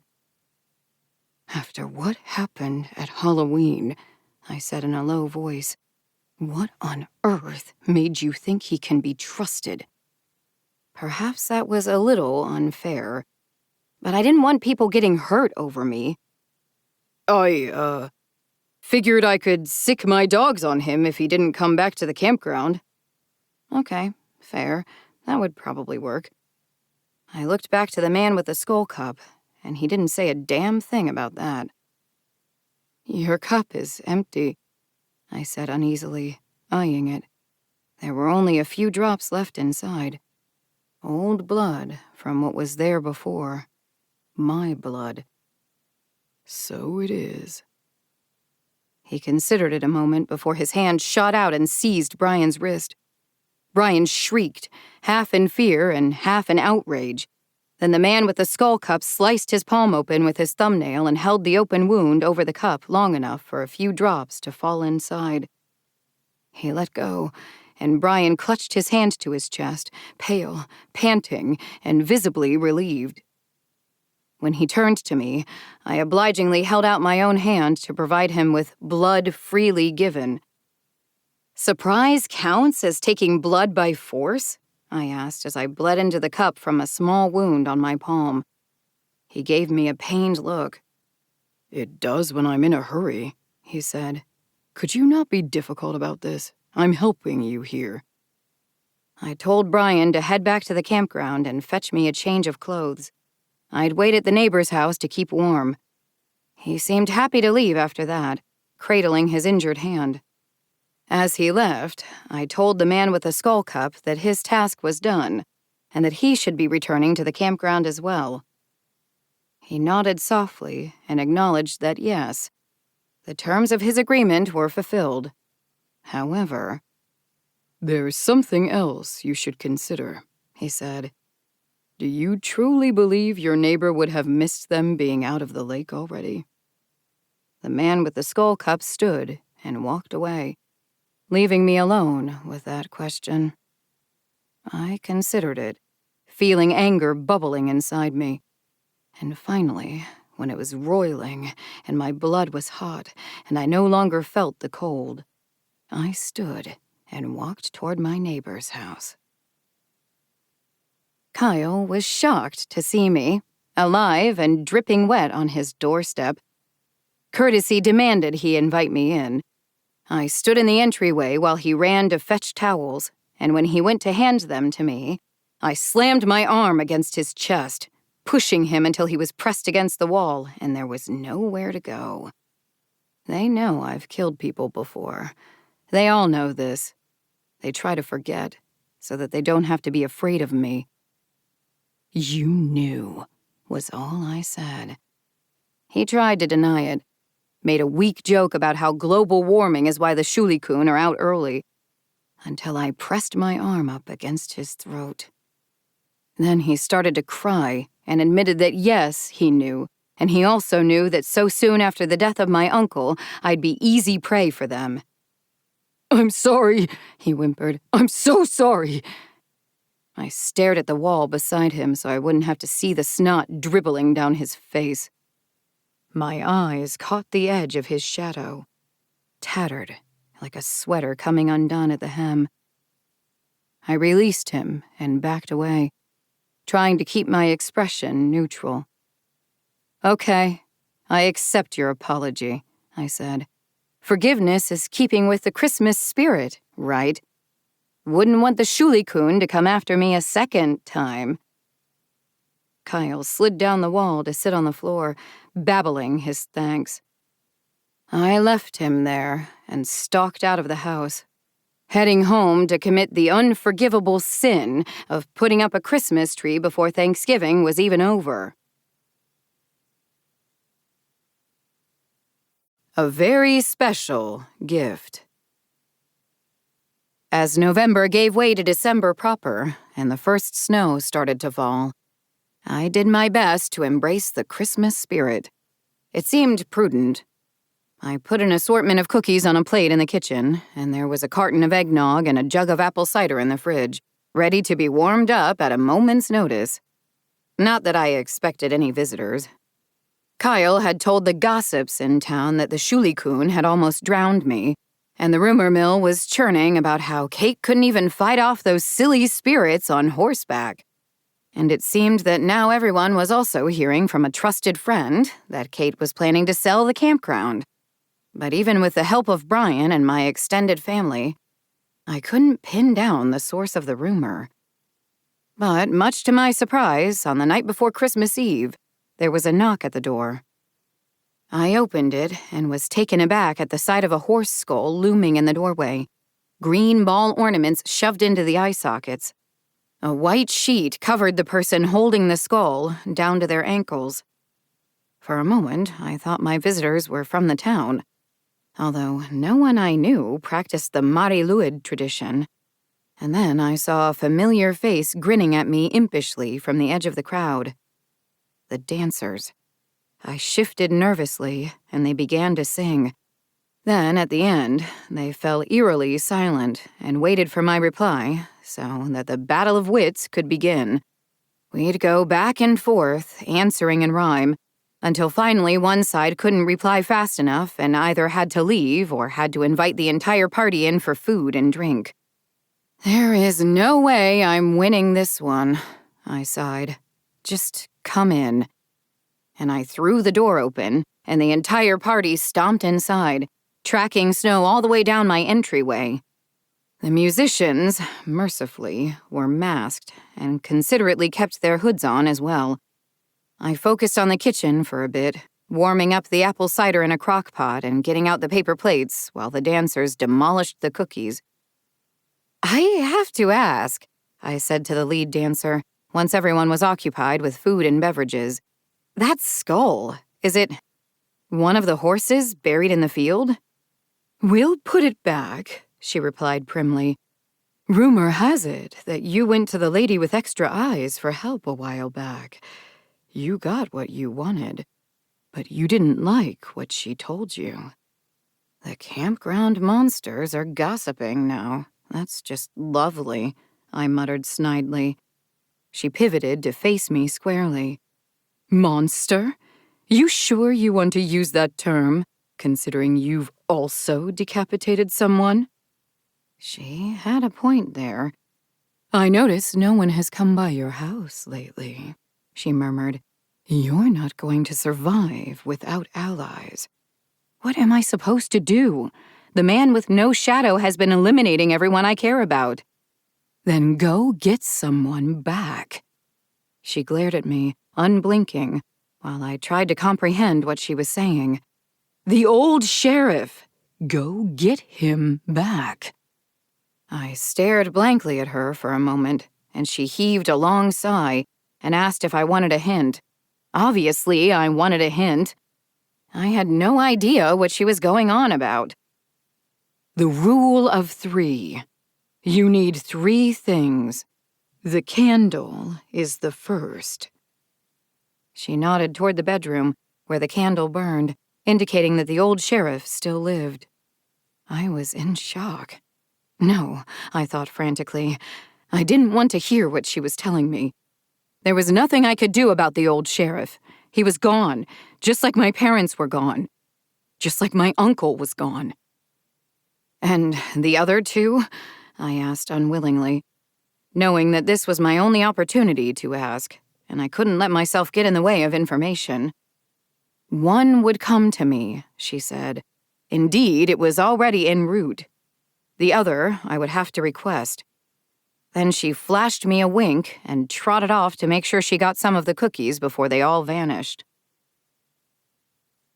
I woke up on the sofa the next morning and found that my pantry and refrigerator were empty. My trash was full of wrappers. How do you go through 4 sticks of butter in one night? And there was an eviscerated deer on my kitchen table. I had a vague memory of one of the dancers telling my fortune using its entrails, but I didn't remember what she'd said. It was something momentous. I remember being afraid, emotional. I think I cried. I wasn't sure if it had been some kind of spell or if I had just been hilariously drunk. They'd certainly spiked the cider at some point because my crock-pot smelled like the contents of my now barren liquor cabinet. I was becoming convinced the dancers were fairies. I stumbled into the kitchen to get some water, just in case a hangover was the reason I felt like crap. And that's when Brian burst in through the front door. Jewel cat, he panted, near town. I got a couple of answers out of him, between his ragged gasps for air. Where it was, whether he thought the cat was hunting or not, it was. And then I was running out the door. I wasn't certain what I could do, but I knew that I had to try because otherwise the new sheriff would get the incident he wanted. I hate the Christmas season. You'd think it'd be a lovely, peaceful time of year, but no. It's absolutely brimming with monsters. I drove as fast as I dared until I reached the road Brian had indicated. There was only one house along it, a squat 1-story of tan brick, set near the top of a low hill. I stopped halfway up the driveway, my tires throwing gravel. I got out and ran toward the house, just in time to see a large cat backing out of a broken window. When I say large, I'm not talking about something like your grandmother's cat that she swears is a Maine Coon, but it doesn't have long hair, and you're certain it's not actually a Maine Coon, just obese. I mean that this was a picture window, and the cat was barely making it out. The frame was completely filled with its ass. Its hind legs braced against the wall as it ponderously heaved the rest of its body back through the opening, tail aloft to prominently display its butthole in perfect feline fashion. Which all sounds hilarious, except this was the Yule cat, and the Yule cat is one of a handful of Christmas creatures that roam the world purely for the purpose of brutal murder. It dropped out the window and onto all fours. If not for its size, the Yule cat would look like an ordinary fluffy house cat. Its coloration is that of a gray tabby, and its coat is long and bushy, giving it a majestic mane around its neck and enveloping its legs and body. In its mouth was an arm. The owner was at least still connected to the arm, a bit bloodied from being pulled through the broken window, but otherwise still alive. Screaming in terror, but alive. The Yule cat hunts only under very specific circumstances. It roams the countryside during Christmas time in search of people who haven't received new clothing before Christmas Eve. Don't worry. I'm pretty sure presents of clothing not opened until Christmas Day count. I guess this poor resident hadn't received a new shirt or gloves and hadn't thought to buy any for himself before Christmas came. The cat released the man, and he began to crawl away, struggling to get to his feet. I ran for him, thinking that if we couldn't stop it, perhaps we could flee. Behind him, the cat dropped low to the ground, tail lashing furiously. It was growing in size. It was bigger each time I blinked. And by the time I crossed the short distance to him, the tips of its ears were even with the roof of the house. I seized the man's arm and pulled him to his feet. I screamed at him to run. "The car," I said. "We just had to get to the car." The cat pounced right as we reached it. It landed over top of us. The impact knocked both of us off our feet, and there was a screech of twisting metal as one of its paws came down on the front of my car and crushed the hood. Then the cat snapped a paw out and slapped the man away, sending him tumbling across the yard. It hunkered down to the ground, eyes intent on the man's prone body, waiting for him to get up again. Panting, I got to my feet. My arm was bleeding from hitting the gravel, but I didn't feel anything under the adrenaline. My car was ruined. At least the cat was still playing with its prey, and as horrific as that was, it bought me more time. For a brief moment, I thought about the shotgun in the back of the car. Guns so rarely worked against the inhuman, though, and I didn't have time to be wrong. I cast about desperately for something else that might deter the monster. Then I saw it. Coiled alongside the house was a garden hose. If it was going to toy with the man like a cat, then perhaps it would react like a cat to this as well. I cranked the spigot open and ran. Since it was ignoring me, I would get as close as I could and hit it at point-blank range. I aimed the hose up, between legs as thick as tree trunks, and sprayed a stream of ice-cold water right onto its belly. The cat yowled and jumped straight up, legs flailing as it twisted in midair, tail lashing. Then it hit the ground and spun, hissing with its ears flattened against its skull. There was a blur of movement, just a flash, an impression of something dark headed at me, and then I was airborne. I hit the ground on my shoulder, and the resulting burst of agony blinded me for a moment. I rolled and wound up on my stomach, dazed from the blow. I raised my head again just in time to see the Yule cat holding the man down with one paw on his legs. Its teeth were sunk into his torso. I could hear his screams, and then the cat simply raised its head, and the screams were abruptly silenced. The cat opened its mouth and let the upper half of the man's body fall to the dirt. It sniffed at it, daintily plucked up a loop of intestine and ate that, and then immediately lost interest. I was too late. Someone had died, and yes, it wasn't my fault. But did that really matter? The town wasn't going to tolerate another dead local, and the new sheriff would be there, ready to lay all of this at my feet. I groaned. The cat turned its head and stared down at me. It put its ears back. "Oh, fuck off," I said to it. "I got new clothes. You don't get to eat me." It dropped to the ground, its belly a mere foot above the grass. It took one slow step forward. I nervously began to stand. Had I gotten new clothes?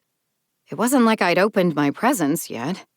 Normally, I bought myself some new socks, just in case, but I hadn't been getting out much, and my most recent trip into town had been a frantic, last-minute ordeal where I just got presents from my family and called it a day. But even without my yearly socks, Aunt Elena always was sure to give us something, I desperately thought, as the cat continued to stalk closer.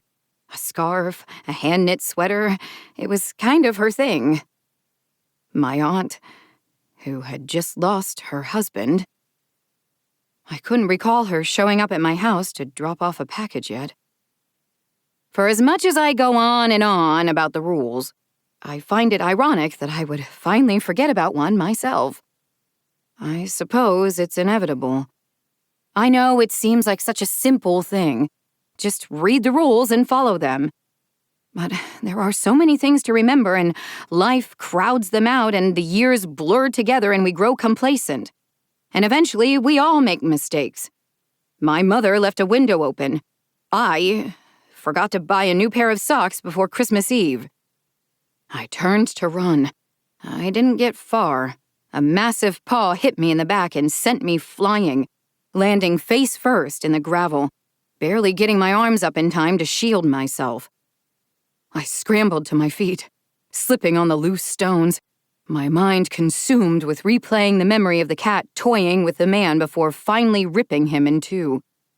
My chest was so tight with panic. It was like my lungs were twisting together and I couldn't even inhale. A hand seized the back of my jacket. For a moment, I was lifted clean off my feet, and the world spun as I was twirled around. And then something heavy and warm fell over my head and shoulders.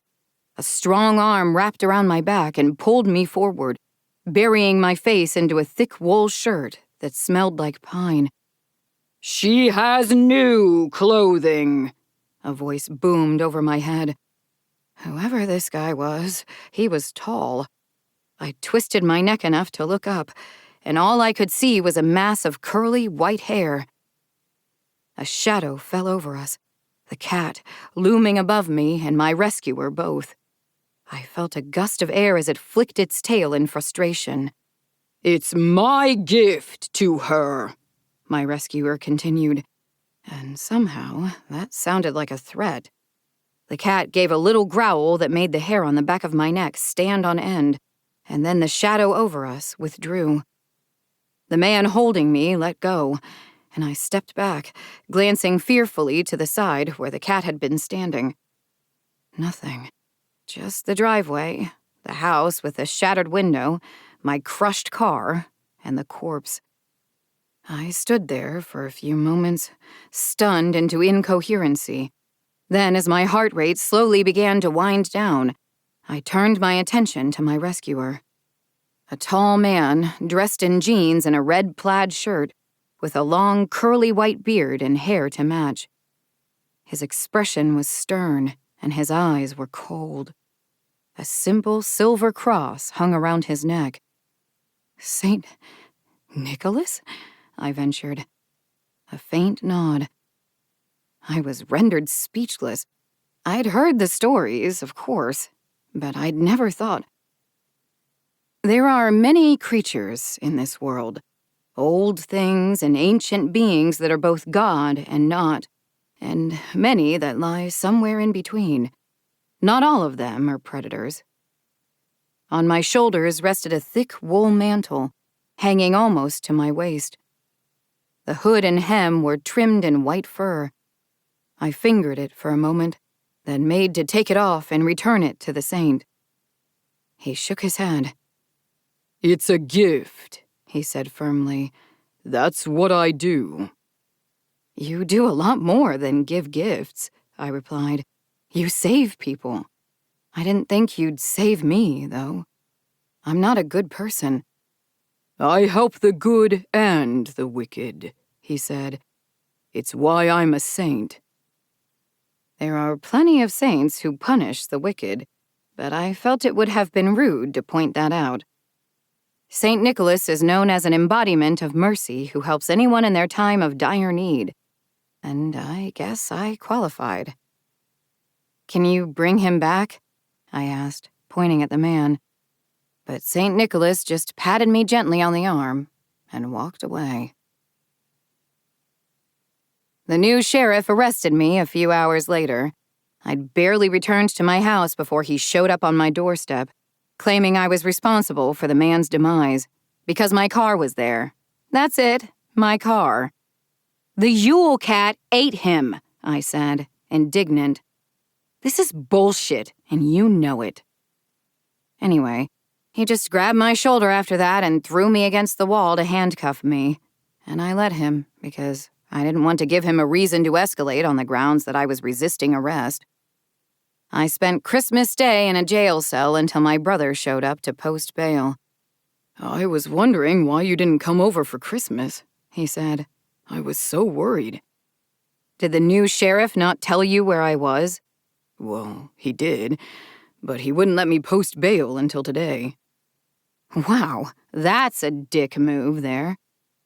Tyler drove in tense silence until we reached my house. I stayed in the car after he parked in the driveway, sensing that there was something he wanted to talk about. Danielle is pregnant, he said, and I think she's going to divorce me. Wait, what? That's a lot to have dropped on you. He kept talking, the words spilling out. I tried to focus on the whole, "I'm going to be an aunt" part of the conversation, but Tyler was too distraught. They'd fought over the campground, repeatedly.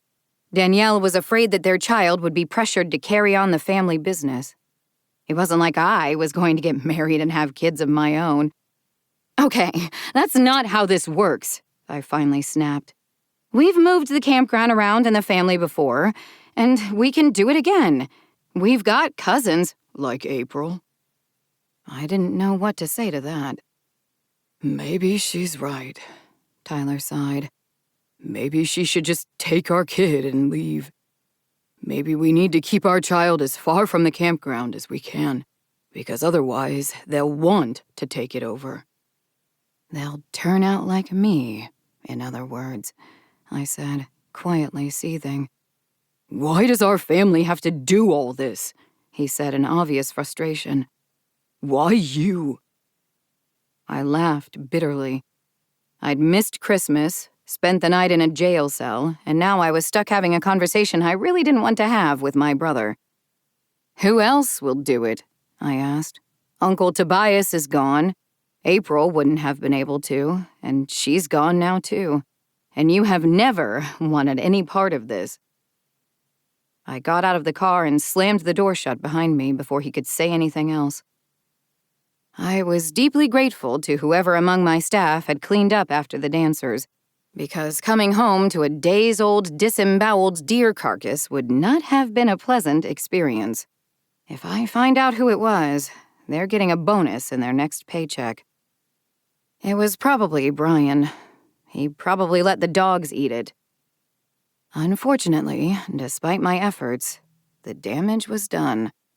The town now believed I wasn't qualified to protect them, and maybe they were right.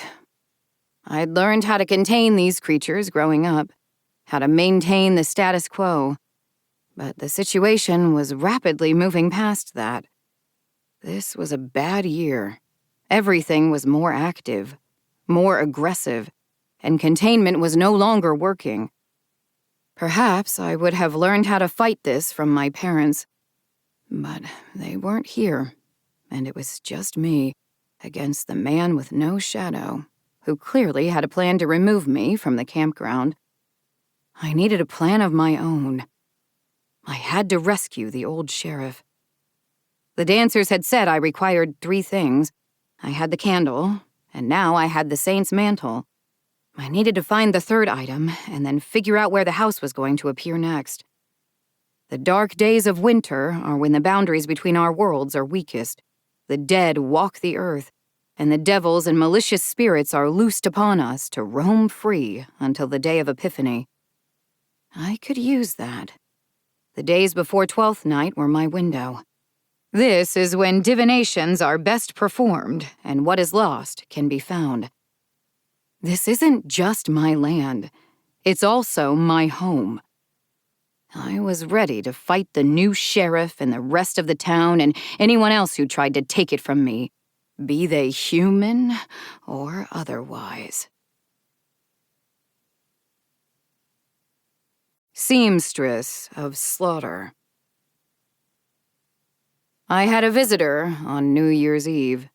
He showed up on my doorstep, looking for the camp office, a skinny, earnest man, likely in his early 20s. He reminded me a little bit of Tyler, if Tyler had been crossed with an anxious chihuahua. "Hi," he said, sticking out his hand. "I'm Curtis. I'm interested in buying the campground." I stared at him blankly for a moment. "Did the new sheriff tell you I was coming by?" he asked. "He did not," I replied. I did not shake his hand. He stood there, stammering, and the anger I had stashed away for occasions like this just couldn't be roused. He looked bewildered, hurt almost. "Sorry, it's just," he said, "I was told you'd be selling at the end of January. Something about the town council finalizing the decision. And that I didn't need to come by until then, but I had some time off and was just excited to see it. My mother always talked about how beautiful Goat Valley is." I forced a smile on my face. I felt bad for him. I had no idea how the new sheriff had dug him up, but clearly he'd been duped. So I took him for a tour, showed him the woods, fields, and even the family cemetery. Nothing out of the ordinary.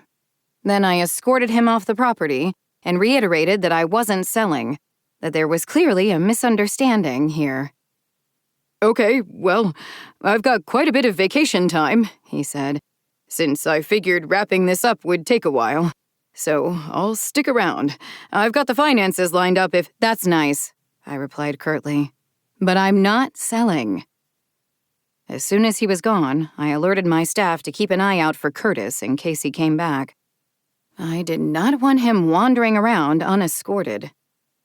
A half hour from midnight, I got out my tarot deck. I laid out a Celtic cross with the cards, as that was the first search result on the internet.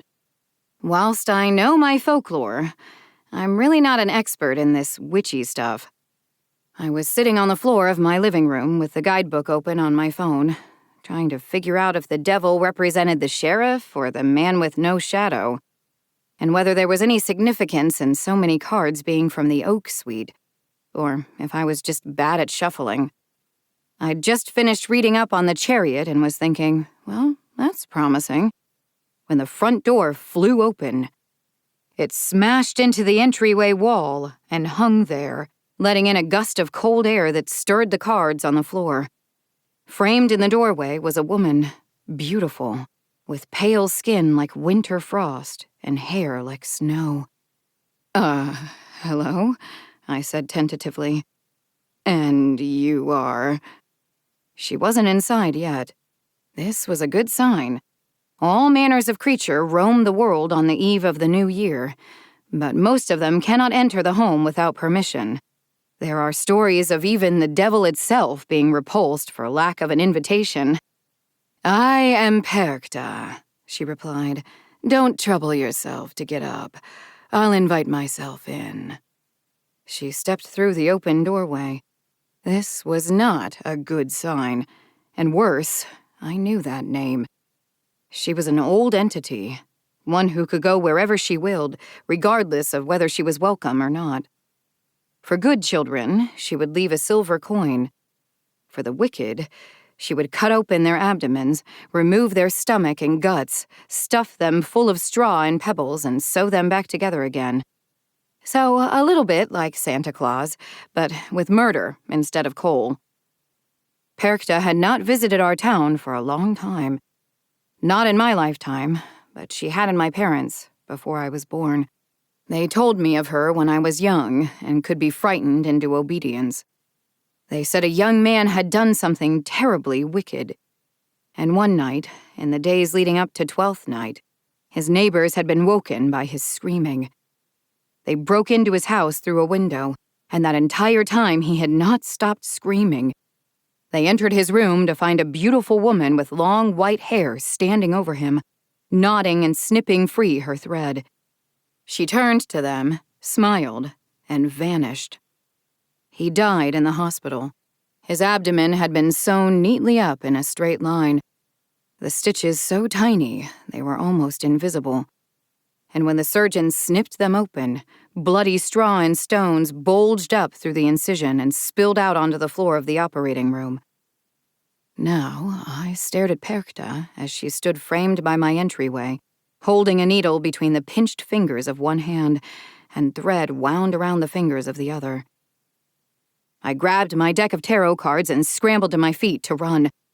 Some cards fell from my hand as I sprinted toward the kitchen, but I knew better than to stop and grab them. I could hear her footsteps crossing the living room as I fumbled with the deadbolt on the door leading to the garage. You have been wicked, haven't you, Kate? Perkta said from behind me, her voice a lilting sing-song. St. Nicholas saved you, but I am not nearly so kind. How many did I kill this year? Was it only 2? The camper who died in the hospital, writhing and vomiting blood, and Jessie, who died when I took her head. I've had worse years. I did what was necessary, I panted, throwing myself through the door, then slamming it shut behind me and locking it. It jolted as Perkta struck it, and I was thrown backward. I dove for the door leading outside and got it open just as the other one was ripped off its hinges. I ran out into the cold air, letting it fill my lungs, fighting through that initial shock that threatened to rob me of all ability to breathe. I was running, down through the yard, toward the edge of the driveway. I had no idea where I could go to get away. Perkta was once a goddess. Perhaps she still is. I don't know if ancient beings can lose their divinity, or perhaps divinity is merely a word that only has meaning for humanity. Her status as former goddess had certainly done nothing to lessen her power. I reached the end of the drive, and at first I thought to cut toward the road, but there was something standing on the asphalt. Multiple somethings. Their heads hung sideways at odd angles, and their limbs swayed in the wind. I veered wide around them, confused, unsure of whether I should go past or go the other direction entirely. Then my eyes adjusted to the darkness, and I realized what they were. Scarecrows. All their heads snapped up, still hanging sideways on loose necks. But the empty spots where their eyes should have been were fixed on where I stood, hesitating, keenly aware of the woman with white hair making her way steadily down the driveway at a confident, unhurried clip. The pace of a predator that knows it is only a matter of time.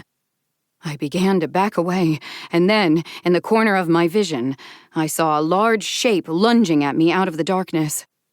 I dodged to the side, almost falling. Its arms passed over my head, and I smelled damp straw and a foul stench, the smell of rot. And then I was sprinting across the frosty field and leaving the scarecrows behind me. The tree line rose up before me. The darkness was impenetrable between the trees, but it was the darkness of my childhood. And there was a sense of safety in the forest. I just had to reach it. My reprieve was short-lived. I heard a noise from behind my right shoulder, and I risked a glance backward. The scarecrows were racing across the field after me. They ran in great, loping strides on all fours like animals, and their limbs seemed elongated, thin, more like gangly canines than human forms now. They were rapidly gaining. I hit the tree line, and the grass gave way to dead leaves. I stumbled through the underbrush, and then one scarecrow hit me, a bodily impact that took me off my feet. And I landed on my side, felt a weight fall over top of me, pinning me to the ground. I struggled, kicking and punching, and my fingers clawed straw from the back of its head, and my knee connected with something soft. Something that came free with a sickly sound, like the last bit of jam releasing from the bottom of a jar. Something like rope, but slick and wet, landing on my legs, and I gagged at the stench of bad meat. Now I know what Perkta does with the intestines of her victims. I seized the scarecrow's arm with both hands and wrenched, and the straw parted, and I tore it clean off. The scarecrow's body lilted, and one last blow to its side knocked it away from me. It writhed on the ground, trying to stand, more intestines spilling out of the hole in its midsection. I rolled and pushed myself up. Then another blow, and this one slammed my back against a tree trunk. My chest seized up at the impact, and for a moment, I could only feel the agony radiating from beneath my ribcage. And then, that was buried under the ice of terror. Perkta's hand was around my neck, and it was she who held me pinned, my feet straining to touch the ground. My tarot cards lay strewn across the forest floor. Necessary. That's debatable, she said, answering my earlier plea for understanding. And certainly no less wicked. A twist of her wrist, and her bone needles shone ivory in the moonlight. She pushed my shirt up and out of the way, and I felt the point of it against my skin, just above my belly button.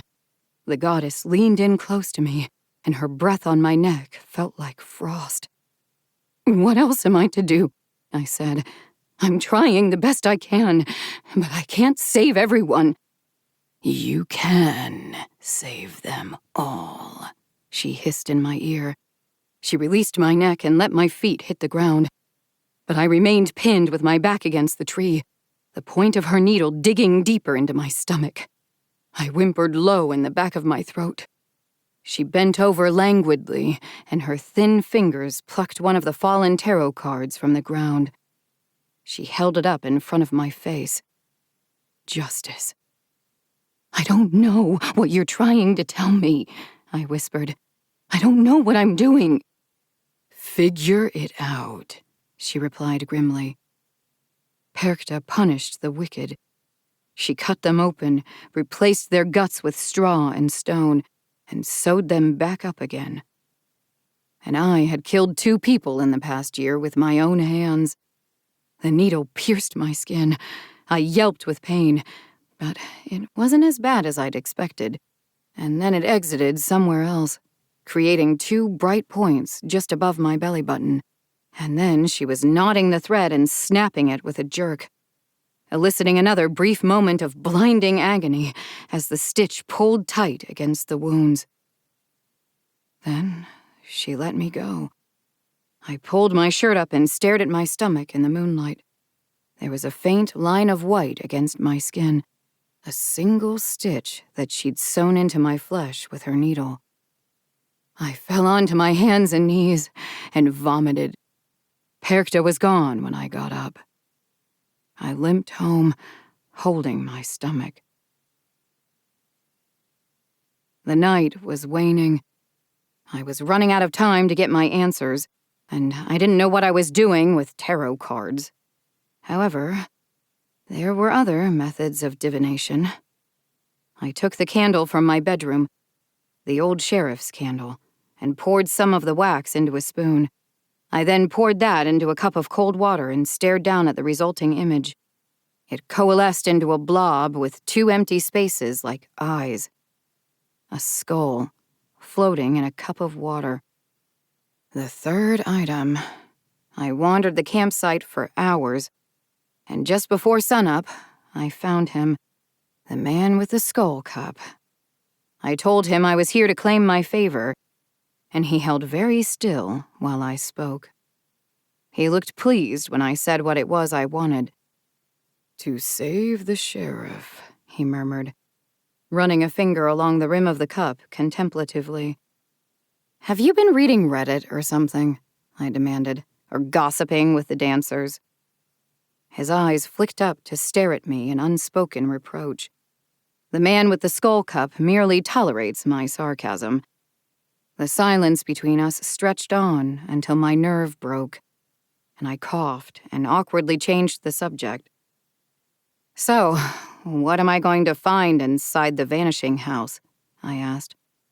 "I cannot tell you. I have no more ability to read the future than you. I see patterns and possibilities, and perhaps I see ones that you miss while you struggle in this web not of your own making. But even I do not know what the house's master is." "I'm getting tired of puzzles," I muttered. "What web?" He sighed softly and shoved the cup into my hands. "You continually disappoint me, Kate. The man with no shadow has you ensnared, and you focus on a single strand of his plans. Would you help me fight him? A question asked on impulse, born of a wild hope that the man with the skull cup had no fondness for his neighbor. His expression went carefully blank, and while he only displayed the emotions he chose to, disdain, typically, this felt even more controlled than usual. "This is all the help I will give you," he said dismissively. "Our agreement is concluded." He told me I could have the cup until the next full moon. I must be careful not to spill it, he said sternly, for it would take a heavy cost to fill it again. The cup sat on my dresser, between the candle and the folded mantle. I was scared, but I was as prepared as I could be, and there was one last thing pushing me forward. A faint glimmer of hope that maybe, just maybe, this time I could save someone. As for finding the house, I had an idea. Some rules are meant to be broken. Remember the one thing I said you shouldn't do? Yeah. I followed the lights. At first, they tried to lead me into danger a handful of times before we reached the edge of my property. They took me to the dancers. The lead dancer looked at the mantle I wore and the cup and candle I carried and smiled. She asked me in a low voice where I was going. "To the vanishing house," I said. I asked if they knew the way, hoping to circumvent having to follow the damned lights all over the campground. But they did not. After that, the lights took me to where frost hung on the leaves and coated the ground. But I wore the mantle, and the cold could not touch me, and I moved on unscathed. They took me past the lair of the thing in the dark, but it was dormant, and I passed by. Finally, they took me to the edge of the property. They stopped just shy of the border, marked only by my memory and a few scattered no trespassing signs. Beyond that was the road, and beyond that, the vanishing house sat before me, just as it had months before. A squat thing of wood and shingles with that front porch and the barely open door, inviting me in. I made a call to Aunt Aleda and told her where I was, in case I needed a quick getaway. I did not want to go inside. I'm not entirely sure how I forced myself to move. The mantle was heavy on my shoulders, and that was some comfort. It, and the light cast by the candle, and the feel of the skull cup in my hand. Were the heroes frightened in the stories? I think they were. Of course they were. But they had their protection, their 3 items, their rules, their helpers, or whatever it was that would see them to safety. They only had to trust and do as they were told. I didn't have any rules to follow, not here, on the threshold of the vanishing house. My mother hadn't figured out a pattern to it. There was no information in my books about what I would find inside. It was up to me to figure out the rest, and all I had were my 3 items and my courage, which was sadly lacking. But I had to go inside. The door swung open at my touch. The flicker of the candle struggled to light only a few feet of the unnatural darkness. Within the bubble of its glow, I could see weathered floors covered with a layer of dust and wooden walls devoid of ornamentation. There were squares where the color of the wood was darker, untouched by the sun's light, where pictures had once hung. After that, nothing. Just a darkness so deep, it was as if nothing existed at all, and I had reached the end of reality. I felt a tinge of panic merely looking at it, the instinctive terror you experience when you stand on a precipice. I tore my eyes away and focused instead on what was directly in front of me, what was real and stable. The door creaked shut behind me, gently, I heard the latch catch.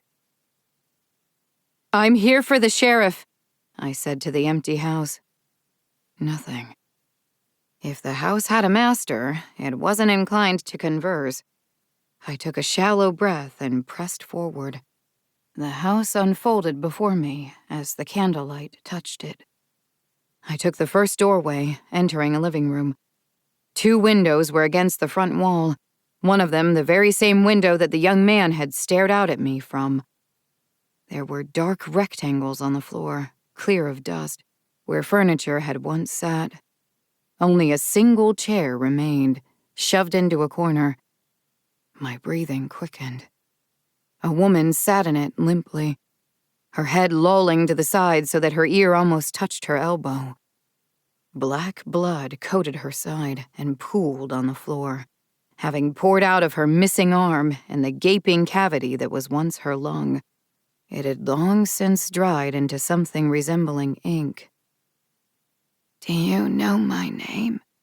she asked as I moved closer. She raised her head, and it flopped over to the missing shoulder. Black bile dribbled out of the corner of her mouth and her nose. It fell in viscous drops to the floor. "I'm afraid not," I said. "I didn't ask. Sorry." "It's okay.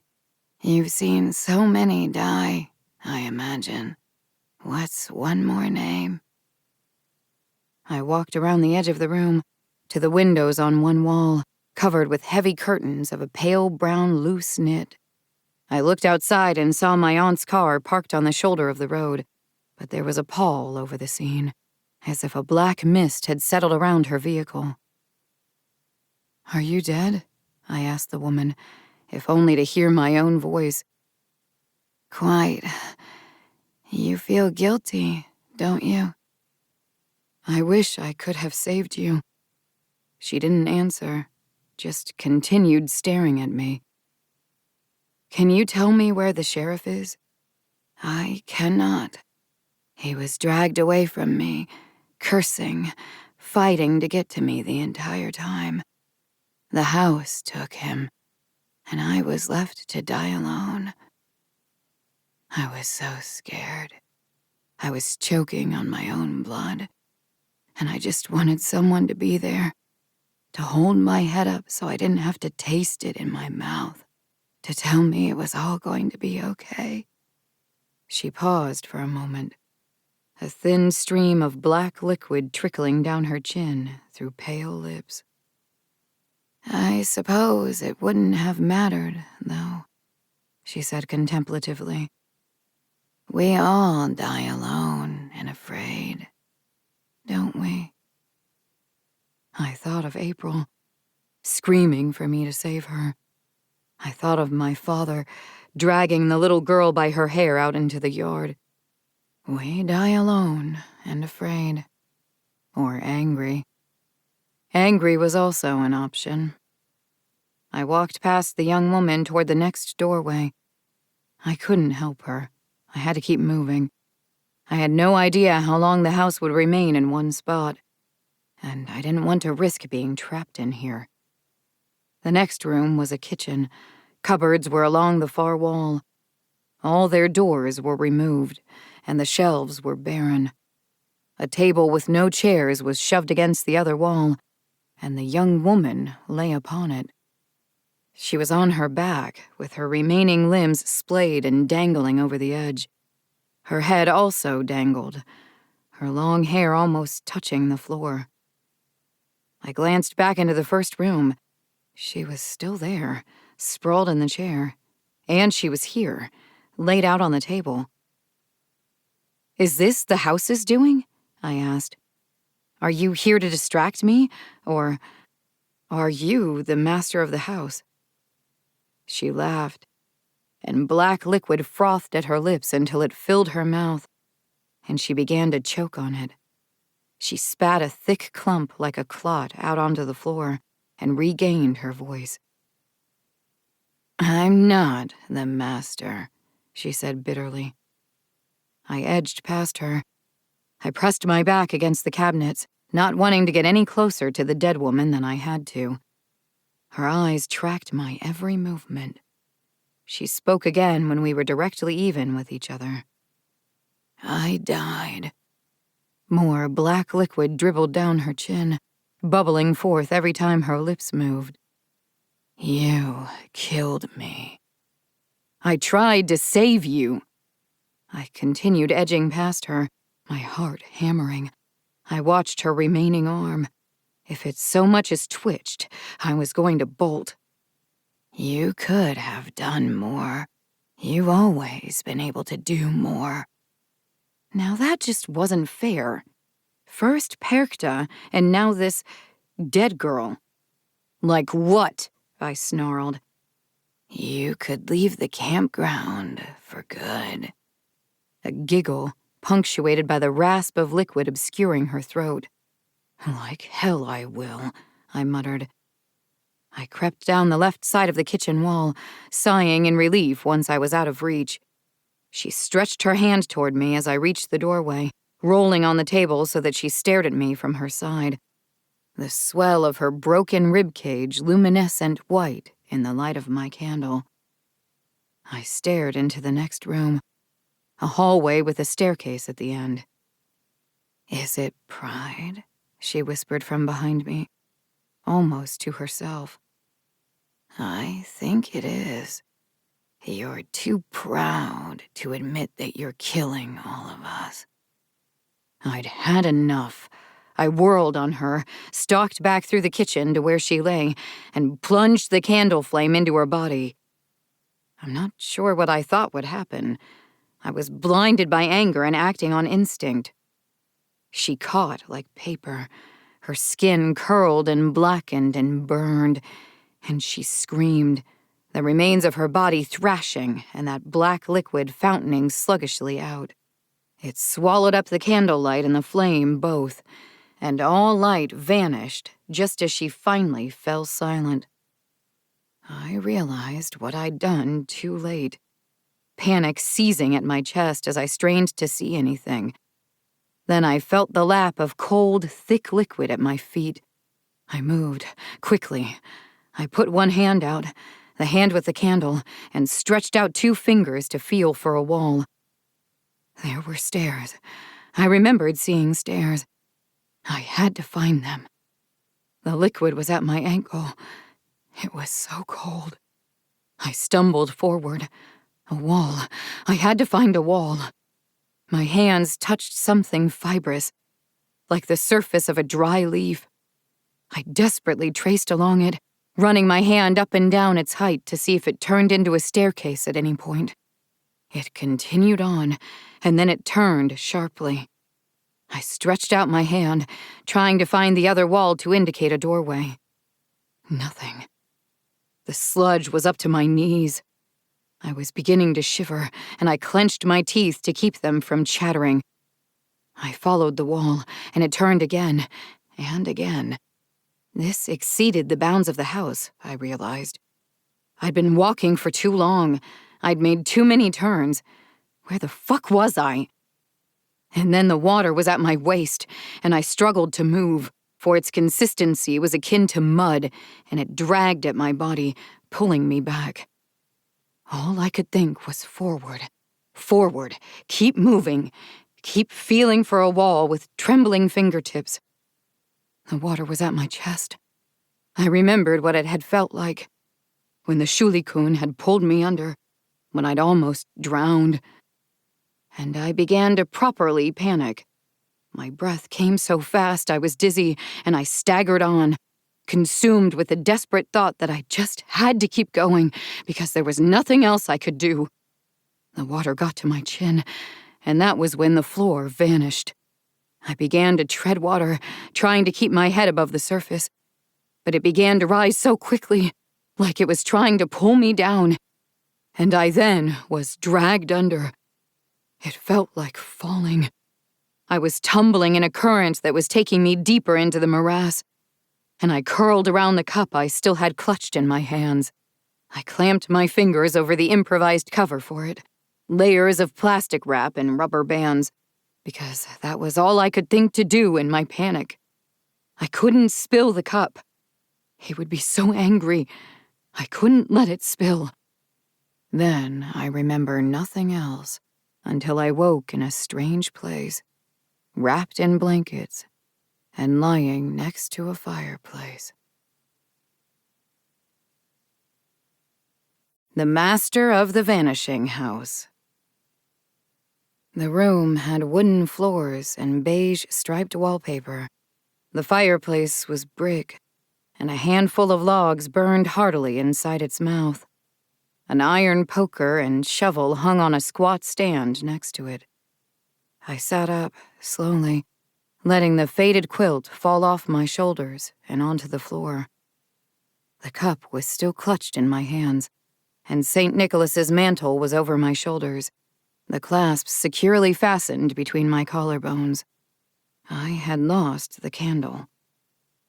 "You were caught out in the rain," a voice from behind me said. It felt familiar. "Do you remember?" "I do," I whispered. It had been raining. The campers had taken shelter on the front porch, and I'd gone looking for them. "You were out in the cold so long, you were hypothermic," the voice continued gently. "Just sit by the fire a bit longer. I'm here for you. I'll always protect you." Something stirred in the back of my mind.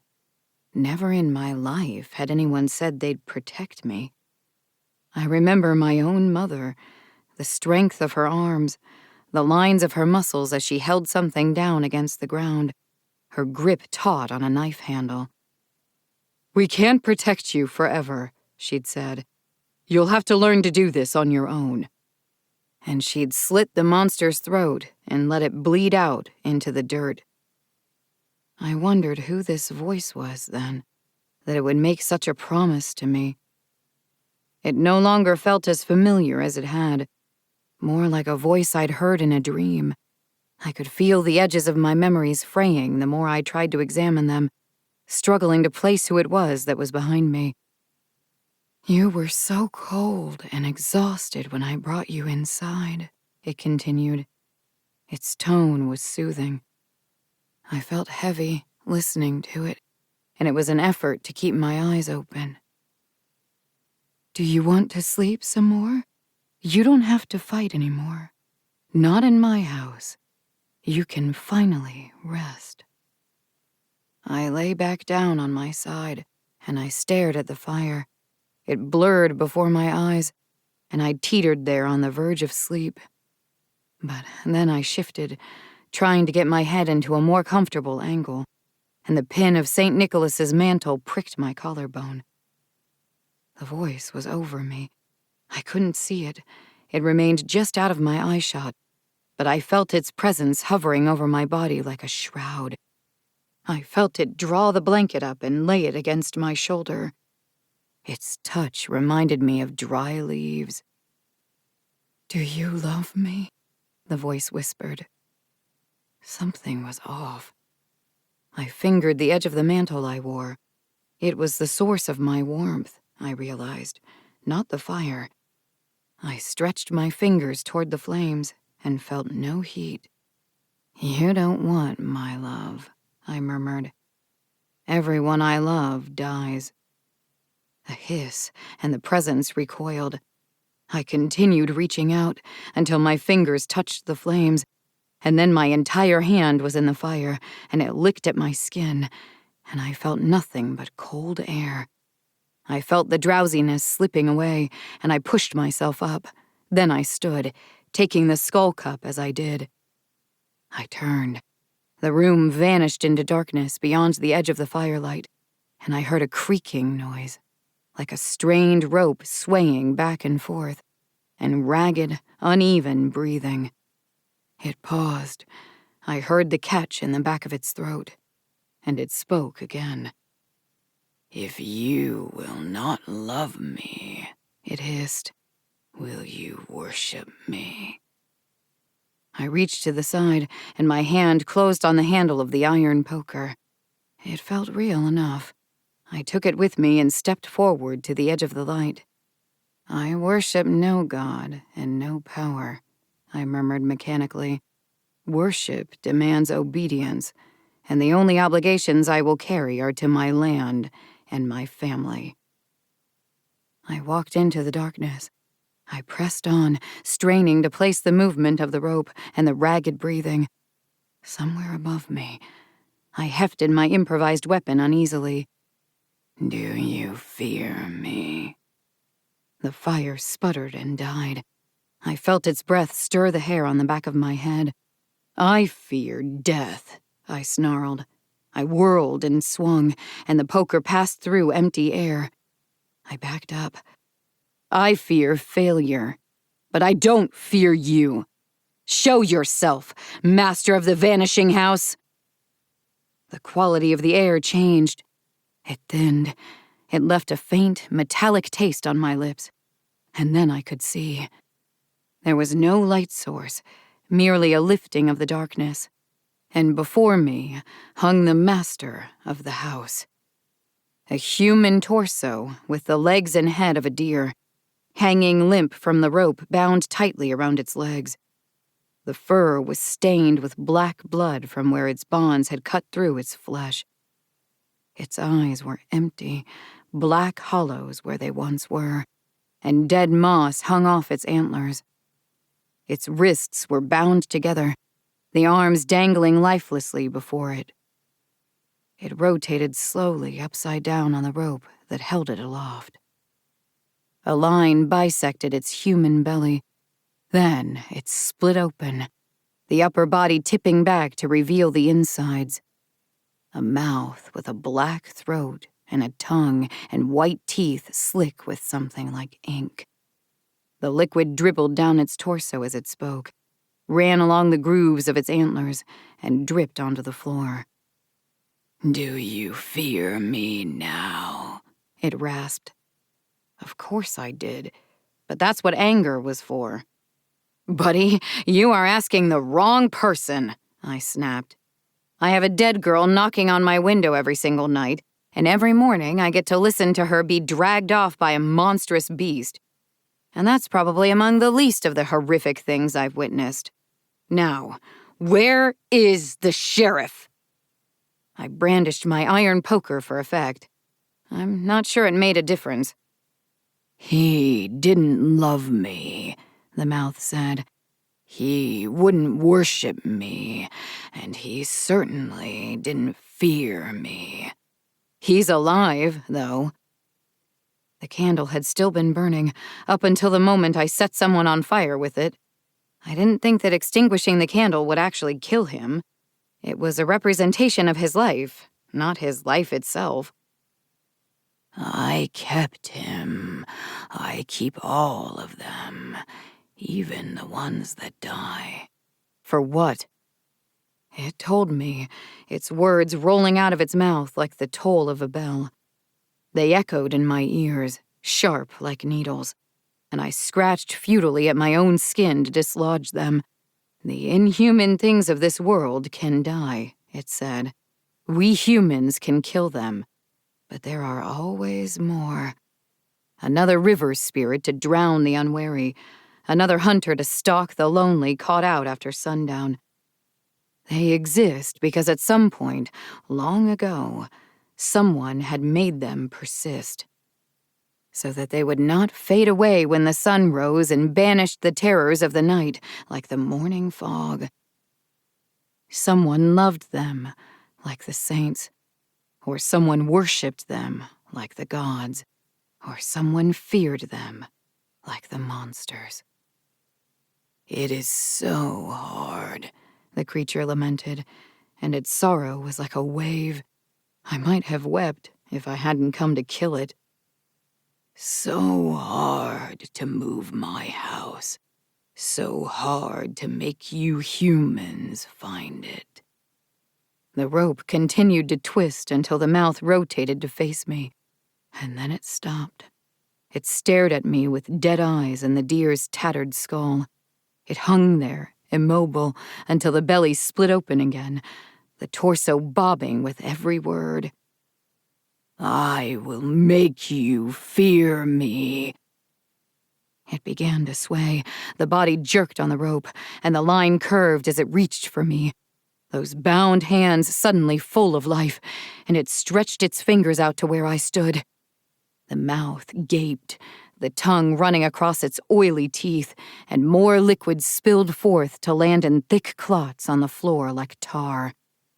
The darkness closed in again, robbing me of my only advantage, mobility.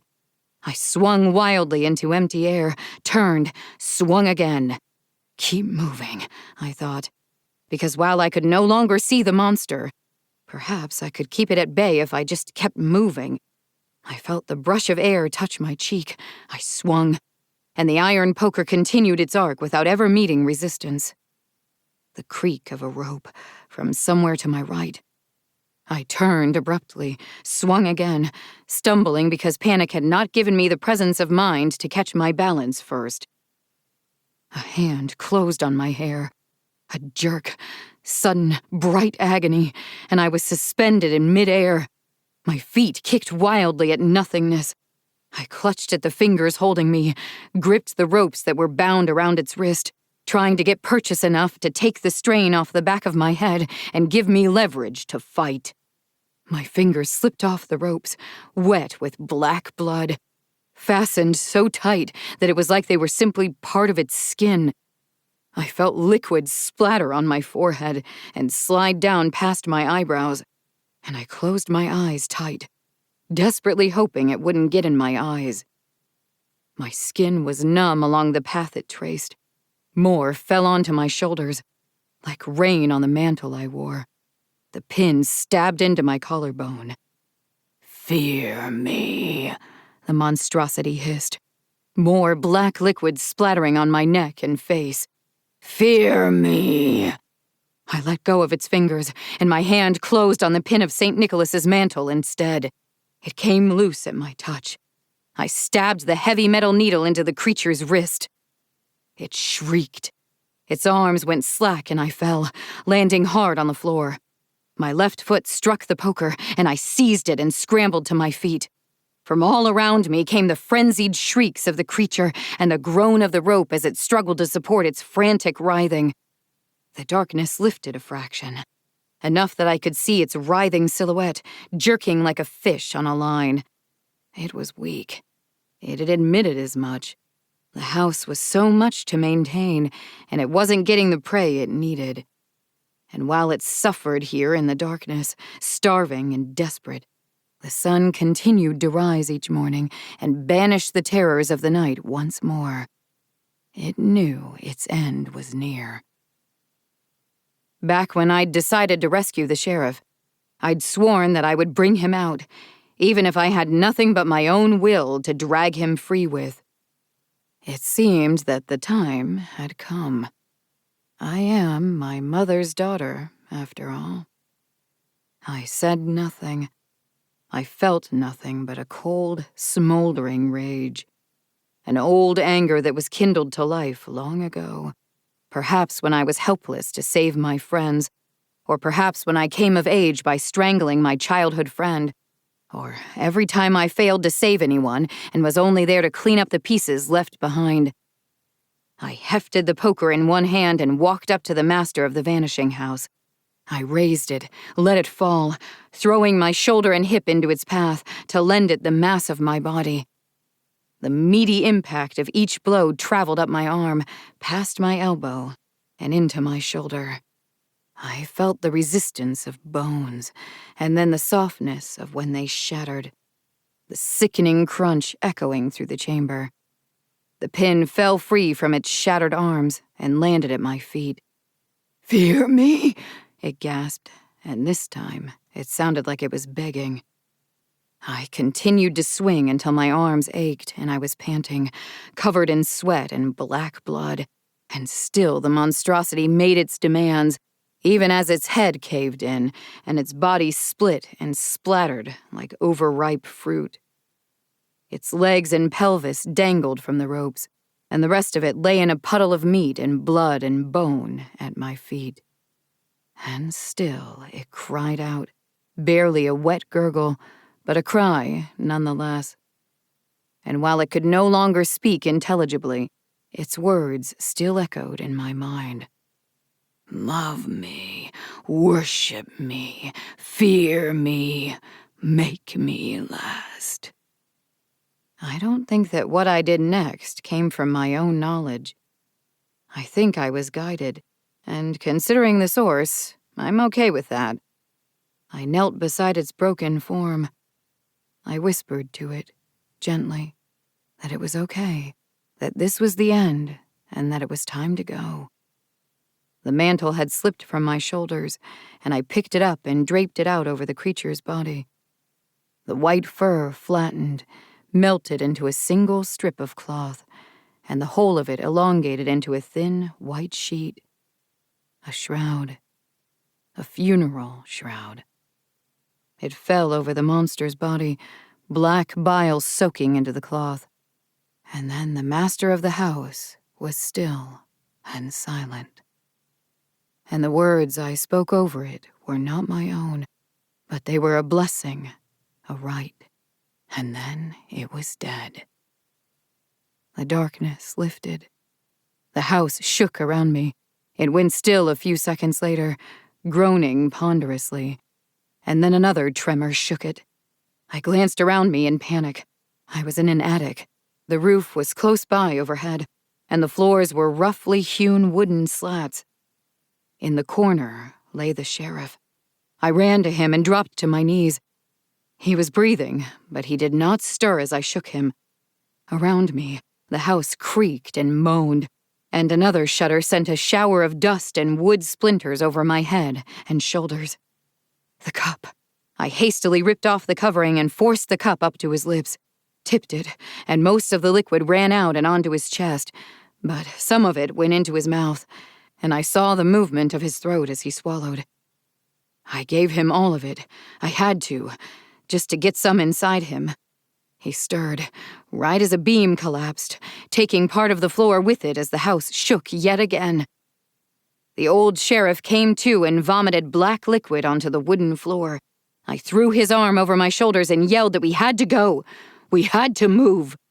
He was dazed, but my words stirred him into action, and he stood, shakily, and staggered along with me, even as his body continued to convulse and bring up more and more of that sickly liquid, thick as tar. We just made it outside when the house collapsed behind us. I put the sheriff on the ground by the road, and he continued to vomit into the grass. I went to the trunk of the car, got out a can of gasoline, and Aunt Aleda and we soaked the remains of the house and then burned it into ash. The Beast Within. We kept the old sheriff's rescue quiet for a few days. He needed some time to come to terms with what had happened before putting himself into the spotlight of the town's rumor mill. I suspect he'd said that more for my sake, because he had no memory of his time inside the vanishing house, and his wife seemed completely unbothered by the whole ordeal. In fact, she showed up the very next day on my doorstep with a casserole dish in her hands. That's how small towns are. Whenever something happens, people show up with food. New baby? Casseroles. Death in the family? More casseroles. Rescue someone's husband from a massively haunted house? Hope you like casseroles. I knew you could do it, Sorcha said as she handed the dish over. It smelled strongly of tuna. I'm glad you believed in me, because I sure didn't, I replied. Going against your upbringing is hard, isn't it? You either disappoint your parents or, in your case, their memory. Which is probably worse. At least people can change. Memories can't. I had no idea how to respond to that, so I invited her in as a clumsy attempt to talk about literally anything else. She declined. She was only here to drop off the casserole. I realized, watching her walk off, that she hadn't brought a car. I supposed she'd just walked all the way here and intended to walk all the way back. I shook my head and shut the door. A few days later, the old sheriff stopped by to plan and pick up the casserole dish. "So, everything goes back to normal now, right?" I asked. "You'll talk to the new sheriff and get your job back." There was an election, Kate. "We can undo that. It's not like this town doesn't turn a blind eye to a whole lot of other stuff. We can ignore election laws. You can tell him to step down and—" Kate! The old sheriff's voice was firm. I'm not going to be sheriff anymore. I wanted to retire long ago. I stuck around because after your parents died, I didn't want to leave you without help. "So you felt sorry for me? Is that it?" Even to my ears, my words sounded high and desperate. You needed help, he said, his voice slow and patient. You don't need that anymore. You went into that house and got me out. You'll be fine. I stood up and started pacing the living room. Of course, it wasn't that simple anymore. Are you upset because I'm retiring? The old sheriff said quietly. Or is it something else? I almost lost you, I snapped, rounding on him. I thought I had lost you. He sat there on the sofa, his hat sitting on the table in front of him. He looked old, I thought. I'm sorry, I said. It's just, after you vanished inside, I looked through my mother's journal again. She'd been tracking the house. The man with no shadow told those campers to follow the lights to it. I think to try and get rid of you, or me, or us both.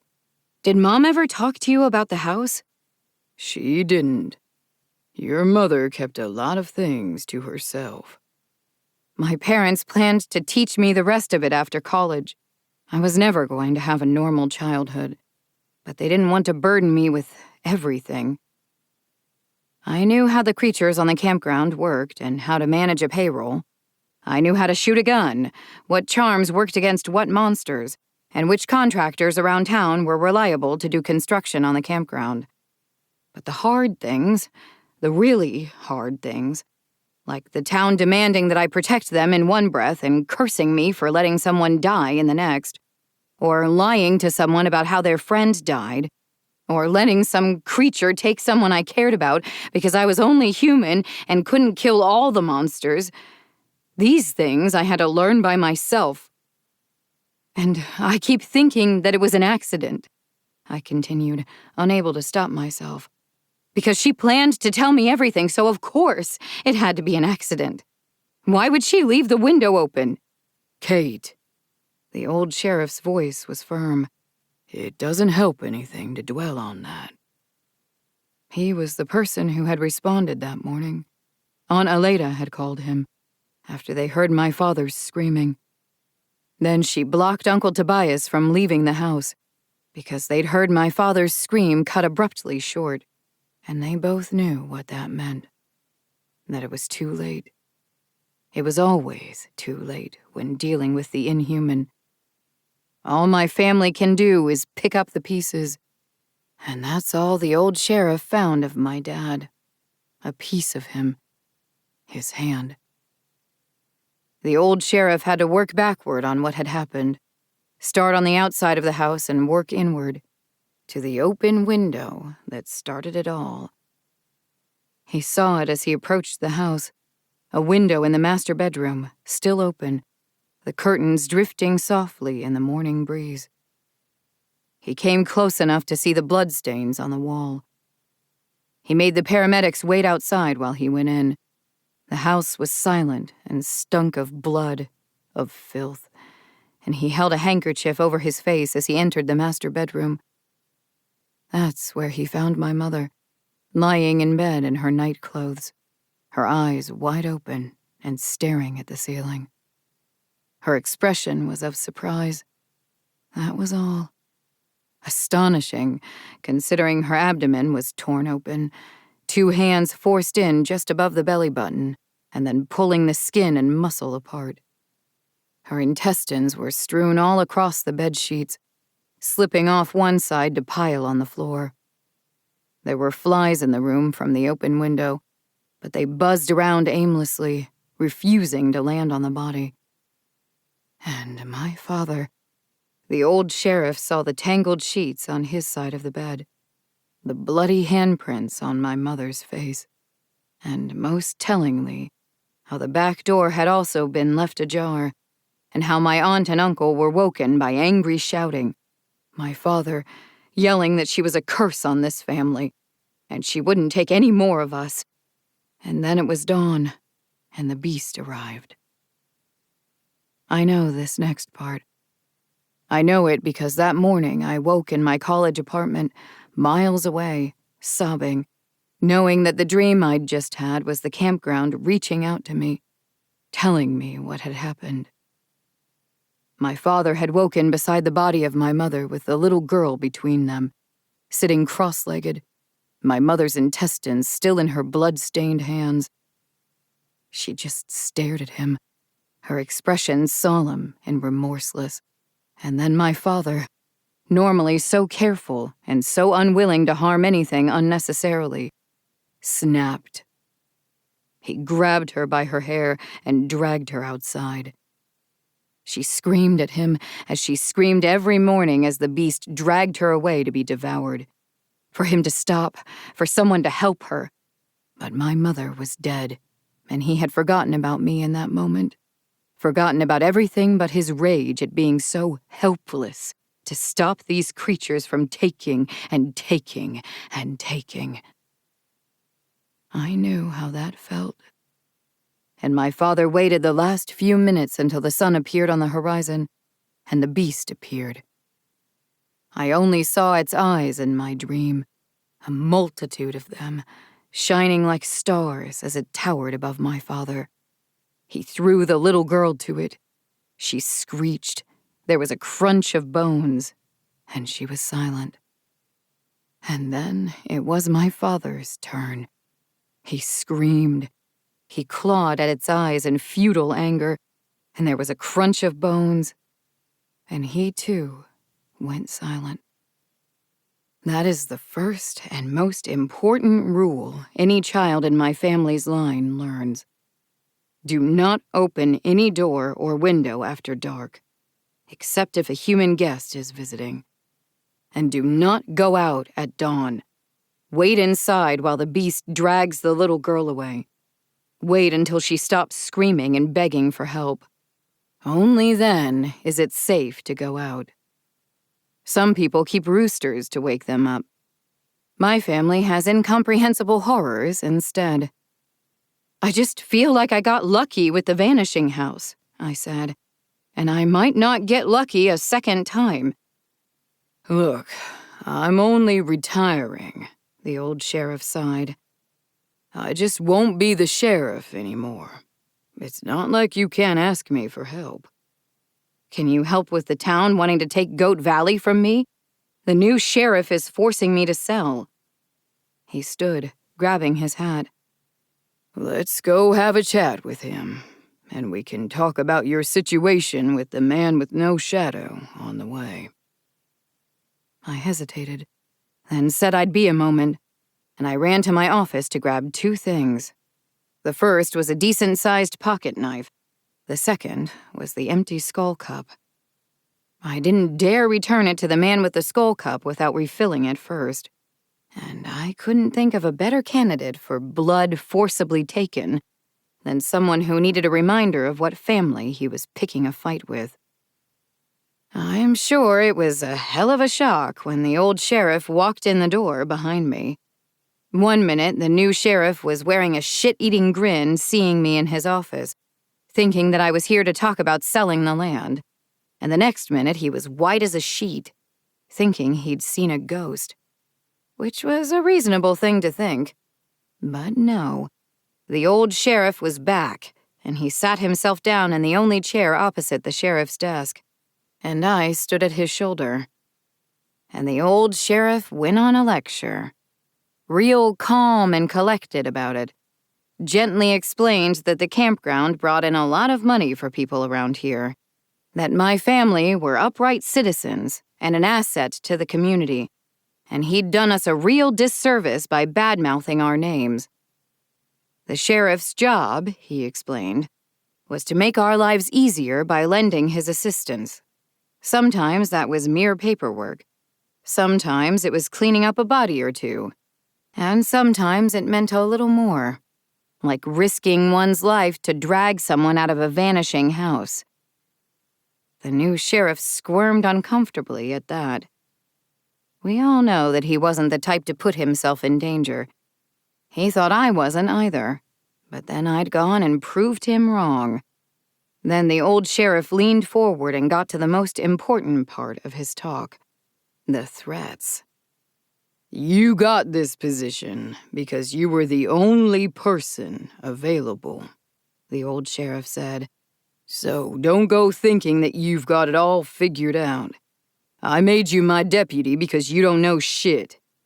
If you keep going around making a mess of things like this, I might just have to come out of retirement, and it's going to be ugly.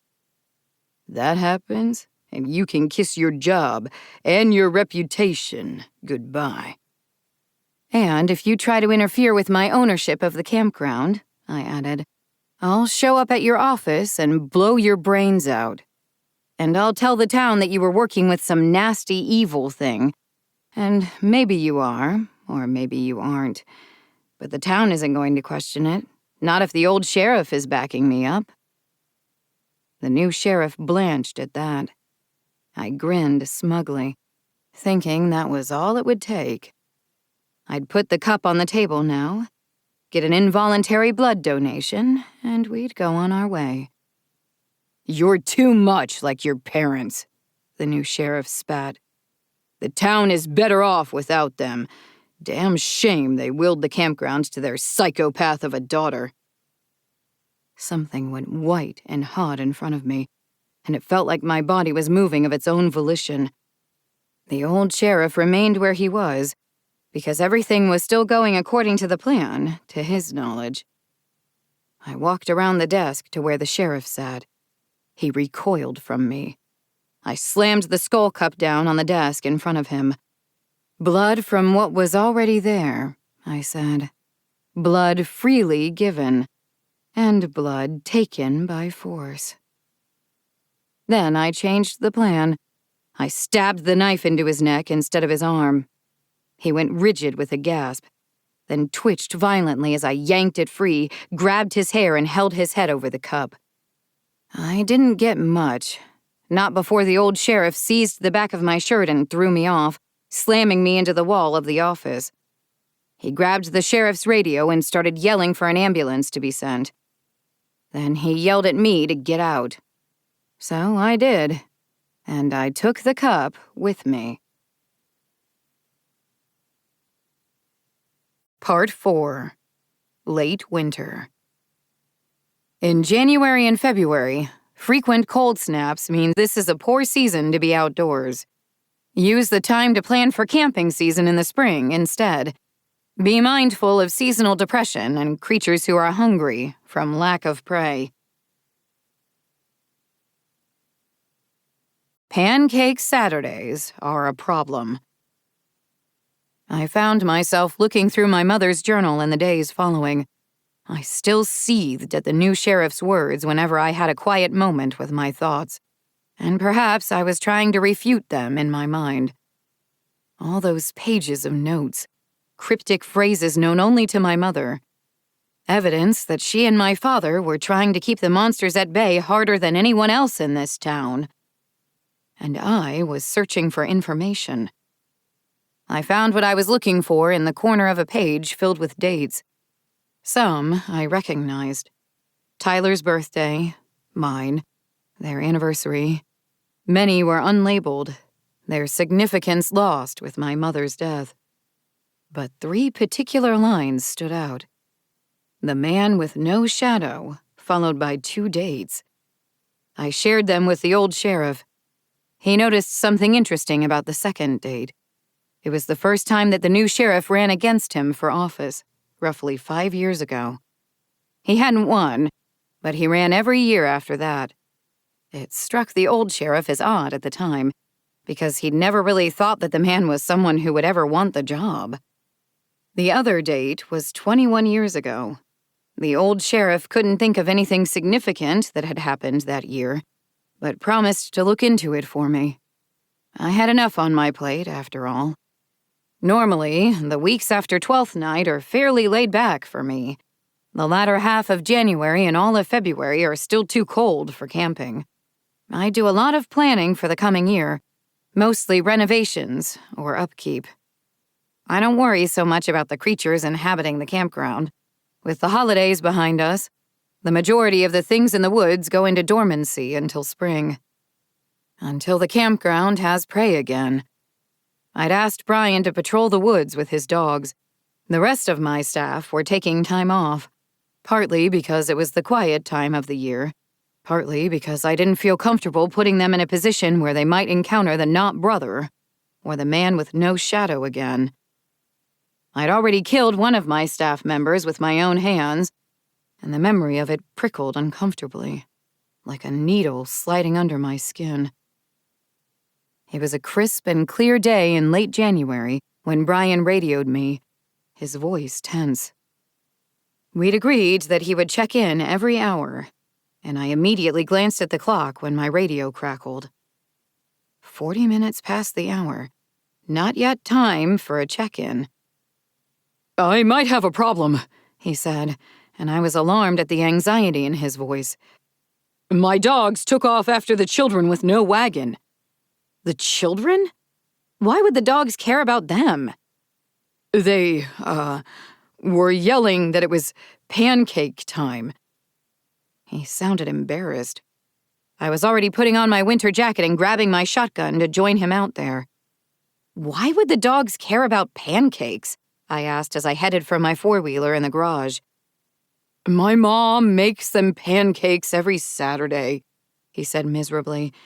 It's their favorite thing. Well, that explained why he'd insisted he wasn't available for Saturday morning shifts. I'll be there as fast as I can, I said.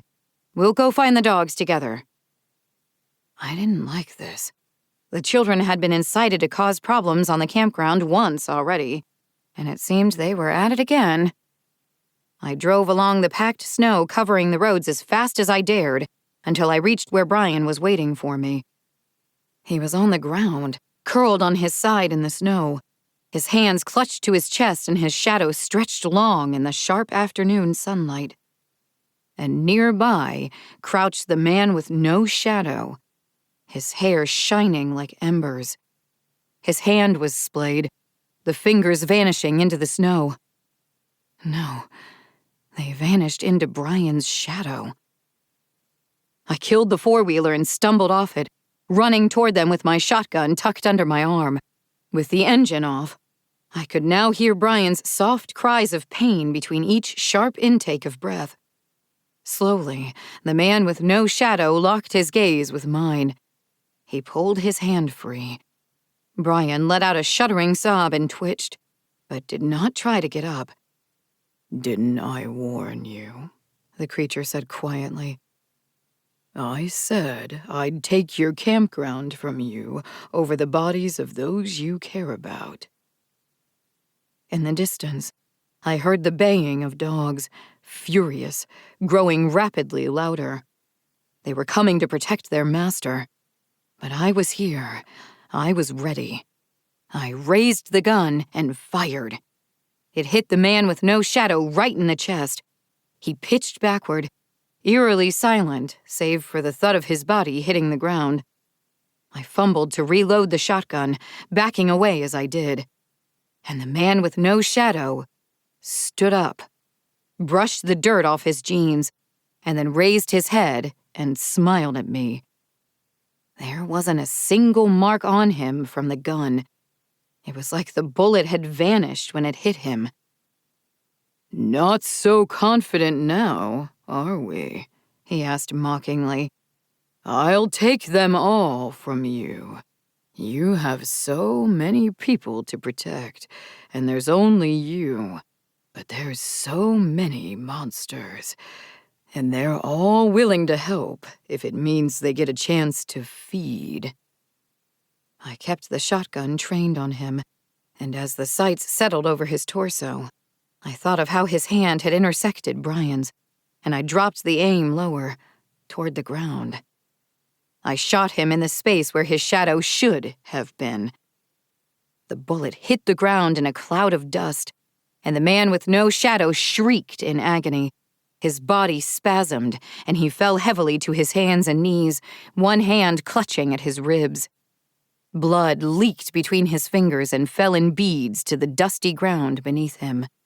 I hastily began reloading the shotgun. I was fast, but it took precious seconds that I couldn't afford. The man with no shadow twisted, face contorted in rage and agony, and he raised his blood-stained hand in my direction, gripped the air tight, his knuckles white, and I felt something grab hold of my shadow, like a shiver up my spine, but sharp as a knife. He pulled. Something gave. I dropped the gun, and white agony blinded me, drove me to the ground, and all I could do was scream, digging my fingers into my shoulder as my body told me that my arm was gone, that there was nothing there, even as my fingernails clutched at numb flesh. I'm not sure how long it took for me to regain my wits. Pain has a way of distorting time, narrowing your thoughts so that it is all you know, so that everything is driven from your mind except a desperate desire to be free of it. I next remember being on my knees, my forehead pressed against the ground, my fingers clutching a shoulder that I could barely feel. My shadow's arm was gone. Only a tattered end remained behind. The man with no shadow was also gone.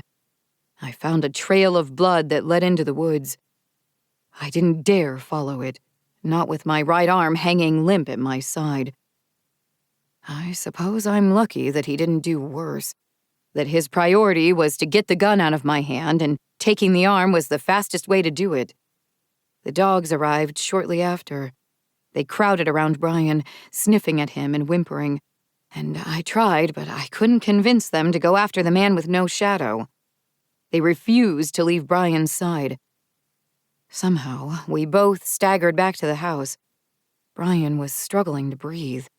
I stared down at his shadow. It lay slanted along the floor, and in the center of his chest were 5 holes. I could clearly see the color of the hardwood through them, like the man with no shadow had stabbed his fingers straight into Brian's lungs. "I'll be okay," Brian groaned, sitting down on a sofa. "I can breathe. It just hurts." I'm so sorry. I was too slow. I'm always too slow. My whole damn family has always been too late.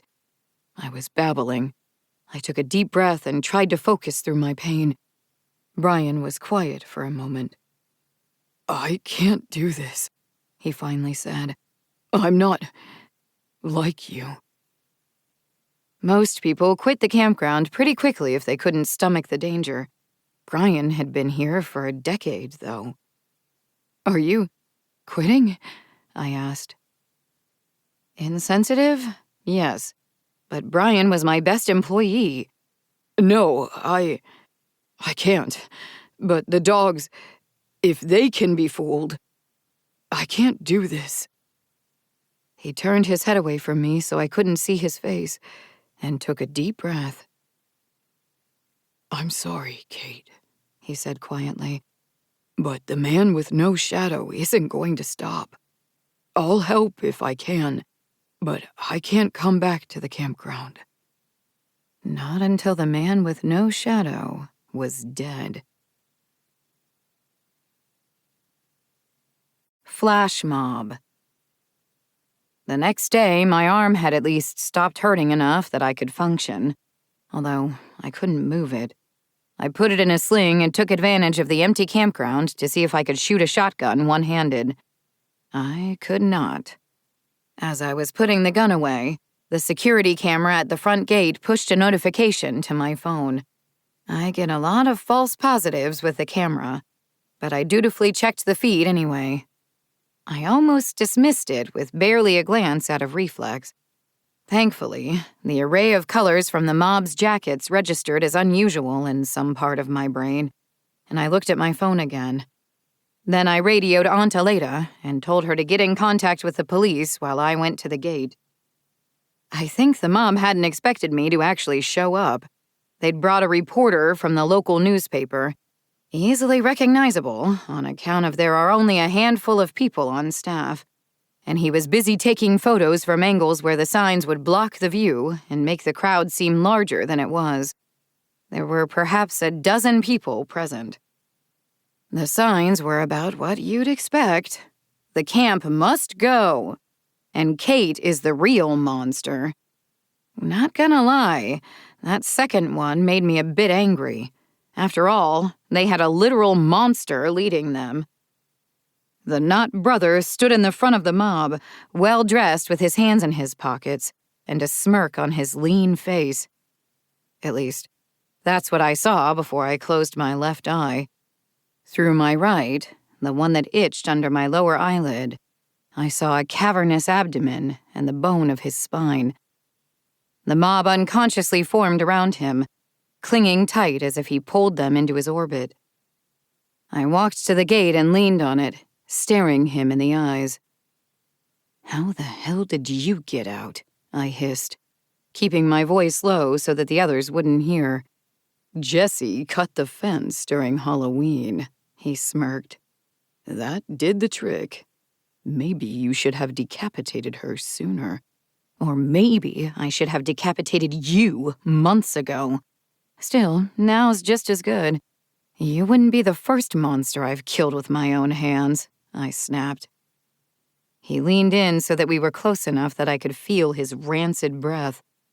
My focus was entirely on him, my heart hammering, knowing that this was dangerous, that I was mere inches from a predator. Behind him, the mindless shouting of the mob fell away, meaningless in my ears. "In front of all these witnesses?" he chided. "You'd really show them your true colors?" "Everyone will see what you are when you're dead. You know what they call people that kill monsters? Heroes. They won't think that about you. You've got too much blood on your hands.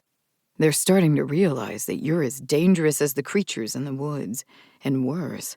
You can't be kept at bay with an evil eye charm and a couple of herbs."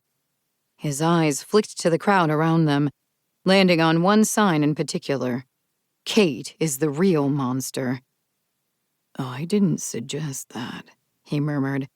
"They see you as a monster, all on their own. No influence from me."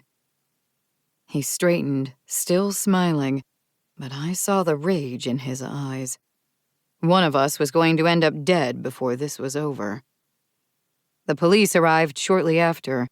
One cruiser with one officer, and he didn't have much luck dispersing the crowd, as they were too riled up. The Knott brother didn't even have to do anything. He just stood in the back, looking satisfied while the crowd surged forward and hit the gate, shaking it violently. I was suddenly grateful for the heavy iron chain that held it closed. I knew the town didn't like us, but to see the naked ferocity of their anger was startling. The mob didn't leave until the new sheriff turned up to disperse them. The Knott brother was the last to go, walking backwards slowly, staring at me the entire time. The new sheriff stood on the other side of the gate after everyone was gone, and I went over there to thank him, because I felt obligated to, and he just looked at me with undisguised loathing. "Don't mistake this for help," he said tightly. "I'm just doing my job." He glanced at the sling. "The hell happened to your arm?" "Tripped in the garage," I lied. His eyes narrowed and tracked downward, toward my shadow. I hastily turned so that it wasn't apparent that my shadow's arm was missing. But then, why would he know to look for that in the first place? The new sheriff had gone very pale when I'd threatened to claim he was working with an evil creature, back when I'd stabbed him in the neck. Perhaps that wasn't a lie. I glanced at his shadow in turn. not trying to disguise what I was staring at, and he stood there in silence and let me take a good, long look. It was riddled with holes, the edges pitted like an insect had nibbled at a leaf. "I'm sorry," I said after a minute of uncomfortable silence. "I didn't realize you were under his control." The line of his jaw tightened as he clenched his teeth in helpless anger. "Yeah, well," he muttered, "I think I'd still hate you. You're not a very likable person." Then he left, and I stood there for a moment, wondering how I was going to deal with the not brother with one arm and no allies left on the campground. No, not quite. There was the lady with extra eyes. I packed an appropriate bribe and started wandering in the deep woods. I count the money I spend on fancy tea leaves as a business expense. I didn't have to walk for long before I came across the house in the woods with its front yard carpeted with white flowers. The lady with extra eyes was waiting for me on the front step. She invited me in, brewed some nettle tea, and told me my gift was appreciated, but it was not the reason she'd allowed me to find her today. "The man with no shadow," I said. A faint nod as she raised her teacup to her lips and took a small sip. "He cannot succeed. All will suffer," she said. The thing in the dark had said the same thing, but to hear it repeated now, with every single one of the lady's eyes fixed on me with such intensity, gave me pause to reconsider the words. All will suffer. All. Does his plan affect you as well? The other inhuman creatures on the campground? "There's a reason some of us are choosing sides." My teacup was halfway to my mouth when she said that. I set it back down on the table and stared at the steam wafting off its surface. The not brother was on the man with no shadows side. The lady with extra eyes seemed to be on mine. But were there others? "Do you know what he's planning?" I asked. She fixed me with a steely glare. "I am not omniscient," she said, "nor does the man with no shadow partake in, as you put it, gossip." Honestly, that was one of the more straightforward answers I've gotten from inhuman things. "I just know his nature," she continued. "If he had his way, the whole of the campground would be his puppets, and I would have no visitors." The man with the skull cup had said something similar. If everyone died, he wouldn't have anyone to share his drink with. I didn't care if they were helping me for selfish reasons, though. I would take what I could get. Unfortunately, help from the inhuman almost always comes with a cost. "You're short on staff, I noticed," she said calmly. "Where is Jessie?" "She belonged to the man with no shadow," I replied mechanically. "Something had to be done." "And the new sheriff?" It's hard to maintain eye contact when over a dozen pairs of eyes are staring at you accusingly. I dropped my gaze and didn't reply. "You've taken your grandfather's approach to dealing with problems," she sighed. Why did she sound so disappointed? My hands tightened on the teacup. There was anger roiling in my chest, anger that had not subsided since I saw my uncle's head on the floor in front of me. Killing Jessie had done nothing to appease it. "I'd burn this whole forest down if I thought it'd bring them back," I said tightly. "That's what I'm afraid of," she said with a sad smile. "I'll help you this one last time. And after that, I will never help you again. Is that a price you are willing to pay?" She couldn't fix my arm, she said. That would only heal with time. Instead, she gave me nettle tea mixed with the earth from around the roots of the tree in her backyard. If I drank it each morning, she said, I would be immune for that day from the man with no shadow's silver tongue. This magic would only work for me. Would she still help my campers? I asked. Yes, she would. But I would be on my own. I don't know why this was the cost. I don't know why these creatures make the demands they do. I could only consider my options, weigh the more immediate threat against a future that has never been certain of anything except the little girl and the beast, and then decide. Forgive me, but I said yes. What the doctor didn't order. There is an old anger inside me. I can't remember when it was first kindled, but it was an anger born of helplessness. And that is the worst anger to harbor. It has no target, no direction, and it can smolder for a lifetime until the coals are white hot and all they lack is a scrap of fuel with which to ignite and scorch everything to ash. I pretended I was the master of my anger, that my rules were there to keep everyone safe, that I did what I could, and if someone broke them, if someone bought ice from the children with no wagon or was disrespectful of one of the entities on this land, that they deserved my anger. These are the consequences, after all, the results of a world that is both cruel and unfair. It was a false justice. I kept the thread that Perkta had stitched into my abdomen on my dresser, brittle, stained crimson with my blood. Perhaps her sense of justice is similarly skewed. Keeping a messy house is deserving of death in her book, but I could not help but wonder about her warning. If you'd asked me this when I took over the campground, I would have said that it was necessary, that I'd seen what happens when people try to evade their fate, and there is always collateral damage. The innocent suffer alongside the culprit. I merely chose the lesser of two evils, and that is the closest I would ever get to virtue. I didn't feel so confident anymore. Perhaps it was Perkta's thread, or perhaps it was from wearing the mantle of a saint, but I'd begun to doubt. Silently, insidiously. And then the lady with extra eyes confirmed all my fears that perhaps I was as bad as the monsters I claimed I was protecting the town from. This is what happens when I'm indoors by myself for too long. I spend too much time thinking. A few days into February, the old sheriff showed up on my doorstep. He invited himself in and conspicuously eyed the unwashed dishes and the pile of blankets on the sofa. Haven't been getting out much, have you? He asked gruffly.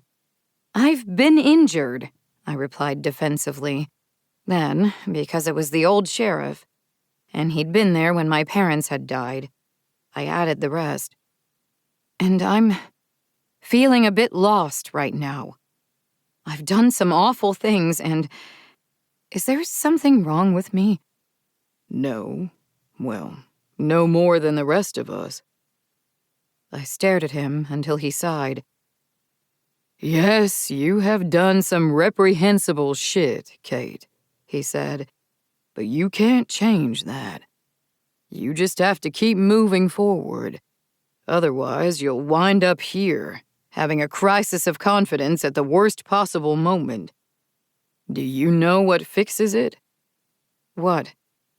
Getting out of the house and doing your damn job. Let's go. And somehow, his gruff rebuke did make me feel more normal. I brushed my teeth and then followed him out to his pickup.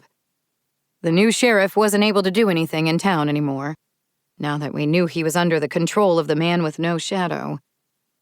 The old sheriff was watching him too closely. Unfortunately, the town's anger against the campground was going strong without his help. No doubt the Knot brother had a hand in keeping it going. The old sheriff wasn't intervening, but instead had been focusing on investigating who might have been in contact with the man with no shadow. His diligence had paid off. He'd unearthed someone who might know something, and he was willing to speak with us. He was frightened, though. And so we were going to meet him someplace discreet. Someplace where none of us would be recognized by the locals. Outside a bowling alley in another town, to be specific. The sheriff pulled up next to a young man wearing a bright red t-shirt, and he got in the back seat. And then the sheriff drove off. I glanced back at the man. He looked scared and avoided making eye contact with me. I introduced myself, just to relieve the tension, and he said that he knew who I was. Or, at least, he knew me by reputation. "I work in the hospital," he said. "I don't want to tell you my name, but I need to tell you about something that's been going on for a long time now." It had started years ago. I pressed the young man for an exact date, and he couldn't give me one, as he'd only pieced the timeline together from records. But, roughly speaking, it was around 9 years ago, shortly after I'd taken over the campground. The man worked in the ER as a nurse for a while, but he'd transferred to another department after he'd noticed what was happening. He suspected it was still going on. "Every now and then, we'd get someone from the campground in the ER," he said nervously. "No physical injuries, but the patient's heart rate would be erratic. Their oxygen count was low, and then they'd go into cardiac arrest and die." "How often did this happen?" I asked. "Perhaps twice a year. I only noticed because I started looking through the records and then tracking the cases going forward." The hospital had recorded their deaths as being from underlying health issues. He'd accessed the health history of one such patient and didn't find anything to indicate this had been the case. The nurse hesitated a moment in his story, staring out the window and fidgeting. "I see a lot of weird shit," I gently said. "Nothing you say will be unbelievable to me." "There was one patient I treated," he continued. A young man. Looked healthy. Not the kind you'd expect to find gasping for air on a gurney. They'd given him epinephrine, thinking it was an allergic reaction. Then, right before his heart had stopped, the patient had sat straight up in the bed and grabbed him. "I'm scared," he gasped, clutching at the nurse's arm. "There's something in the woods." And the nurse noticed, just before he collapsed again and before the heart monitor sounded its alarm, that the young man's shadow wasn't right. It was almost gone. What little remained was tattered, like it had been torn to shreds. After that, he began to look at the shadows of all the people who died of natural causes in the ER. Most were normal. A few were not. And of those few, he noticed another pattern.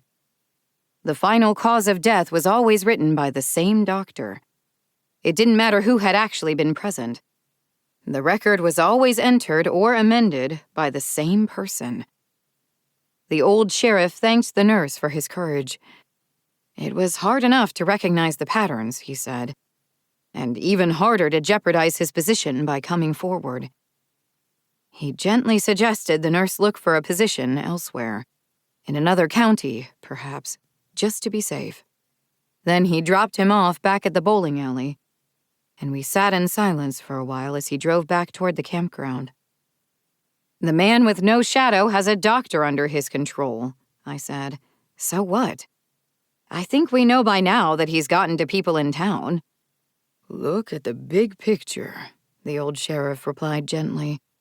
"Think of the timeline. This happened after your parents died, so he couldn't have gotten to the doctor by being released from the campground. He's been trapped since then." I was quiet for a moment.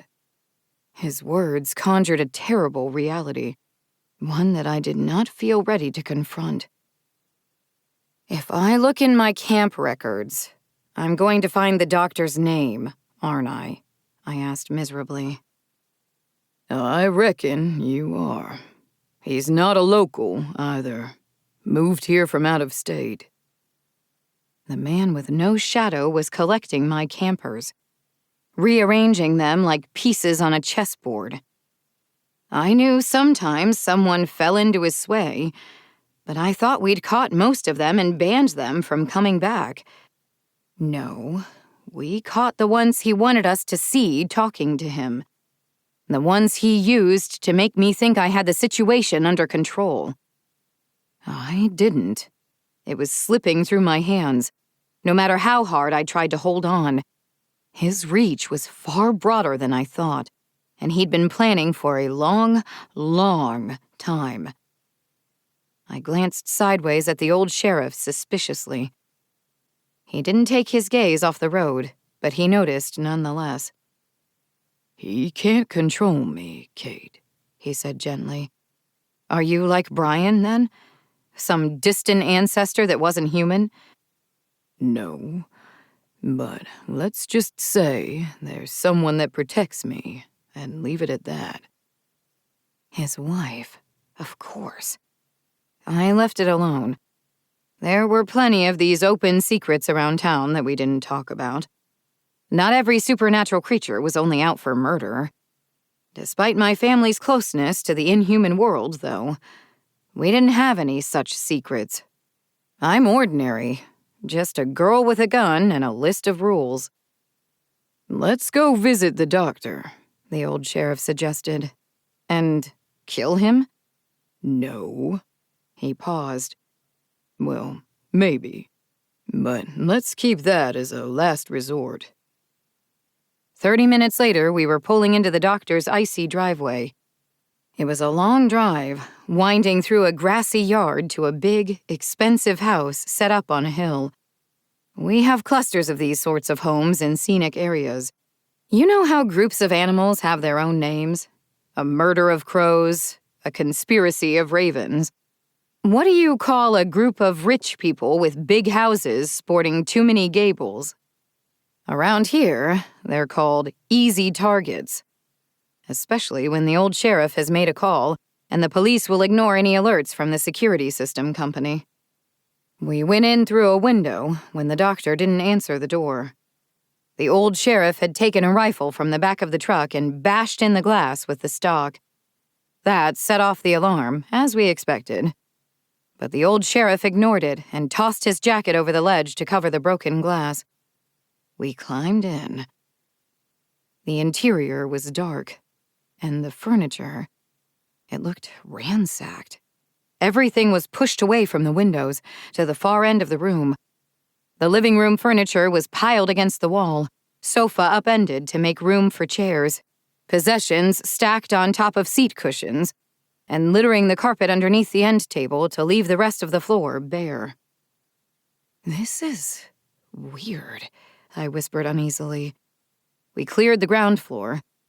Every room was the same, all the contents stacked as far from the windows as possible. Then we went upstairs. The stairway ascended into darkness. It was an unnatural gloom, deeper than merely having the lights off. The old sheriff shone his flashlight into the first bedroom. The windows were covered with layers of black plastic, the edges sealed over and over with duct tape. No sunlight was able to get through. He cleared that room while I stood watch at the doorway. And then we made our way through another bedroom and a bathroom. There was no furniture. The rooms were completely empty. We found the doctor in the second-to-last room.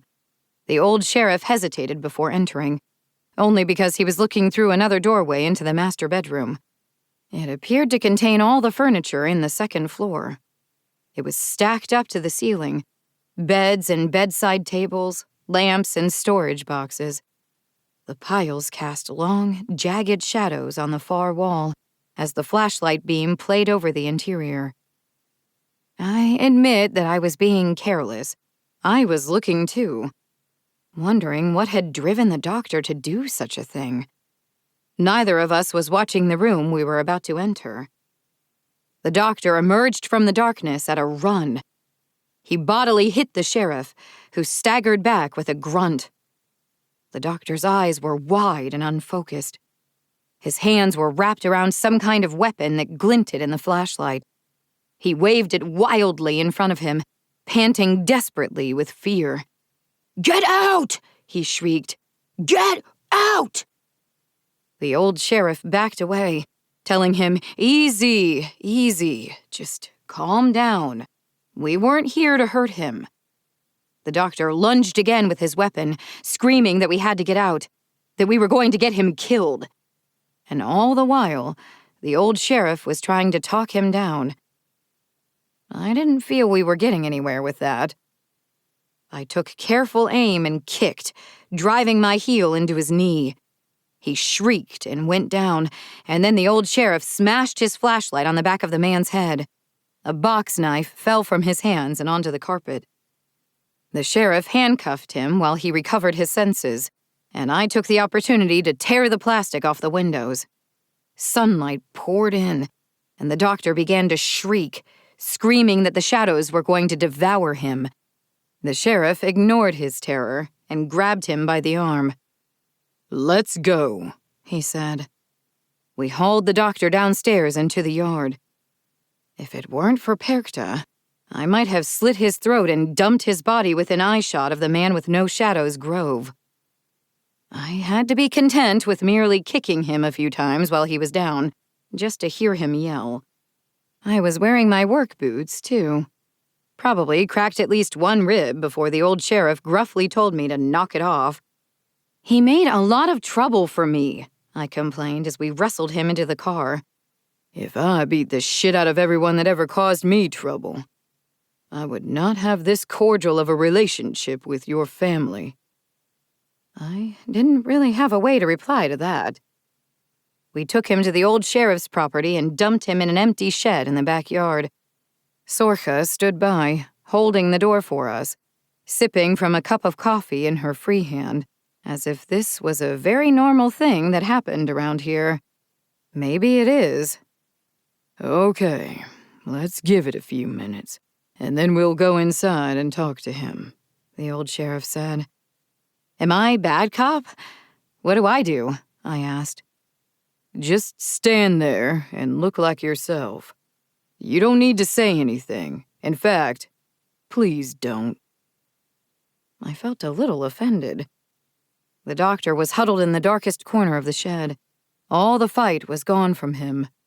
He was willing to talk. Unfortunately, it was a lot of hysterical babbling. Something about how the shadows were watching him and how he saw their faces. I can only assume that the faces were of the people who died and whose records he'd falsified, and his guilt had finally broken him. After a lot of prodding, the old sheriff got some useful information from him. Years ago, the doctor had gone camping at Goat Valley. He'd gotten to talking to someone else there, someone who was curious about his job. That was all. He didn't go back to the campground again. Just that one time. But shortly after, he felt an intense need to move to our town, like a hand was on the back of his neck, guiding him to where he needed to go.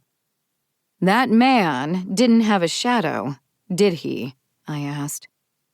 I felt the old sheriff glance at me in irritation, but I kept my eyes glued on the doctor. "He's angry," the doctor sobbed. "I feel it. So angry. He thought you'd be easy to remove, but you aren't. You keep fighting him, and you won't just do as he wants you to." My breath caught in my chest. Selling the campground. That's what he wanted. Because it would get me out of the way for... what, exactly? Were my rules too effective? Had I robbed him of his prey? I didn't think so highly of myself to believe that. Besides, he'd started planning all of this long before I inherited the campground. After that, the doctor settled on one thought, and that consumed what was left of his mind. "He eats them," he whimpered over and over. "He's going to eat me, too." That's it. That's all we could get from him. As we were leaving, the doctor begged us to seal off all the cracks and leave the lights off. No light could get in, he babbled.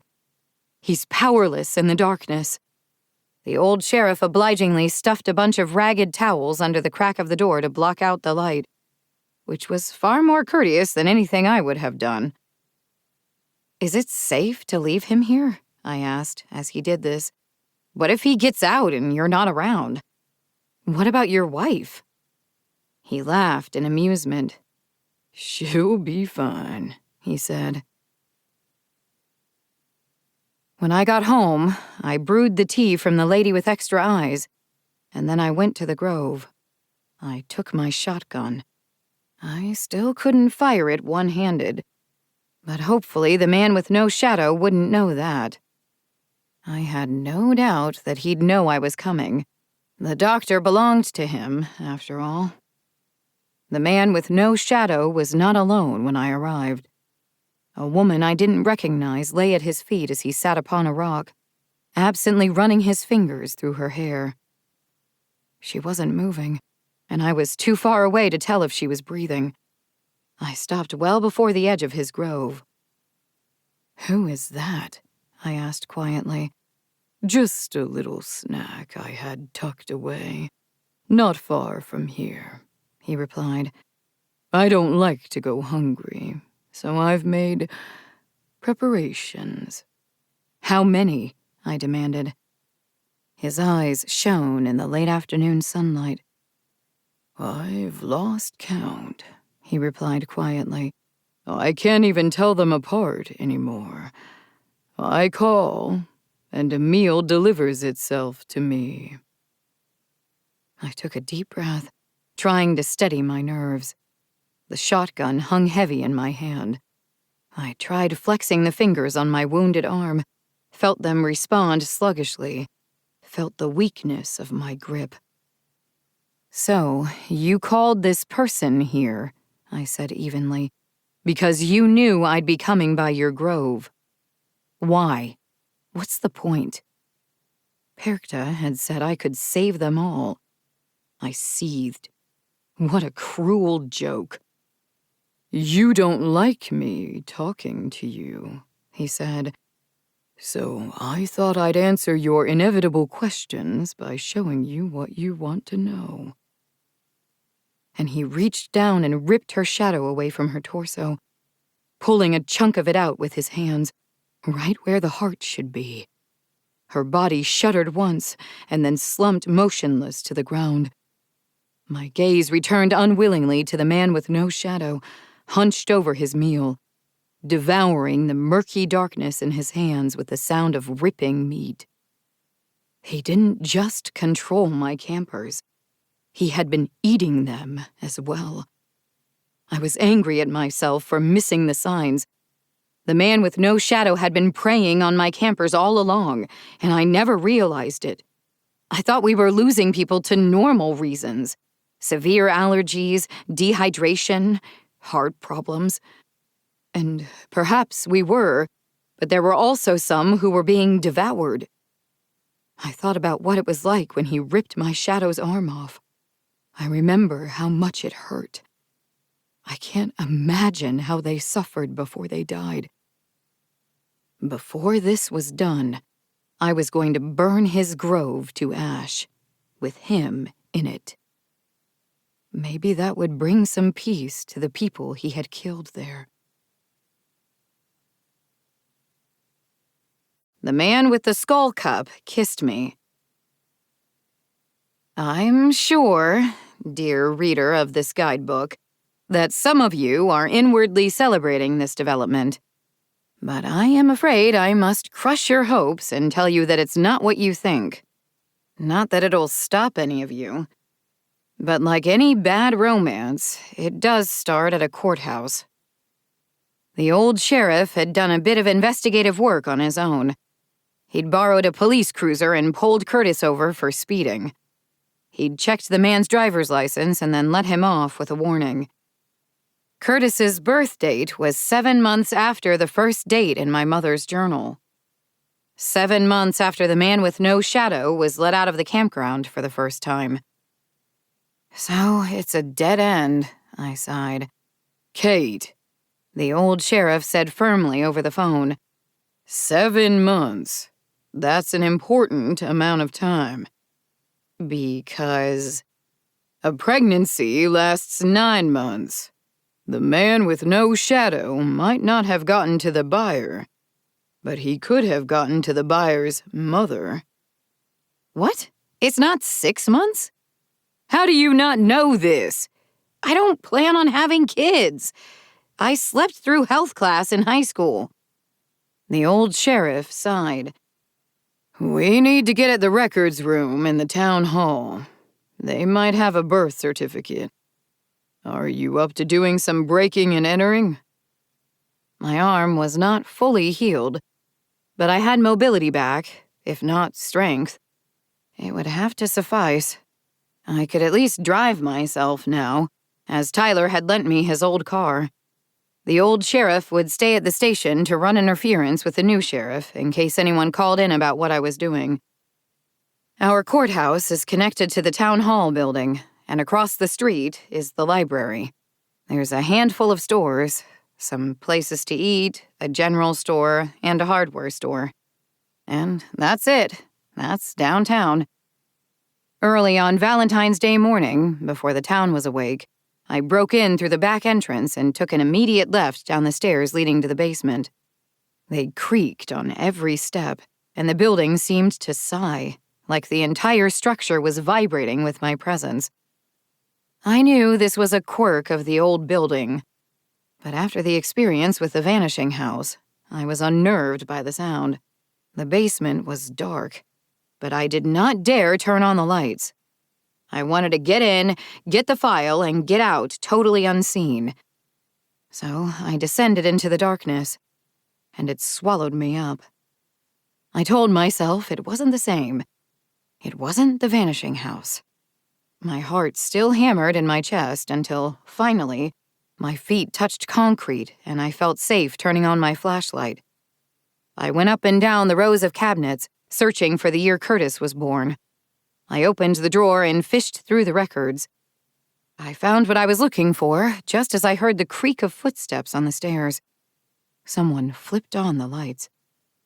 Fortunately, my years of dealing with dangerous monsters have given me some capacity to think quickly in urgent situations, and I snatched the document out of the folder, folded it a couple of times, and stuffed it inside my bra. I shut the file cabinet and turned around just as the new sheriff came around the row of cabinets. With him were 2 police officers, neither of them in uniform. That didn't bode well. The new sheriff was supposed to be at the station. I closed my left eye and the splinter in my right itched. My heart lurched in my chest. The Knott brothers stood there, the 2 officers flanking him to block the path to the exit. His abdomen was a pit in the dim lighting, the pale ghost of his spine barely visible to connect the 2 halves of his body. It was like his chest was floating in the gloom. I reluctantly tore my gaze away from it to look him in the eyes. He smirked at me. I detested the sight of that smug smile. "Shouldn't you be hiding at home?" he asked, showing his teeth. "Needed some fresh air," I replied. "Shouldn't you be trying to start another riot?" "Don't need a riot if we can force you to sign over the campground right here." One of the men held up a pile of documents and a pen. I eyed them and then carefully spat on the floor at his feet. And the second man hit me, right on the side of my mouth. I just remember the impact when I hit the floor. So sudden that I didn't even register the pain until I was on the floor, watching blood splatter on the cement from a split lip. I was dazed, and I didn't comprehend that they'd surrounded me, not until one of the men hoisted me back to my feet. "Does it really count if I sign that under duress?" I finally said, spitting again, but this time to clear a thick clot of blood from my mouth. "It does," the Knott brother hissed. "Maybe not in your courts, but the intention matters for us. And that intention can be you wishing for the pain to stop." He considered for a moment. "I think I'll start breaking your bones. the Knott brother said thoughtfully. We'll see how many I can get through before you sign. I'll leave your hand alone, of course. You need to be able to hold the pen. I shifted slightly as he stepped closer, slid my feet farther apart, widening my stance. And then I twisted, hooking the man who held me by his ankle with my own, and I threw. People don't realize how strong I really am. They forget I do a lot more than just management. They forget that I do manual labor as well, that I don't sit at home all day letting my staff do all the hard work. I dig holes, I carry things, I clear brush and trees, I build, I kill monsters. The man behind me was surprised by my sudden show of defiance, and he tumbled forward and into the gaping abdomen of the Knott brother. He went in head first, and the Knott brother's face registered first with shock, and then with outrage, and then hunger. He shuddered, throwing his head back, and his throat bulged as a ripple ran through his entire body. Then he doubled over, clamping his chest down on the man, who was trapped halfway inside the Knott brother's body. The man's legs kicked in the air futilely, and the Knott brother wrapped his arms around the man's waist, greedily shoving him farther inside his empty abdomen. The skin of his back began to distend, stretching outward as his victim frantically tried to claw his way free. I heard muffled screams. The other man dropped the paper and pen, his eyes clearing, and he stumbled away from the Knott brother in horror. I didn't waste any time. I grabbed his arm as I ran past the Knott brother and dragged him along with me toward the stairs. He didn't need much encouragement. He was right behind me when I risked only one backward glance. Past him, I could see the Knott brother still doubled over. The man almost entirely engulfed now. Only his ankles protruded, and his struggles were growing slower. The Knott brother's abdomen was horribly distended, like a tick. I looked ahead at the stairway and kept going. I could at least save one of them. The man followed me to the car. I yelled at him to get in, and he did, almost falling into the passenger seat. Then I turned the key in the ignition and peeled out of the parking lot. I got on the county road heading toward the police station. I'd take him to the old sheriff, I reasoned. That was my partner, the man whispered. It ate my partner. Yeah, that's what monsters do, I replied tersely. You're supposed to keep them away from us. He turned to look at me. His gaze was wild and unfocused, like an animal in a trap. I won out, he gasped, his voice thin with panic, grabbing at my arm. I want away from you. Fuck, no! We're going to the old sheriff, and you're telling him what you know. Let me out! And he grabbed the wheel and pulled. I only had a few seconds in which to process what was happening, and I tried to correct the car, but I was too slow. We swerved. There was a catch as the car hit the snowbank on the shoulder, and then I felt the back tires slide sideways. There was a violent lurch to the side. I remember feeling like I was floating. My vision shut off as my brain blocked out all else. And then there was nothing. Like the lights had been turned off. They switched back on when the paramedics were pulling the door to the car open. I didn't understand how they'd gotten here so fast. Not until much later when I was sitting in a bed at the ER and the concussion symptoms showed up. Then I understood that there was a gap in my memories because I'd been knocked unconscious. The car had rolled. They scanned my brain and didn't find any bleeding. A concussion, the doctor said, and put me on brain rest. Lying around in a dark room doing nothing, basically. They assumed the bruises and cuts on my face were from the crash. I didn't correct them. My passenger had died, they told me. He hadn't been wearing his seatbelt and was ejected from the vehicle. Such a polite way of saying it. Ejected.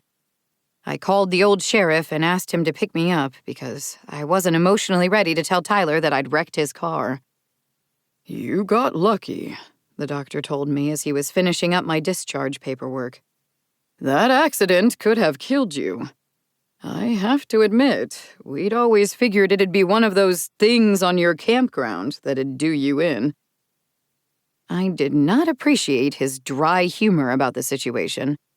I snatched the script for painkillers out of his hand and let the old sheriff escort me to his car. We stopped by the pharmacy to fill my meds on the way home. I took the first dose straight away. Neither of us talked much. I told him that the man with no shadow had clearly been recruiting more people from town. Not just the campers. The police, too. The Knot brother might be helping with that, he suggested, coercing them onto my land. There were plenty of ways onto it through the woods, through the parts that are not fenced. "We need to kill the Knot brother," I said grimly, "and I think I know how to do it." "But not until you're off brain rest," the old sheriff said as he pulled the car into my driveway. "Concussions are serious." I didn't answer. I was staring at the man with the skull cup, who stood on the walkway leading up to my front porch. The old sheriff stayed with the car and let me approach on my own to see what he wanted. "I am concussed and on pain meds," I said wearily as he approached. "Please make this quick. Why are you here?" "You refilled the cup," he said slowly. "Yeah, and? Did I do it right?" For a brief moment, he looked exasperated, and then his expression went cool and unreadable again. "I knew you were injured," he said. "I came to see how bad it is." He reached out and grabbed my chin, turning my head to the side to inspect the bruises darkening one side of my face. I whined in the back of my throat so that he knew he was hurting me. His thumb was pressing into the bruises. "Poor thing," he murmured. "Here, drink." Maybe it was the drugs, or maybe it was the concussion, but I did something I'd never done before. I refused. I resisted. His grip on my chin tightened, and when I opened my mouth with a cry of pain, he forced the cup up to my lips and poured the contents down my throat. I choked on it, swallowed on reflex, and only then did he release me. "What the hell?" I demanded weakly, wiping at my lips with the back of my hand. "I can't take my pain meds now." "Yes, the medication." His eyes narrowed, and he looked at me with naked calculation for a moment. Then he grabbed my throat. I cried out instinctively as fresh pain blossomed as his fingers tightened in my bruised flesh. Then the man with the skull cup kissed me. Due to the nature of my upbringing, I am not really into other people. I made a half-hearted attempt at boyfriends in college, briefly dated a girl, and once made out with a guy in a nightclub in a vain attempt to understand what I was missing out on. The stranger's lips on mine were awkward. I was repulsed by his tongue, and his gum falling out of his mouth and sticking to my blouse finalized my opinion that the answer to my question was not much. This experience was more terrifying than awkward, and instead of mint, I tasted the metal of his tongue piercing. My first Valentine's Day kiss, and it was with a monster. Then he released me, and I collapsed at his feet as my stomach convulsed and I vomited repeatedly onto the snow covering my front yard. I suppose swapping spit counts as ingesting something. After my stomach was empty, I sat there, crying, until the old sheriff came over and gently urged me inside. I think he also told the man with the skull cup to fuck off, but maybe that's wishful thinking. I eventually cried myself to sleep. When I woke up, there was a note from the old sheriff saying that he'd come back after dinner to take the night shift, and that he had taken the pill bottle because it seemed off. He texted me that night. "Pills came up positive on toxicology screening. You should be fine, though. 1 dose isn't dangerous on its own, and you probably threw it up before it had fully dissolved in your stomach. Police are on their way to arrest the person who filled your script. Yes, he really does type everything out with proper punctuation and no abbreviations. We should all learn from his example. And then when I replied back with, WTF, I hate this town, he reminded me that I was on brain rest, and now that I had checked my messages, I needed to put the phone away. I must admit that I cheated a little. I still had the birth certificate on me. I turned the lights on and read it. The old sheriff's gamble had paid off. Curtis's mother was a local who had moved away shortly after his birth. I remembered her because there were rumors that she was pregnant, but those all died away quickly after she left. But his father was Uncle Tobias. My uncle had had an affair. Now I know why the man with no shadow was interested in this woman and her son. He's family. The buyer is my cousin. The man with no shadow isn't just trying to take my campground away from me. He's trying to claim it, using my own family against me. I'll be damned if I let that happen. I saved someone. Sort of. A week later, when my concussion had finally begun to ease, I received a call from the old sheriff that he was on his way to my house and that he had a problem we needed to deal with. I didn't ask questions, just got my dealing with kit together. Charm vest, shotgun, and some heavy-duty trash bags that can double as body bags in a pinch. Then I waited by the front door until I heard the old sheriff's car pull up. He waved me over as I walked out of the house, and I followed him to the back of the vehicle. He popped the trunk open. I'll be honest, I was not expecting who was inside. It was the new sheriff. His wrists were handcuffed behind his back, and his ankles were tied together with rope. His knees were tied as well, but despite this, he continued to struggle. A strangely rhythmic rocking back and forth as his hips shifted and his knees tried to bend. Dried blood crusted his face from a gash directly in the middle of his forehead. His eyes were heavy with exhaustion and fear, and he weakly turned his head toward us, squinting at the sudden sunlight. Help me, he gasped. I was bewildered as to why he would ask me to save him from the old sheriff. I turned to the man beside me, who only stared grimly down at his captive, one hand still on the lid of the trunk. So, are you looking for somewhere to dump a body? I asked.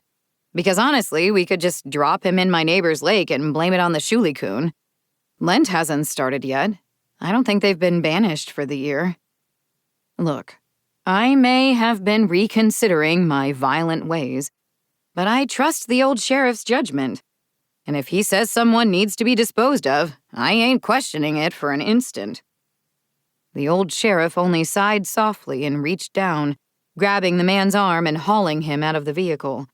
I took his other arm as best as I could, and together we dragged him from the car and into my house. Then the old sheriff pulled a sizable pocket knife out and set to sawing through the ropes that bound the new sheriff's legs. Surprisingly, he began to fight back, shaking his head violently and begging not to be released.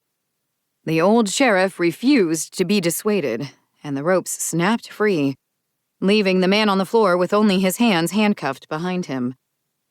And he began to weep. It was a broken sort of crying, deep within the chest, and there were no tears. It was a paroxysm of despair, the hopeless weeping of a man who had nothing left in him with which to fight. He stood, his legs jerked mechanically, as if they were on strings, and he began to walk in a straight line and didn't stop when he hit the sofa, just continued to go forward, and slowly, the piece of furniture began to budge, inch by inch, being resolutely shoved forward and to the side with each impact of the sheriff's knees. After a minute of this, the old sheriff intervened by taking the man by his shoulders and forcibly turning him in another direction. And off went the new sheriff, like a mindless toy. And it was only the old sheriff's intervention that kept him from walking straight into the wall of my living room. "I have an idea," I said, and I went to the garage. I don't keep pets. After the horse incident, some other time, we decided they were just a bad idea to have around. However, at some point I acquired a dog tie-out, a long spiral stake that went into the ground with a swivel on the end and a long wire lead. It was probably left behind by a camper. I tend to keep any lost property I think might come in useful. We took the new sheriff out into the backyard and struggled to shove the stake into the icy ground. Then we put the lead around one of his elbows. He walked in one direction until he was out of slack, and then, tugged to the side by the off-center pull of the lead, he began to walk in a long circle, tracking a path through the snow. "Well, that's a solution," the old sheriff sighed. "He's going to walk himself to death, though, if this keeps up. He's been at this for hours. He's already exhausted, and I'm afraid he's going to keep going until he simply drops dead." "The man with no shadow?" I asked, watching the sheriff make his slow, torturous lap around my yard. A faint nod. "I guess he's done with him." He wasn't much use with the old sheriff watching over his shoulder, now that we knew who he was really working for. They had found the man caught on a fence on some farmland. The farmer saw a figure struggling at the far end of his field. He went out there to investigate, armed, of course. That's just how we are around here. And was surprised to find the sheriff. Walking. Just walking. Straight ahead, directly into the wooden fence. He must have been out there for some time, for the snow was melted, exposing the frozen ground, from his feet repeating the same steps over and over and over. The landowner took him inside and called the old sheriff. While he was on the phone, explaining the situation, the new sheriff proceeded to walk into a wall and keep walking into it until he'd bashed his head enough times to split the skin open. That was where the head injury had come from. The landowner found the sheriff moaning in pain with blood running down his face, and still his legs continued to carry him forward. After that, the farmer tackled the new sheriff and held him down until help arrived. That's when they tied him up, and the old sheriff brought him to me. I went over to the sheriff once I was caught up on what was happening. I matched pace with him as he continued walking in his long circle. "What did the man with no shadow tell you to do?" I asked. "Walk," he panted. "Just keep walking." Without turning or stopping. Just walk until his heart gave out or he blundered into something deadly, like the highway. My heart sank. I told him I'd think of something. He stared hopelessly straight ahead and replied that I shouldn't bother, that he knew something like this could happen from the moment he became a pawn to a monster. He suggested bringing my shotgun out here, just to speed things along a little. He was so tired, he just wanted it to stop. I went back to the house, but I did not get the gun. I stood with the old sheriff on the back porch, and we watched for a little bit in silence. I suggested taking him to the hospital and having them sedate him. He agreed that we could try that, if there weren't any other options. It could buy us a little time, or the drugs would simply not work, subsumed by whatever foul power was keeping his body moving. He asked if there was any other remedy I knew of, something that wasn't normal medicine. I knew some things, I said. Ways to protect against powers and ways to banish powers. The problem was that a lot of them didn't work against the greater entities on my campground, like the man with no shadow, or I would have gotten rid of him already. And worse, a lot of what I know is focused on protection. There wasn't too much in my repertoire to undo the damage, once done. And the stories? What happened to people who were cursed in the stories? Well, I explained, They usually had to have some other being of power intervene. And the old sheriff just looked at me for a moment until I realized what I had said. So we took the new sheriff into the woods. I walked to his right, and the old sheriff walked to his left. We each held one of his arms to guide him between us, so that he wouldn't keep going straight into a tree. He didn't speak. He was beyond exhaustion, nearly senseless, but unable to do anything about it, not with the man with no shadow's words coursing through his body. I told the sheriff that we were taking him to see the lady with extra eyes, and that while she wouldn't help me anymore, I hoped that she'd be willing to help him. We didn't find the lady with extra eyes. The dancers found us first. The young woman greeted us on the road. She stood in the middle of the path, barefoot, wearing jeans and a garish, hot pink bikini top, despite the cold. Yes, fairies don't fear frostbite.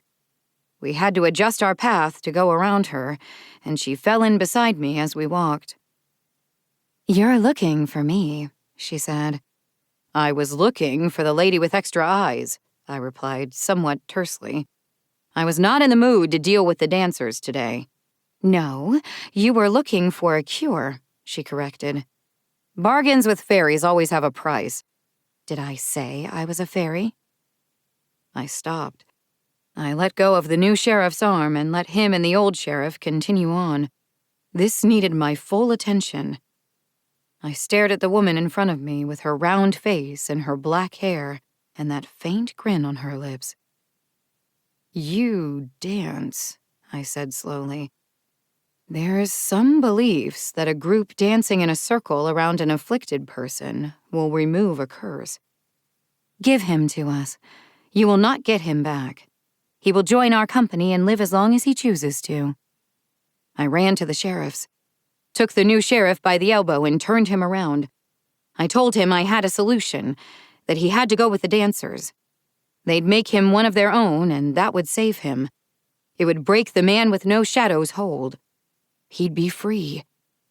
He couldn't fight back, his body no longer under his control, just as he'd been unable to even raise his arms to stop himself from slamming his head into the wall, over and over until he bled. All he could do was beg as his legs carried him inevitably forward to the waiting dancer. She watched him with bright, eager eyes. "They kill people," he cried weakly. "I can't do that. I'm not like you." My chest felt tight at hearing his cries of protest, but I kept going. He screamed that he would rather die as a human than be one of the monsters on my campground. That he hated me, my whole damn family was evil. That I didn't have the right to make this choice for him. But he couldn't stop me. The man with no shadow had told him to walk, and so he did, straight toward the dancer who stretched out her arms to him. I delivered him into her waiting hands. He wept, and the lady shushed him, telling him that he'd fought hard, but now his fight was done. And she glanced backward at where I stood with the old sheriff on the road. The old sheriff didn't say much on the walk back to the house, other than he would try to head off the fallout when people noticed the new sheriff was missing. Keep them from blaming it on me. He didn't sound very hopeful. Everyone knew we had bad blood, what with the stabbing and all, but I appreciated him trying. A few days later, at sundown, Aunt Aleda was making the final rounds through the campground to make sure all our protections were still in place. She saw a group of people in the woods and stopped at the edge of the road to see if they were trespassers or something else. The dancers. They were setting up wood for the bonfire. The sheriff was there, stuffing dead leaves and small branches in at the base in preparation for lighting it. One of the dancers touched his shoulder, and he looked up to where my aunt sat on her four-wheeler, and he waved. Then he went back to work. The dancer had said he could choose to die, so I guess he was okay with the arrangement. I kept telling myself that maybe this is a good thing. He never wanted to be sheriff. I don't know what he wanted. I didn't pay much attention to the new sheriff in school and never found out, and now it was too late. The man with no shadow dictated his future for him, took hold of his life and discarded whatever hopes and dreams he'd once harbored. And then I took him by the arm and delivered him to another fate that he hadn't chosen. I hope he's content with them. I hope he someday stops hating me. I hope he never has to kill anyone. I think a few months before this, I would have simply killed the new sheriff and justified it as a necessary evil, putting someone out of their misery, removing a pawn from the man with no shadow's grasp. Perhaps I'd have blamed the sheriff for his predicament, even though the man with no shadow had sought him out in that one day he was free from the campground's borders.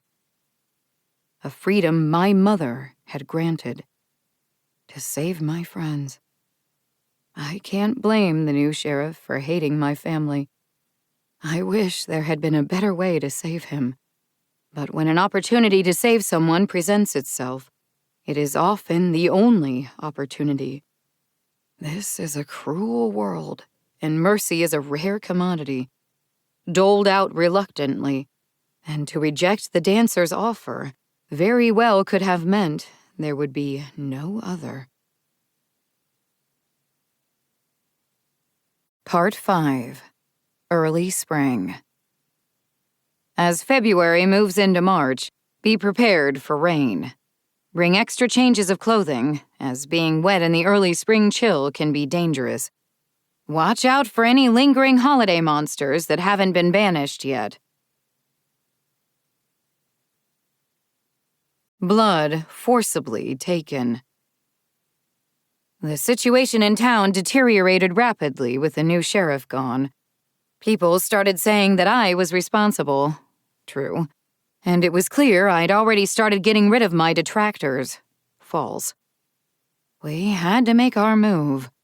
It was time to put our plan in motion. I was anxious, as we didn't have a lot of time. But to make this work, we needed to set the stage. While the man with no shadow would likely know some of what we were planning from his many spies, he wouldn't know that it was a trick. Also, we'd been communicating all of this by text, so that no one or nothing could overhear. That's the one advantage we have over these creatures: technology. For the first step, we needed to convince the man with no shadow that he had me cornered, that I was afraid of losing anyone else, and that my fear was causing me to drive people away.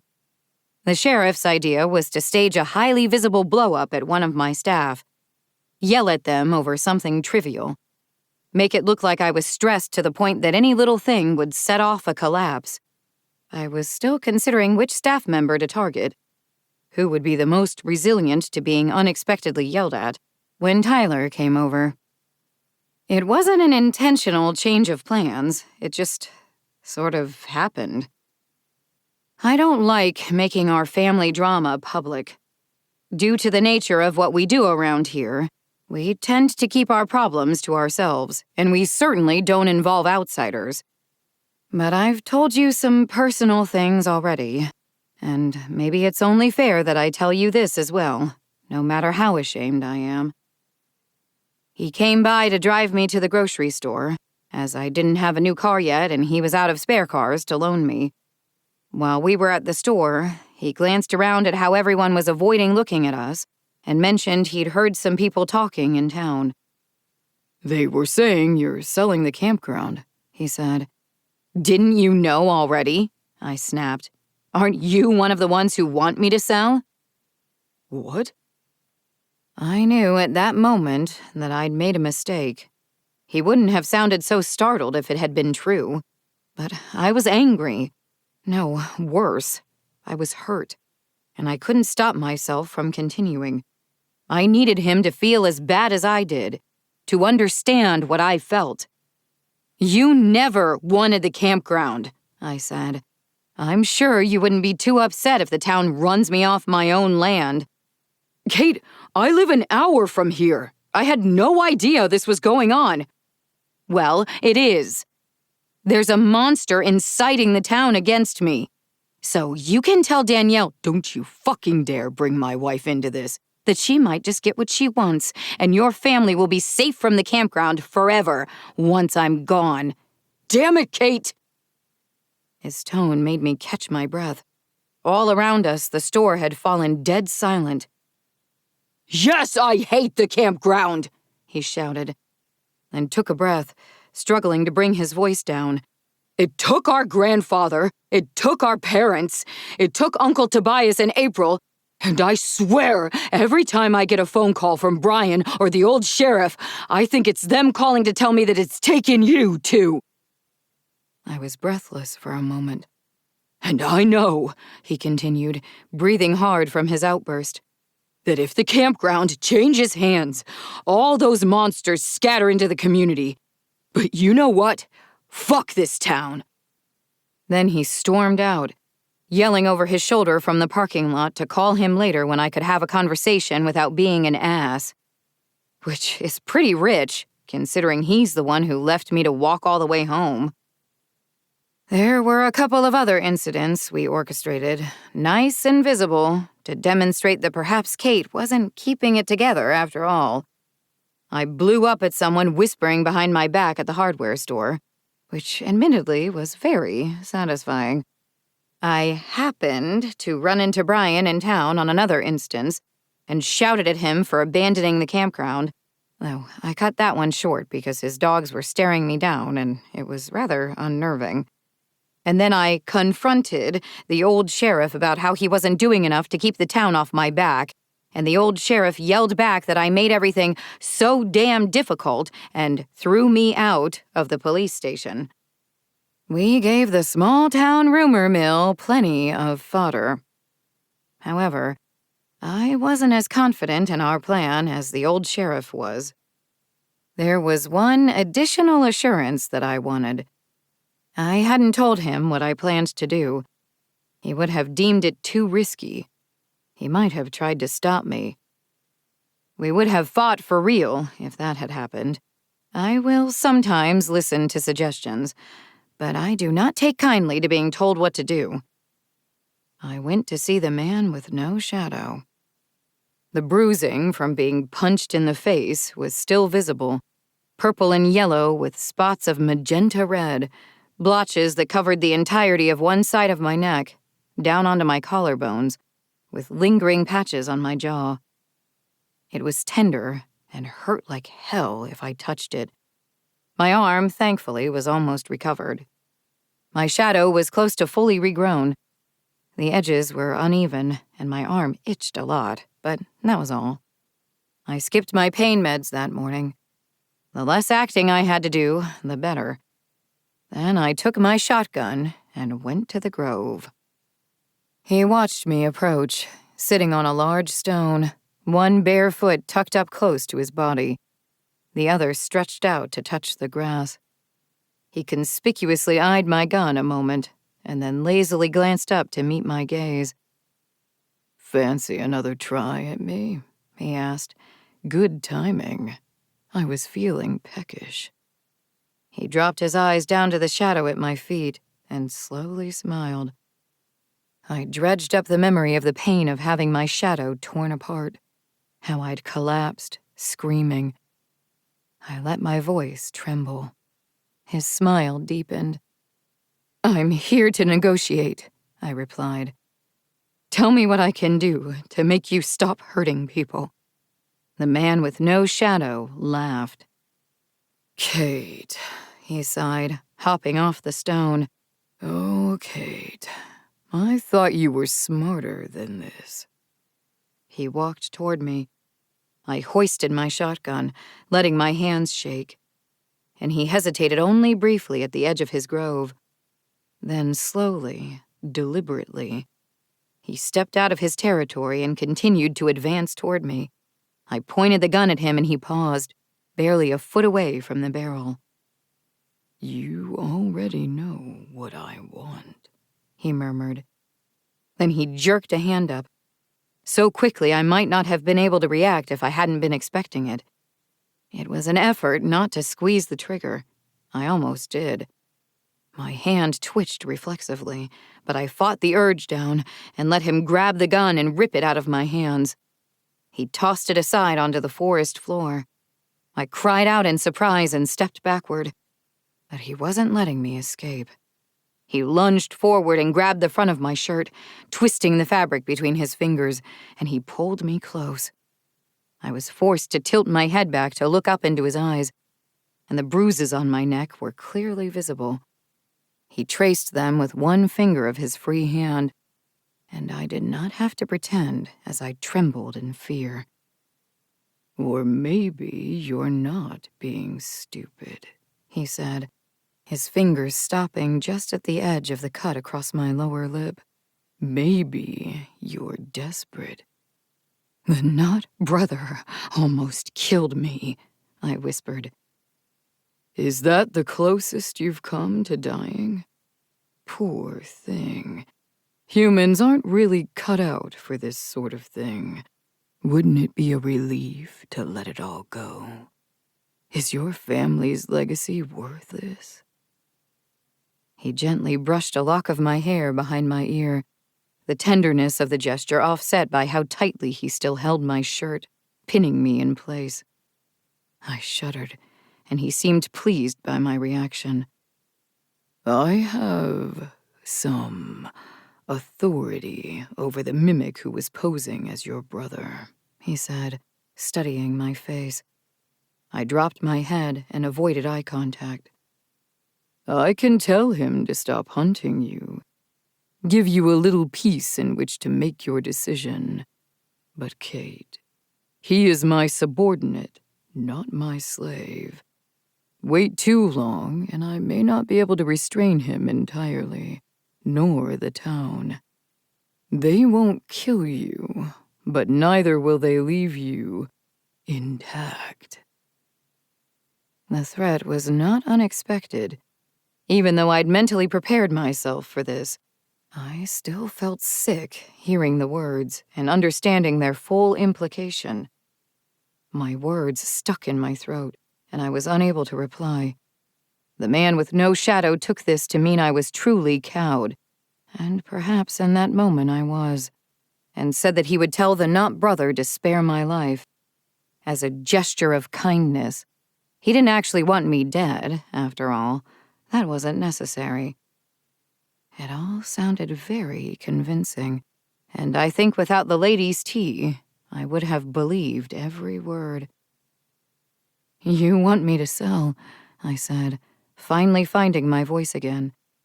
That's why you're leaving me alive. Why? Why take the campground away from my family? I didn't want the man with no shadow to realize I knew Curtis was my family. Fortunately, I have a lot of practice from lying to my campers.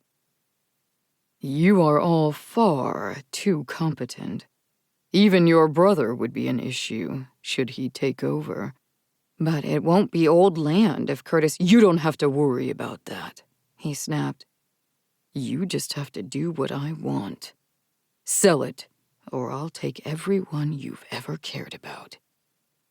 He smiled broadly and patted me on the cheek. Then he let go of my shirt and briskly walked away, casually putting his back to me. I eyed the distance between myself and the shotgun. I admit it was tempting. I wasn't sure I wanted to gamble all of this on having better reflexes than him, though. This was a good talk, he called back to me. It was nice to have a civil conversation for once. He laughed. That was enough for me. I couldn't stay any longer. I scooped up the shotgun and turned to leave, walking quickly, eager to put the sound of his laughter behind me. The next day, a town hall meeting was called, just as I expected. Curtis would be there. He was going to be introduced as the new owner of Goat Valley Campground.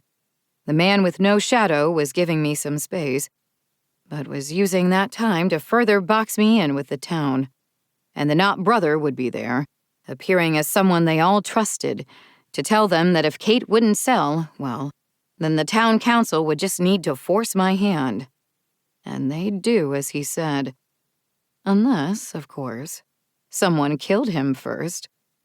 Since I was still without a car, the plan was that Brian would pick me up shortly before the meeting was scheduled to start. The old sheriff was already in position. I'm not sure what it says about him that he knows how to get a good angle on the town hall with a scoped rifle, but I'm glad he's on our side. I was armed with a knife and my shotgun.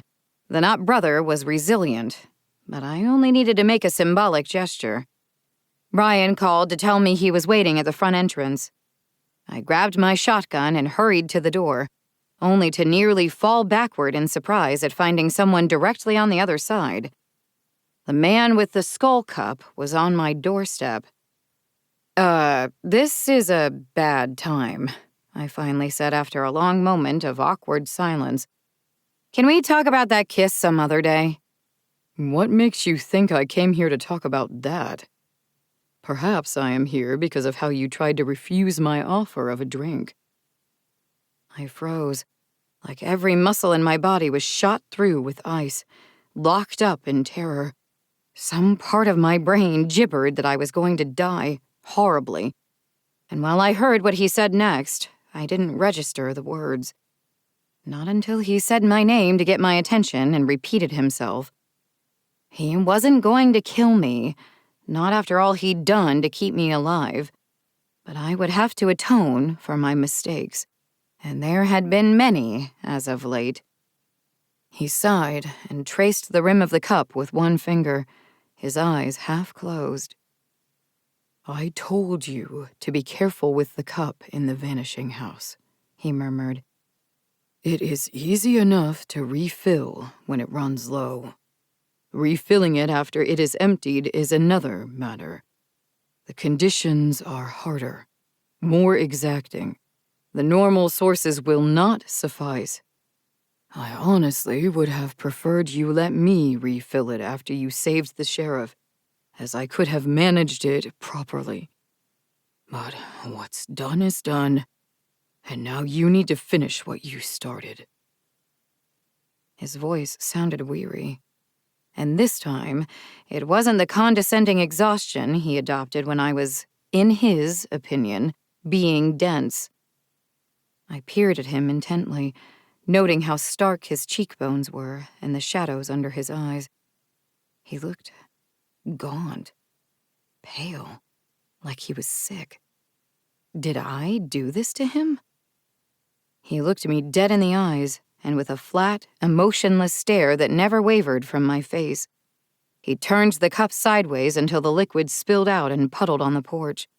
He tilted the cup upright before the last few drops fell. Blood from what was already there. Then he lifted his hand to his mouth and bit down hard on a knuckle. The skin split open, and brilliant drops of red beaded up. He tipped his hand so that they collected together and spilled out and into the cup. Blood freely given.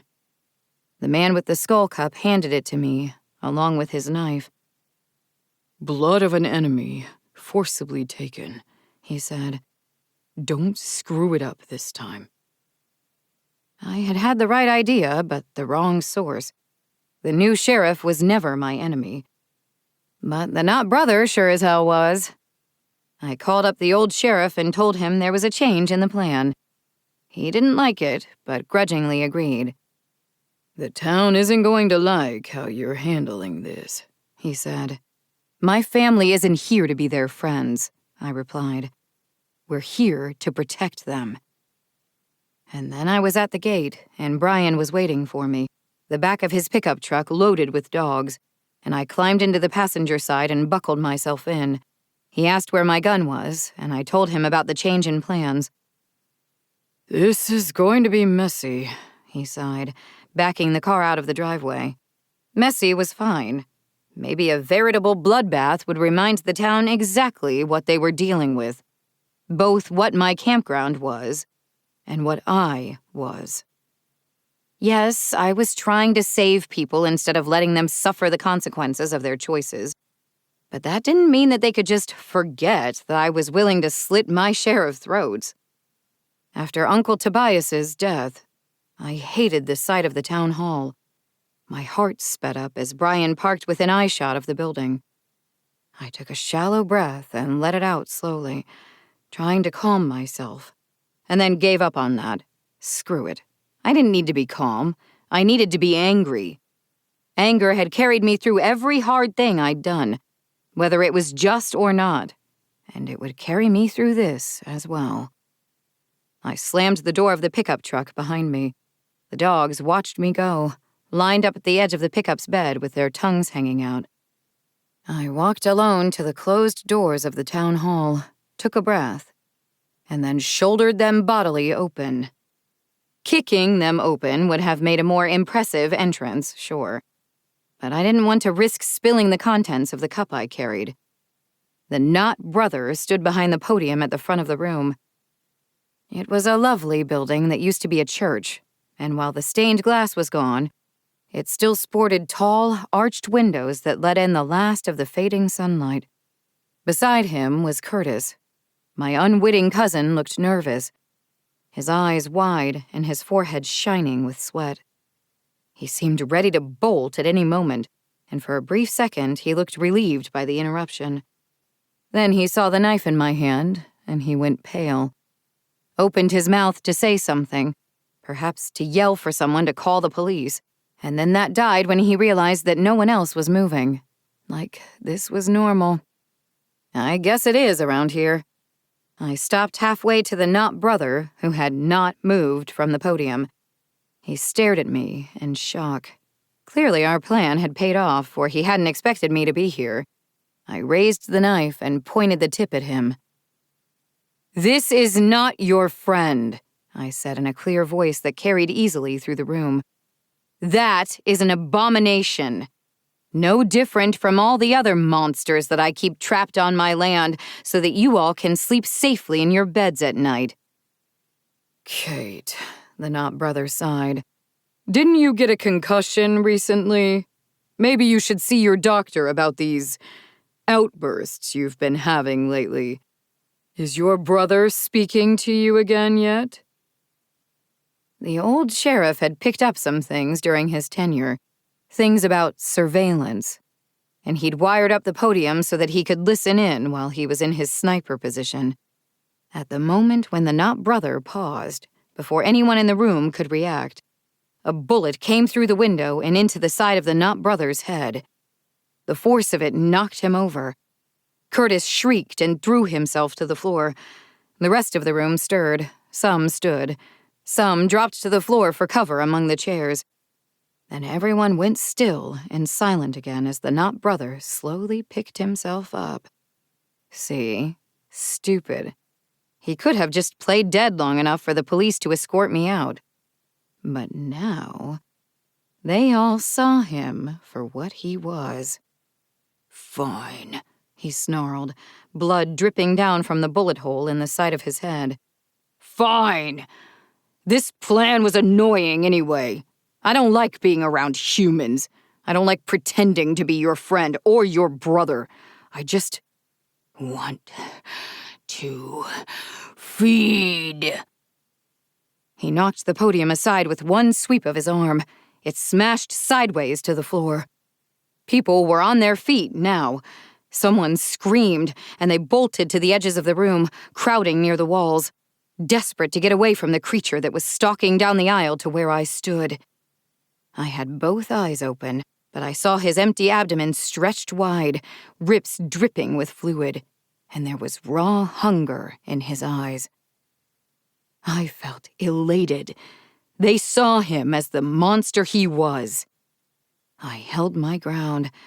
I've dealt with plenty of monsters on my land. We have a simple strategy: guns and dogs. The rest of the people in the room made for the exit to escape the chaos, but before they could reach it, the doors were violently thrown open, slamming into the walls with enough force to shake the ceiling. And Brian's hounds came through the doorway, rolling past in a black, angry pack of fur and fangs. They hit the line of people trying to escape the room in a heavy collision, and they all went down, a veritable barricade of flailing and fighting.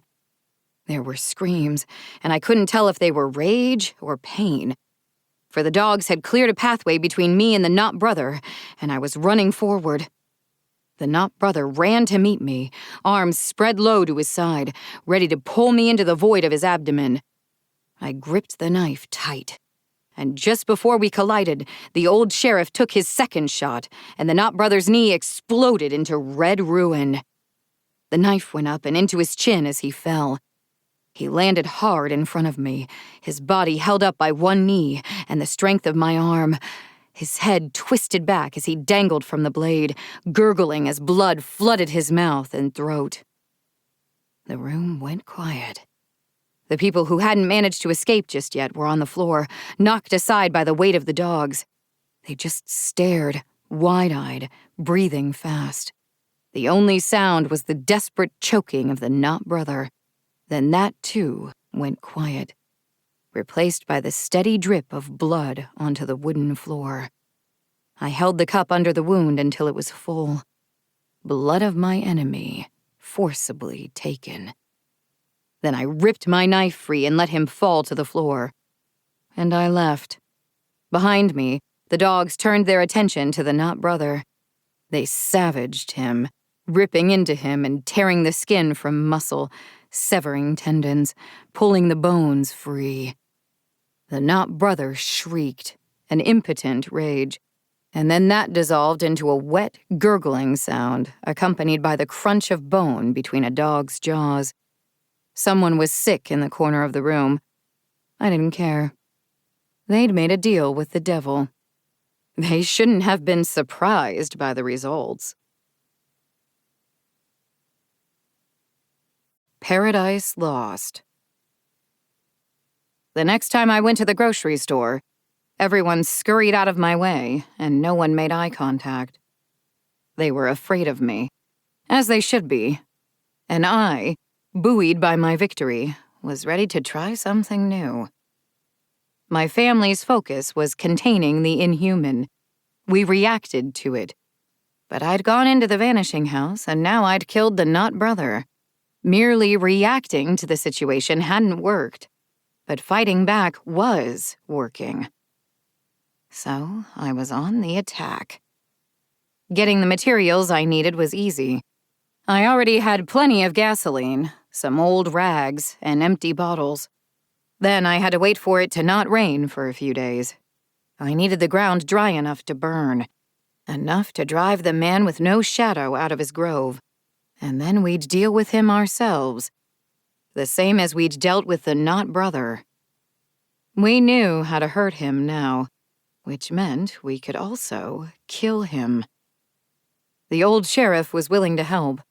We planned to go in daylight. We didn't see a way to completely deprive him of his ability to access shadows, not without broadcasting our intentions and giving him an opportunity to escape. Going at night might have limited his abilities somewhat, but it would also have hindered ours. The old sheriff feared that our visibility would have been too impaired to get a good shot in on the man with no shadow. Unfortunately, the weather did not cooperate. I don't know what I expected. We were moving into spring. It rained a lot that week, and there were still patches of melting snow. Finally, after a few days of sunshine, I went down to the tree line to check how dry it was, and was, yet again, sorely disappointed. However, I noticed something else when I turned back to the house. There were cars out near the barn. This was odd, as the gates were shut and the campground was still closed to campers. I warily made my way toward the barn. There were a lot of cars. I recognized a handful of the vehicles from town, and my heart sank. There were cars with out-of-state license tags, too. Previous campers. The man with no shadow had said he had people waiting nearby, stockpiled as his food for when he needed them. It was painfully apparent what was happening. My childhood all over again. My friends called out to the woods and held as hostages for the man with no shadow's demands. Who else could have brought this many people here? I'd wondered if he'd bring reinforcements to the campground at some point, except I'd expected perhaps a handful of people. Those ringleaders whom he'd roped into leading the campaign against me within the town. People who wouldn't be missed as much as others. Not this many. Not the campers. But of course it was them. It had to be them. Because it was my job to keep them safe, even though they were the ones who disobeyed the rules and talked to the man who didn't cast a shadow. But what could I do? What the hell could I have done about this? I couldn't abandon them to their fate. That would have been monstrous. I hastily brewed a cup of the tea the lady with extra eyes had given me. While it steeped, I called the old sheriff. I told him we needed to delay another day. It was still too damp. I did not tell him what was happening. He didn't deserve to be dragged into this, and there was little he could do to help me. Then I drank my tea and went to the grove. I think I understand a little more of my mother, how she must have felt walking alone to the grove so many years ago, knowing she would have to give something to save my friends. She couldn't have known what it would be, only that it would cost her dearly, because that is how bargains with the inhuman always turn out. I already knew what the man with no shadow wanted from me. I felt light, like I was floating. The sun was too bright in my eyes. The forest around me didn't feel entirely real, like I was separate from myself and the world. We don't always get to kill the monsters that hunt us. Sometimes we can only delay. In the end, they are still the predators, and we are only the prey. I've known this my whole life, and it was folly to think a few minor victories would change that. Perkta said I could save them. She hadn't specified how. I finally reached the grove. There must have been at least 50 people there, all kneeling, each paired up with someone else. They were knee to knee, facing one another. One was passive, hands resting on their legs, staring straight ahead without movement or emotion. The other held a gun to the forehead of their victim. They were of all ages. Some looked like teenagers, trembling and crying but unable to move the gun away from its intended target. Others were older, white-haired and resigned, eyes empty with despair. I recognized some of them. I work closely with the people who organize the big events on site, along with their volunteers, sometimes the same people year after year. I saw a few of them, scattered in among the crowd. There were a couple of people from town, too. Some people who had never liked me, some others who I'd never even spoken to. At the four of them all, between two trees that bowed over to each other, forming a gateway of sorts, was the man with no shadow. "Kate!" he cried, as if he were happy to see me. Perhaps he was. He threw his arms out in welcome. "So glad you came. I didn't have a way to send you a message, so I just had to hope you'd figure it out. Perhaps you are a bit clever after all." "This is crueler than the last time you took hostages." I glanced at the pair nearest the border. Two men, one as immobile as a statue, the other shaking while he held the gun, terrified, hopeless, his shoulders rising and falling with his panicked breathing.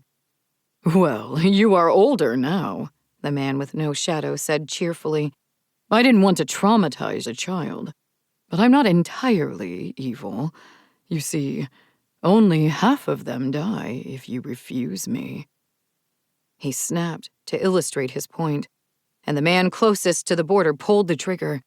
I flinched at the gunshot, and then kept my gaze averted as he began to cry out in wordless anguish, horrified at what he'd just done.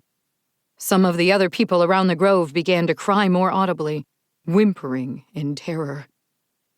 "That was unnecessary," I said stiffly. Reluctantly, I glanced at the body, at the bits of bone and brain matter spewed onto the grass. "Just making sure you understand the consequences," he murmured. "Perhaps you think you can still find a way to fight this. That's your nature. I realize that now, after you killed the not brother. That was well played. although I confess I hadn't been paying him the attention he needed. His usefulness was coming to an end. What did you promise him? Pray. He shrugged indifferently. I told him if he helped me, I'd be able to replace you with someone easy to control. Someone that wouldn't stop him from feeding whenever he wanted. So he infiltrated your staff, and when that failed, I sent him out into the town. So you could turn them against me, I spat. Force me to sell. So is this your backup plan? It is, he sighed. I could have done this at any time. I could have called to all those unwitting campers that didn't pay attention to my lack of a shadow, and they would have come. But I wanted the town under my control, as it would have made what comes next a little easier. But I'll improvise. After you're deposed. After I was deposed. The phrase rattled around in my head, and then I grasped his meaning. He wasn't done. This was only one step in some larger plan. The man with the skull cup was right. I was caught in a web, and I couldn't see the hole. "What are you trying to do?" I whispered. He smiled and held out his hand to me. "Step inside my grove," he murmured, "and perhaps I'll tell you. And then I'll let everyone go." Let me tell you something, as someone who has gone through some shit. We, as a species, will sacrifice for others. This is our nature. When we sacrifice ourselves, it feels like the right thing to do, and the burden we carry is made lighter. It is easy to be the one who suffers for the sake of others. Helplessness, however, will destroy you. It is a poison. We ingest it unknowingly, and it eats at us inside. It clouds our souls. It breaks our hearts bit by bit. The cracks so tiny, we don't understand why we hurt. Perhaps we see the signs. We cry when we shouldn't. We cannot focus on the things we love, but we shrug them off and keep going, because our wounds are invisible. We're dying in silence. I was helpless there at the entrance to the grove. I have been helpless for a long time. My courage is merely the flight of the hunted deer that knows all it can do is run until a misstep spells its doom. I wonder how deep the poison has sunk, if perhaps it is now in the marrow of my bones. And part of me just wanted the hurting to stop. I gave my hand to the man with no shadow. His fingers closed over mine, and he pulled, and I followed, and he led me into the grove. I next remember being back in my own house. Hours had passed. When I ran back to the barn, it was empty. All the cars were gone, and I was alone on the campground. I was not the man with no shadows pawn. I knew that much. The tea from the lady with extra eyes had held. However, I was bound to my agreement with him, just as my mother was.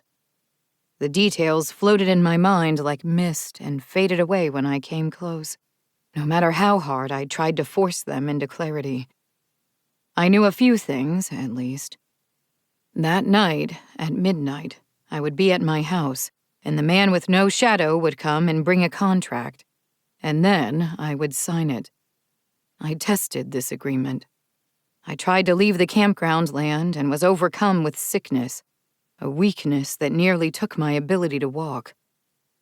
The hours until midnight were my own, however. I desperately tried to take matters into my own hands. I drafted up a contract transferring the campground. I took the language from my will, hoping that would be enough to be legal once it was signed and notarized. I hesitated at filling out the recipient, however. I didn't know whom to trust. The obvious choice was Tyler. That's who was in my will. But he never wanted the campground. I'd destroy his marriage, his life away from all this, and leave him to finish what I'd failed to do with the man with no shadow. There was at least one person on this campground who was solidly opposed to him, whose advice I could rely on. I printed the document with a blank spot for the name. Then I folded it, stuffed it in an envelope, and started out into the woods. I walked for hours. I traversed the entirety of my campground, walking through the woods, off the roads, trying to remember every piece of my home. Straying from the road for too long is an invitation for trouble, but I was desperate. I needed to find the one person on the campground who had never given me any doubt as to their intentions toward me. Surely they'd know what to do. They had helped me so much already, after all. Instead, I found the man with the skull cup. He stood blocking my way, a few feet in front of me, and I wondered how I hadn't seen him sooner. Like he'd stepped out from between the slender trees and thin air, or perhaps I simply hadn't been paying attention in my distress. His expression was severe, harsher than his usual blank disinterest. The corners of his mouth were creased with his frown, and his eyes were narrow slits. "Should you be wandering the woods like this?" he asked. "They're my woods," I replied testily. "I was not questioning that. I was questioning if this was the most productive use of what time is left for you." He knew.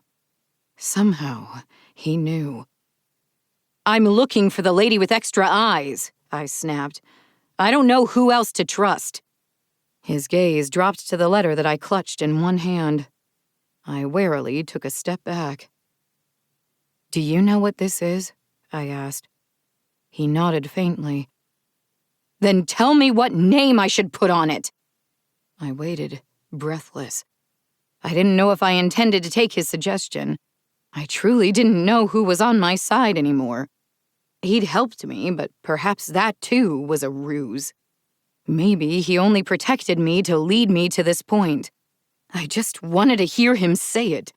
If perhaps that would confirm or deny some wild theory that bubbled half-formed in my head, the product of my self-doubt and fears. Instead, the man with the skull cup snatched at the letter. I jerked my hand back in surprise, and his fingers closed on my arm instead.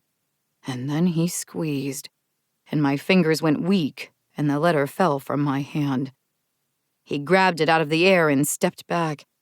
I hesitated, my hand halfway to the gun at my waist, but reason caught me. It wasn't worth it. I could always print another if he didn't give it back. "I need a name," I continued. "If I'm going to lose this campground, I should at least lose it to someone who isn't one of his pawns. Someone who can fight him. Tell me who you want to manage this land." He tore the letter in half, then half again, and let the pieces fall to the ground. "I chose you," he hissed, staring me in the eyes. "Don't disappoint me." He turned abruptly and began to walk away. "But help me!" I cried. "Save yourself this time, Kate," he called back to me. "Did you not kill the master of the vanishing house?" "That was different. It was already dying." "Then perish. Old land is no place for the weak." I was truly on my own. The Family Curse. The man with no shadow came at midnight. I'd given myself one last sunset before going inside for the evening. It was muted by clouds, a wave of mauve, deepening to puce along the ridge of the ebony trees. I watched from my front porch, wondering if it would be the last sunset I would see, here in my family's house where I was raised, and where my parents died. and where all my ancestors had sheltered from the terrors of the night. Then I waited inside by the window, watching. 2 figures approached from the road. The man with no shadow's hair shone, catching the moonlight. Beside him was a shorter figure, unrecognizable in the gloom, his shadow stretching long beside him.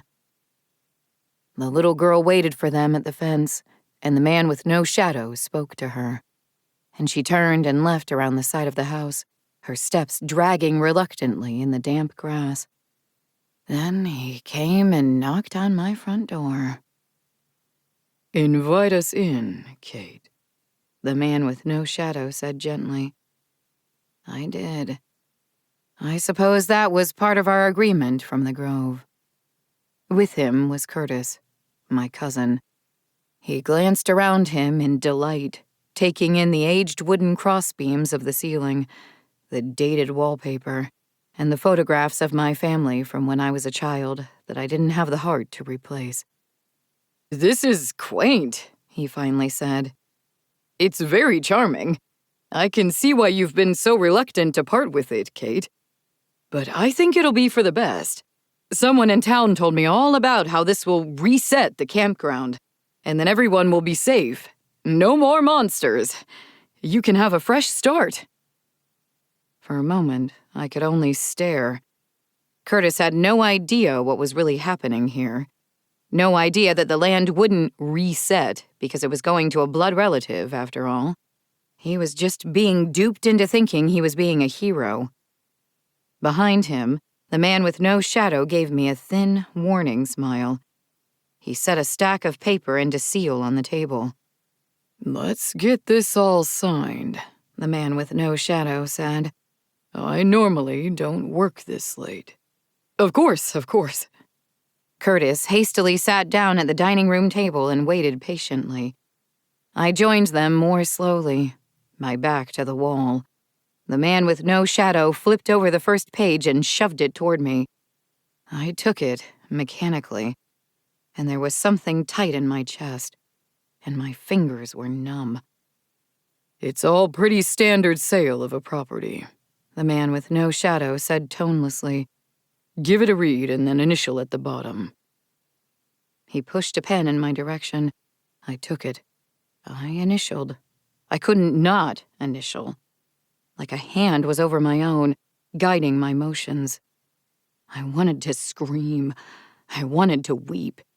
But I only stared stupidly at the papers that the man with no shadow was handing me, one by one, dryly explaining what each one was before asking for an initial and then collecting them to form a second stack of completed paperwork.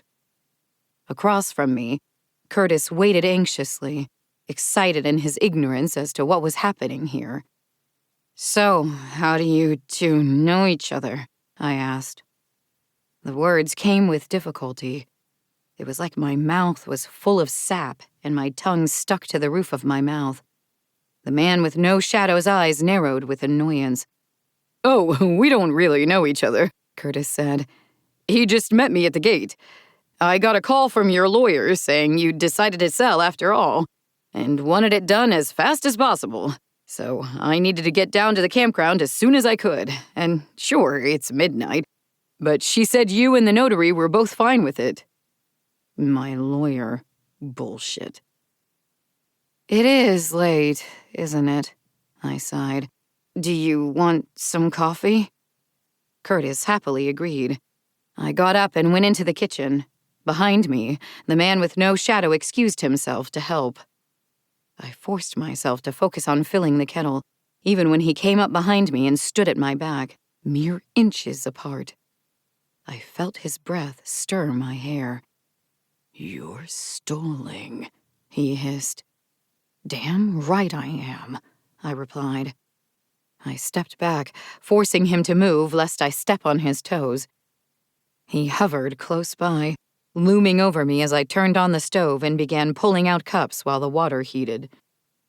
"Did our agreement stipulate that I had to get this done as quickly as possible?" I asked tersely. "No," he admitted. "I wish it had." What happens after the campground belongs to Curtis? I turned and found myself face to face with him. He stared down at me with a hatred that I suppose I'd earned by now. I drag you back to my grove and devour your shadow, bit by bit. I'll rip your shadow's legs off first, so you can't escape, and then take my time with the rest of you. Perhaps if you hadn't been so difficult, I would have given you a quick death, but I'm not inclined to do so anymore. It could be days, Kate, he whispered. Weeks, even. He half raised his hand, and I felt something brush along the back of my arm, like the touch of a moth's wings. I glanced aside and saw his hand poised so that his shadow, if it existed, would be touching my own. The kettle began to scream on the stove. I turned to take it off and pour, and briefly thought I could just fling the boiling water right in his face. None of that, now, he admonished. We have an agreement. He returned to the dining room. I was a little slower to follow, carrying a tray of coffee. I confess that I used rat poison instead of creamer for the man with no shadows cup, and he took one sip, coughed violently, and stared daggers at me while I finished initializing the rest of the pages. Pity it didn't work. The last page. I stared at it, startled to see my own demise in such an innocuous thing. A single piece of paper. An empty line where my signature was going to go. My fingers rested on the pen. I know it's overwhelming, the man with no shadow said smugly. But this will be a good change for you. Once you wrap things up with me, you can finally rest. Maybe you'll even get to see your parents again. It felt like a hand was tightening around my chest. I wanted to scream. Curtis was aimlessly chattering about how I could always come back and visit, of course, and how he could even keep me on as assistant manager or something since he'd probably need help in the transition period. I wasn't paying attention, my focus entirely on the single piece of paper that would put an end to all this. I only snapped out of my daze because he'd stopped talking. Do you hear someone crying? He asked. That's the little girl, I replied dully. The one you saw at the fence. She killed my mother. Don't worry about her. She can't get inside. Curtis stared in consternation at the window behind me. The incessant weeping came from the other side of the glass. The man with no shadow was silently digging his nails into the surface of the table and staring at me in outright hatred. I picked up the pen, and as the little girl wept behind me, I had a sharp moment of clarity. I stood. I turned, ostensibly to untie the drapes and let them cover the blinds with another layer to block the noise. But instead, I grabbed the cord and yanked the blinds up. Then, as the man with no shadow began to call my name and demand I stop, I opened the window. I wondered if this was how my father had felt when he went to throw himself at the beast, hopeless but resolute, knowing that death was the only way it could end. And the little girl started to climb in, her shoulders heaving with her sobs as she stretched out her hands to clutch at either side of the wall. She was coming for me. "No!" the man with no shadow shouted, standing and lunging for me. His fingers closed around my wrist, and he began dragging me away from the window. "I haven't worked this hard to let you win." He wasn't speaking to me. I realized this distantly as he pulled me through the house and toward the front door while the crying of the little girl drifted after us. He was speaking to her. I tried to dig in my heels, but he was too strong. "Move, Kate, damn you," he swore. Behind us, Curtis began to scream. A long, uninterrupted shriek. I knew it well. It is the scream of someone who is in the process of dying, horribly and painfully, and cannot do anything to save themselves. The man with no shadow ripped open the front door and switched his grip to the front of my shirt before dragging me behind him across the yard, getting me over the property line. Only once we were past the road and in the field that led to the forest did he pause and spin to face me, his hand still tight in the fabric of my shirt. "Curtis is family," I laughed. "The little girl kills my family line, remember?" "Then you're now useless," he snarled. "I'll rip you apart right here. You'll get a fast, albeit agonizing death, after all. Then I'll start this all over with your fucking brother."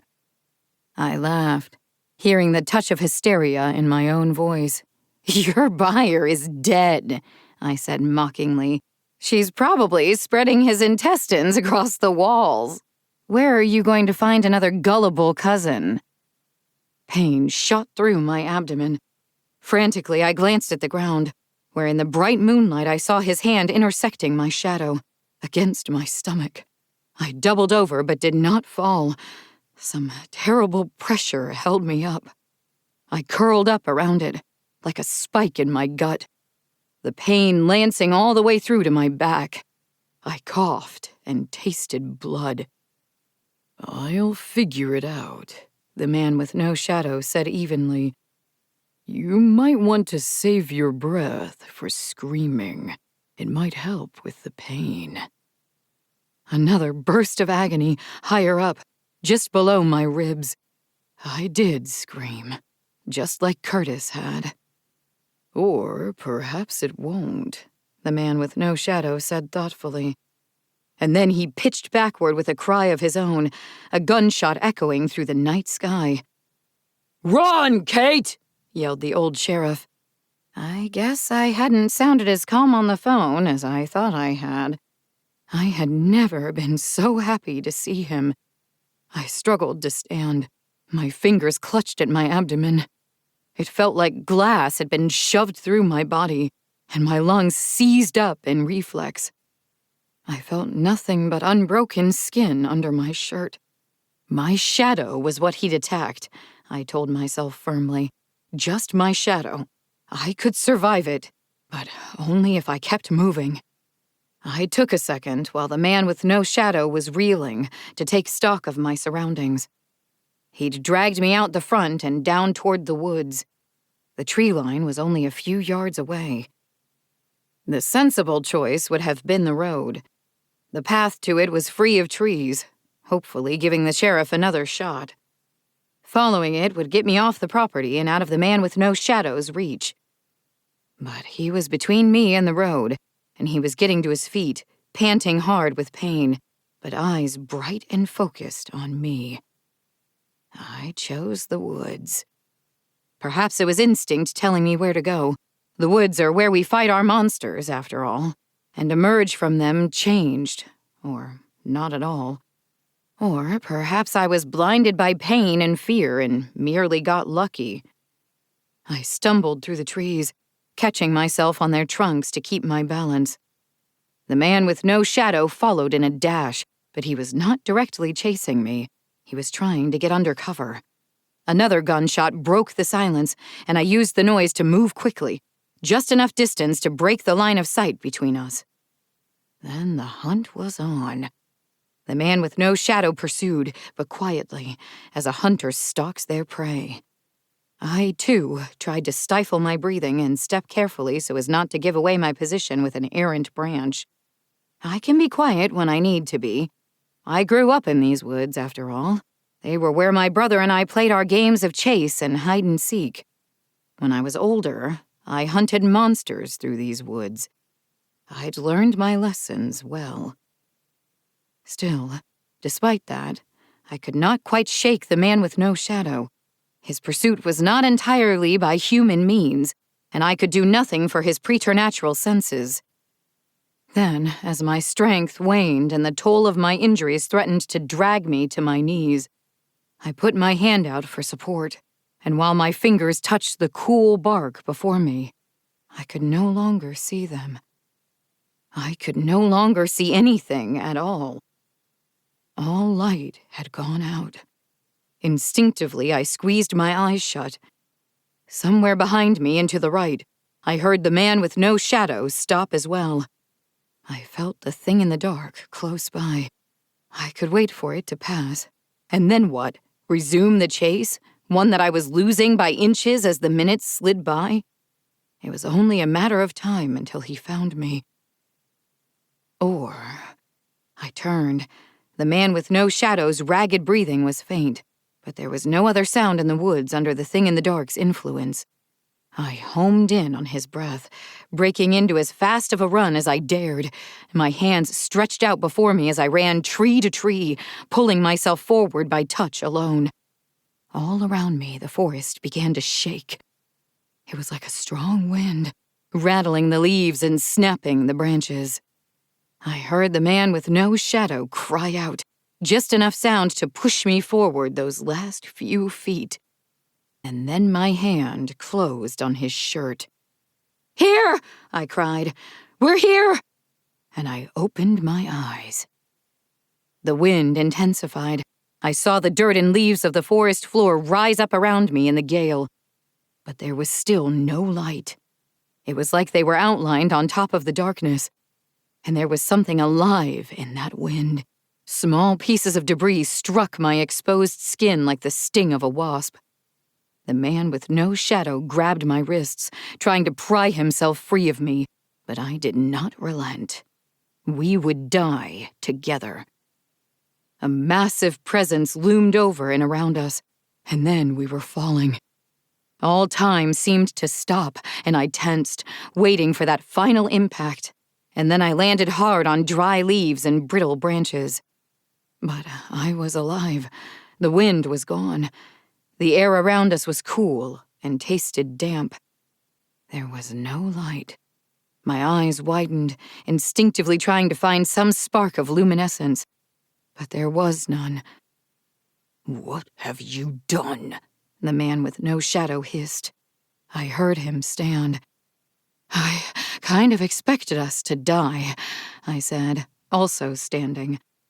The effort left me breathless, and I clutched at my stomach and waited for the pain to pass.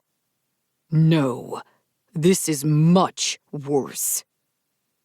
I raised a hand and walked forward until my fingers touched something. I traced its contour gently, feeling the seam of wood stripped clean of bark, felt it curve upward and downward like the rib of a ship. Then I felt it move away from my hand, and I froze. And then, after a few minutes, it drifted back, and my fingers were once again touching its cool surface. Like a heartbeat.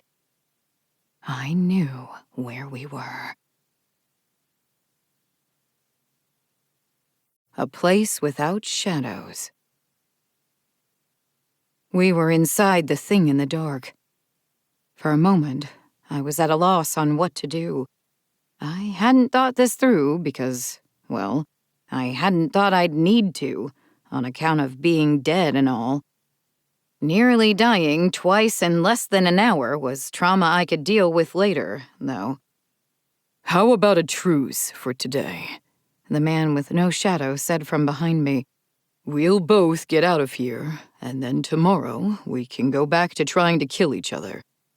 I hurt you, your friend shot me. I think we're even." You're helpless here, aren't you? There are no shadows. A long pause, and then he admitted that yes, he was. But neither could I hurt him. In fact, he said reluctantly, without shadows, he couldn't influence the corporeal world at all. He existed and I could interact with him, and he touched my hand, the lightest touch to illustrate his point.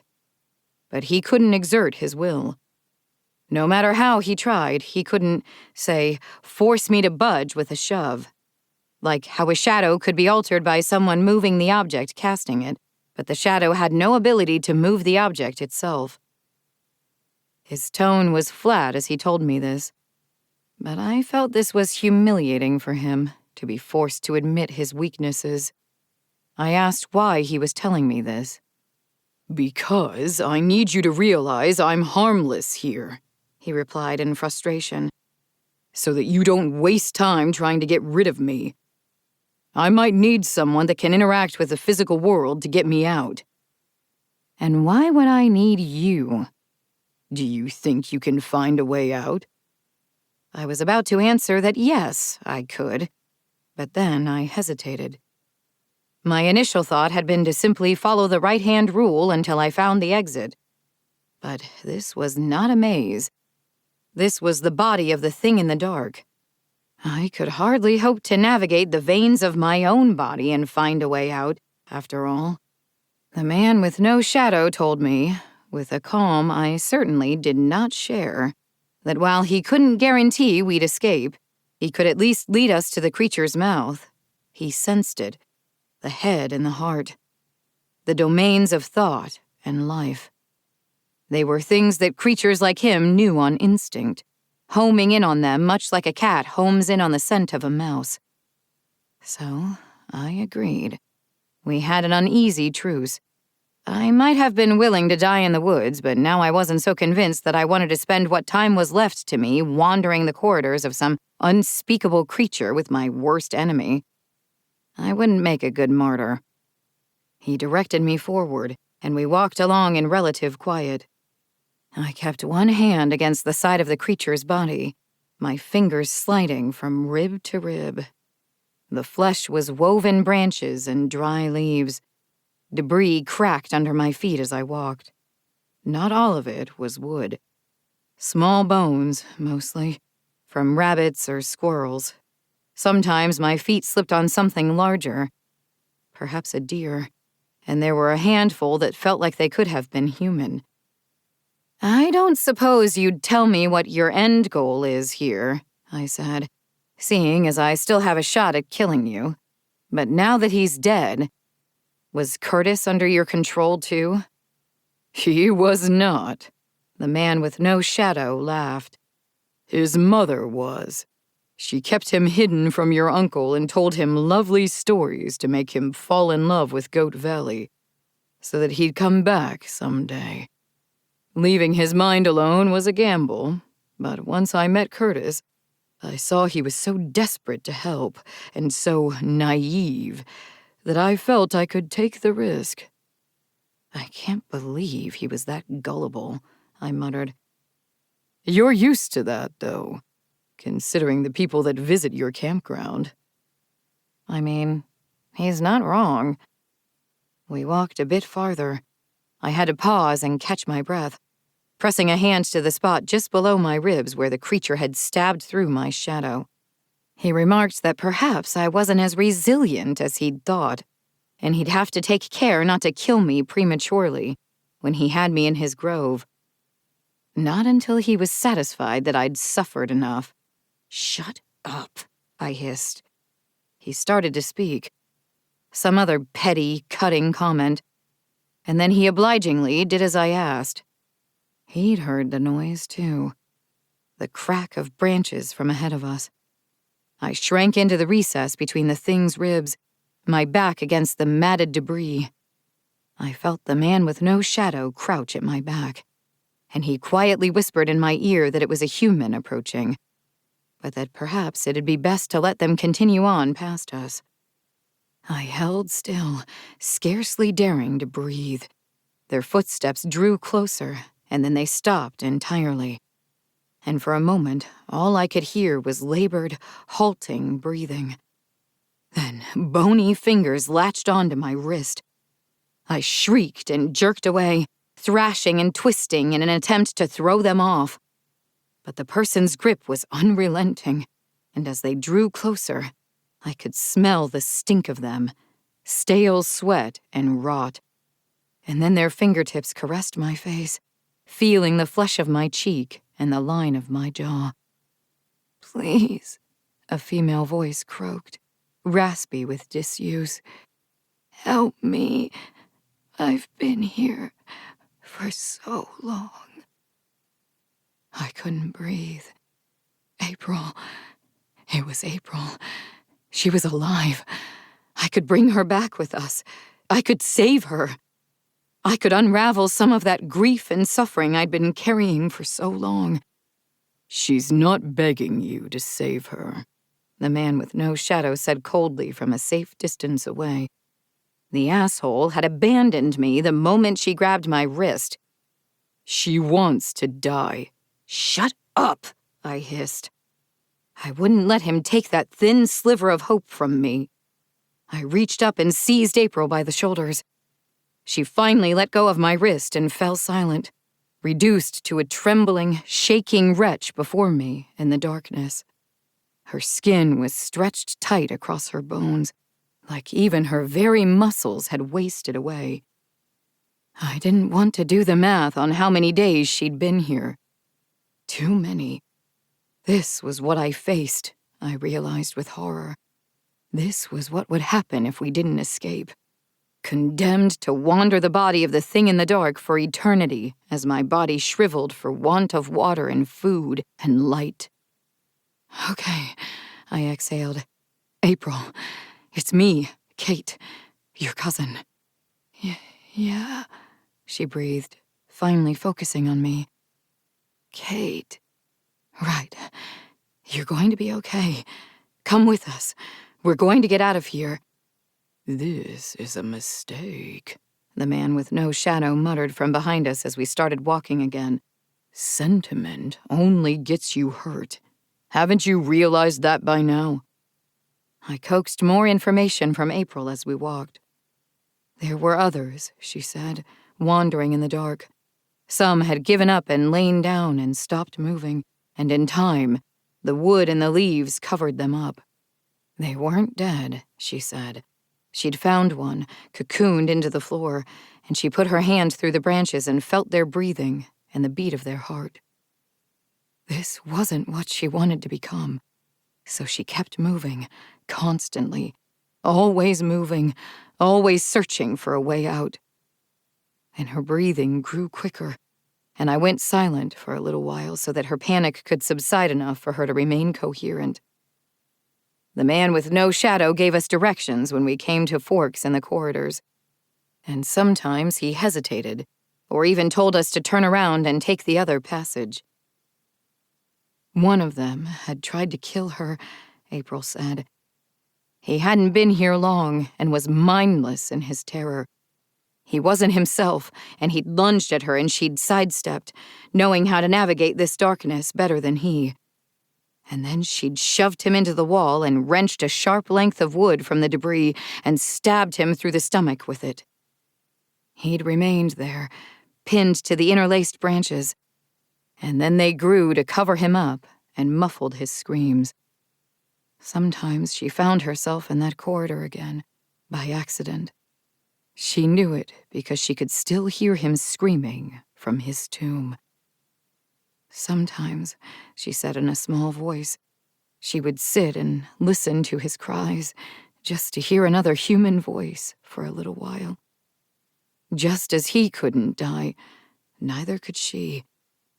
She was trapped in a body that should have died 1,000 times over from deprivation, and some horrific power kept her bound inside her bones. I dropped back a few paces so that I could talk to the man with no shadow. Do you think she'll die as soon as we escape this thing? I whispered. Probably. This place is the only thing sustaining her. But that's what she wants. I was quiet. I wanted to argue,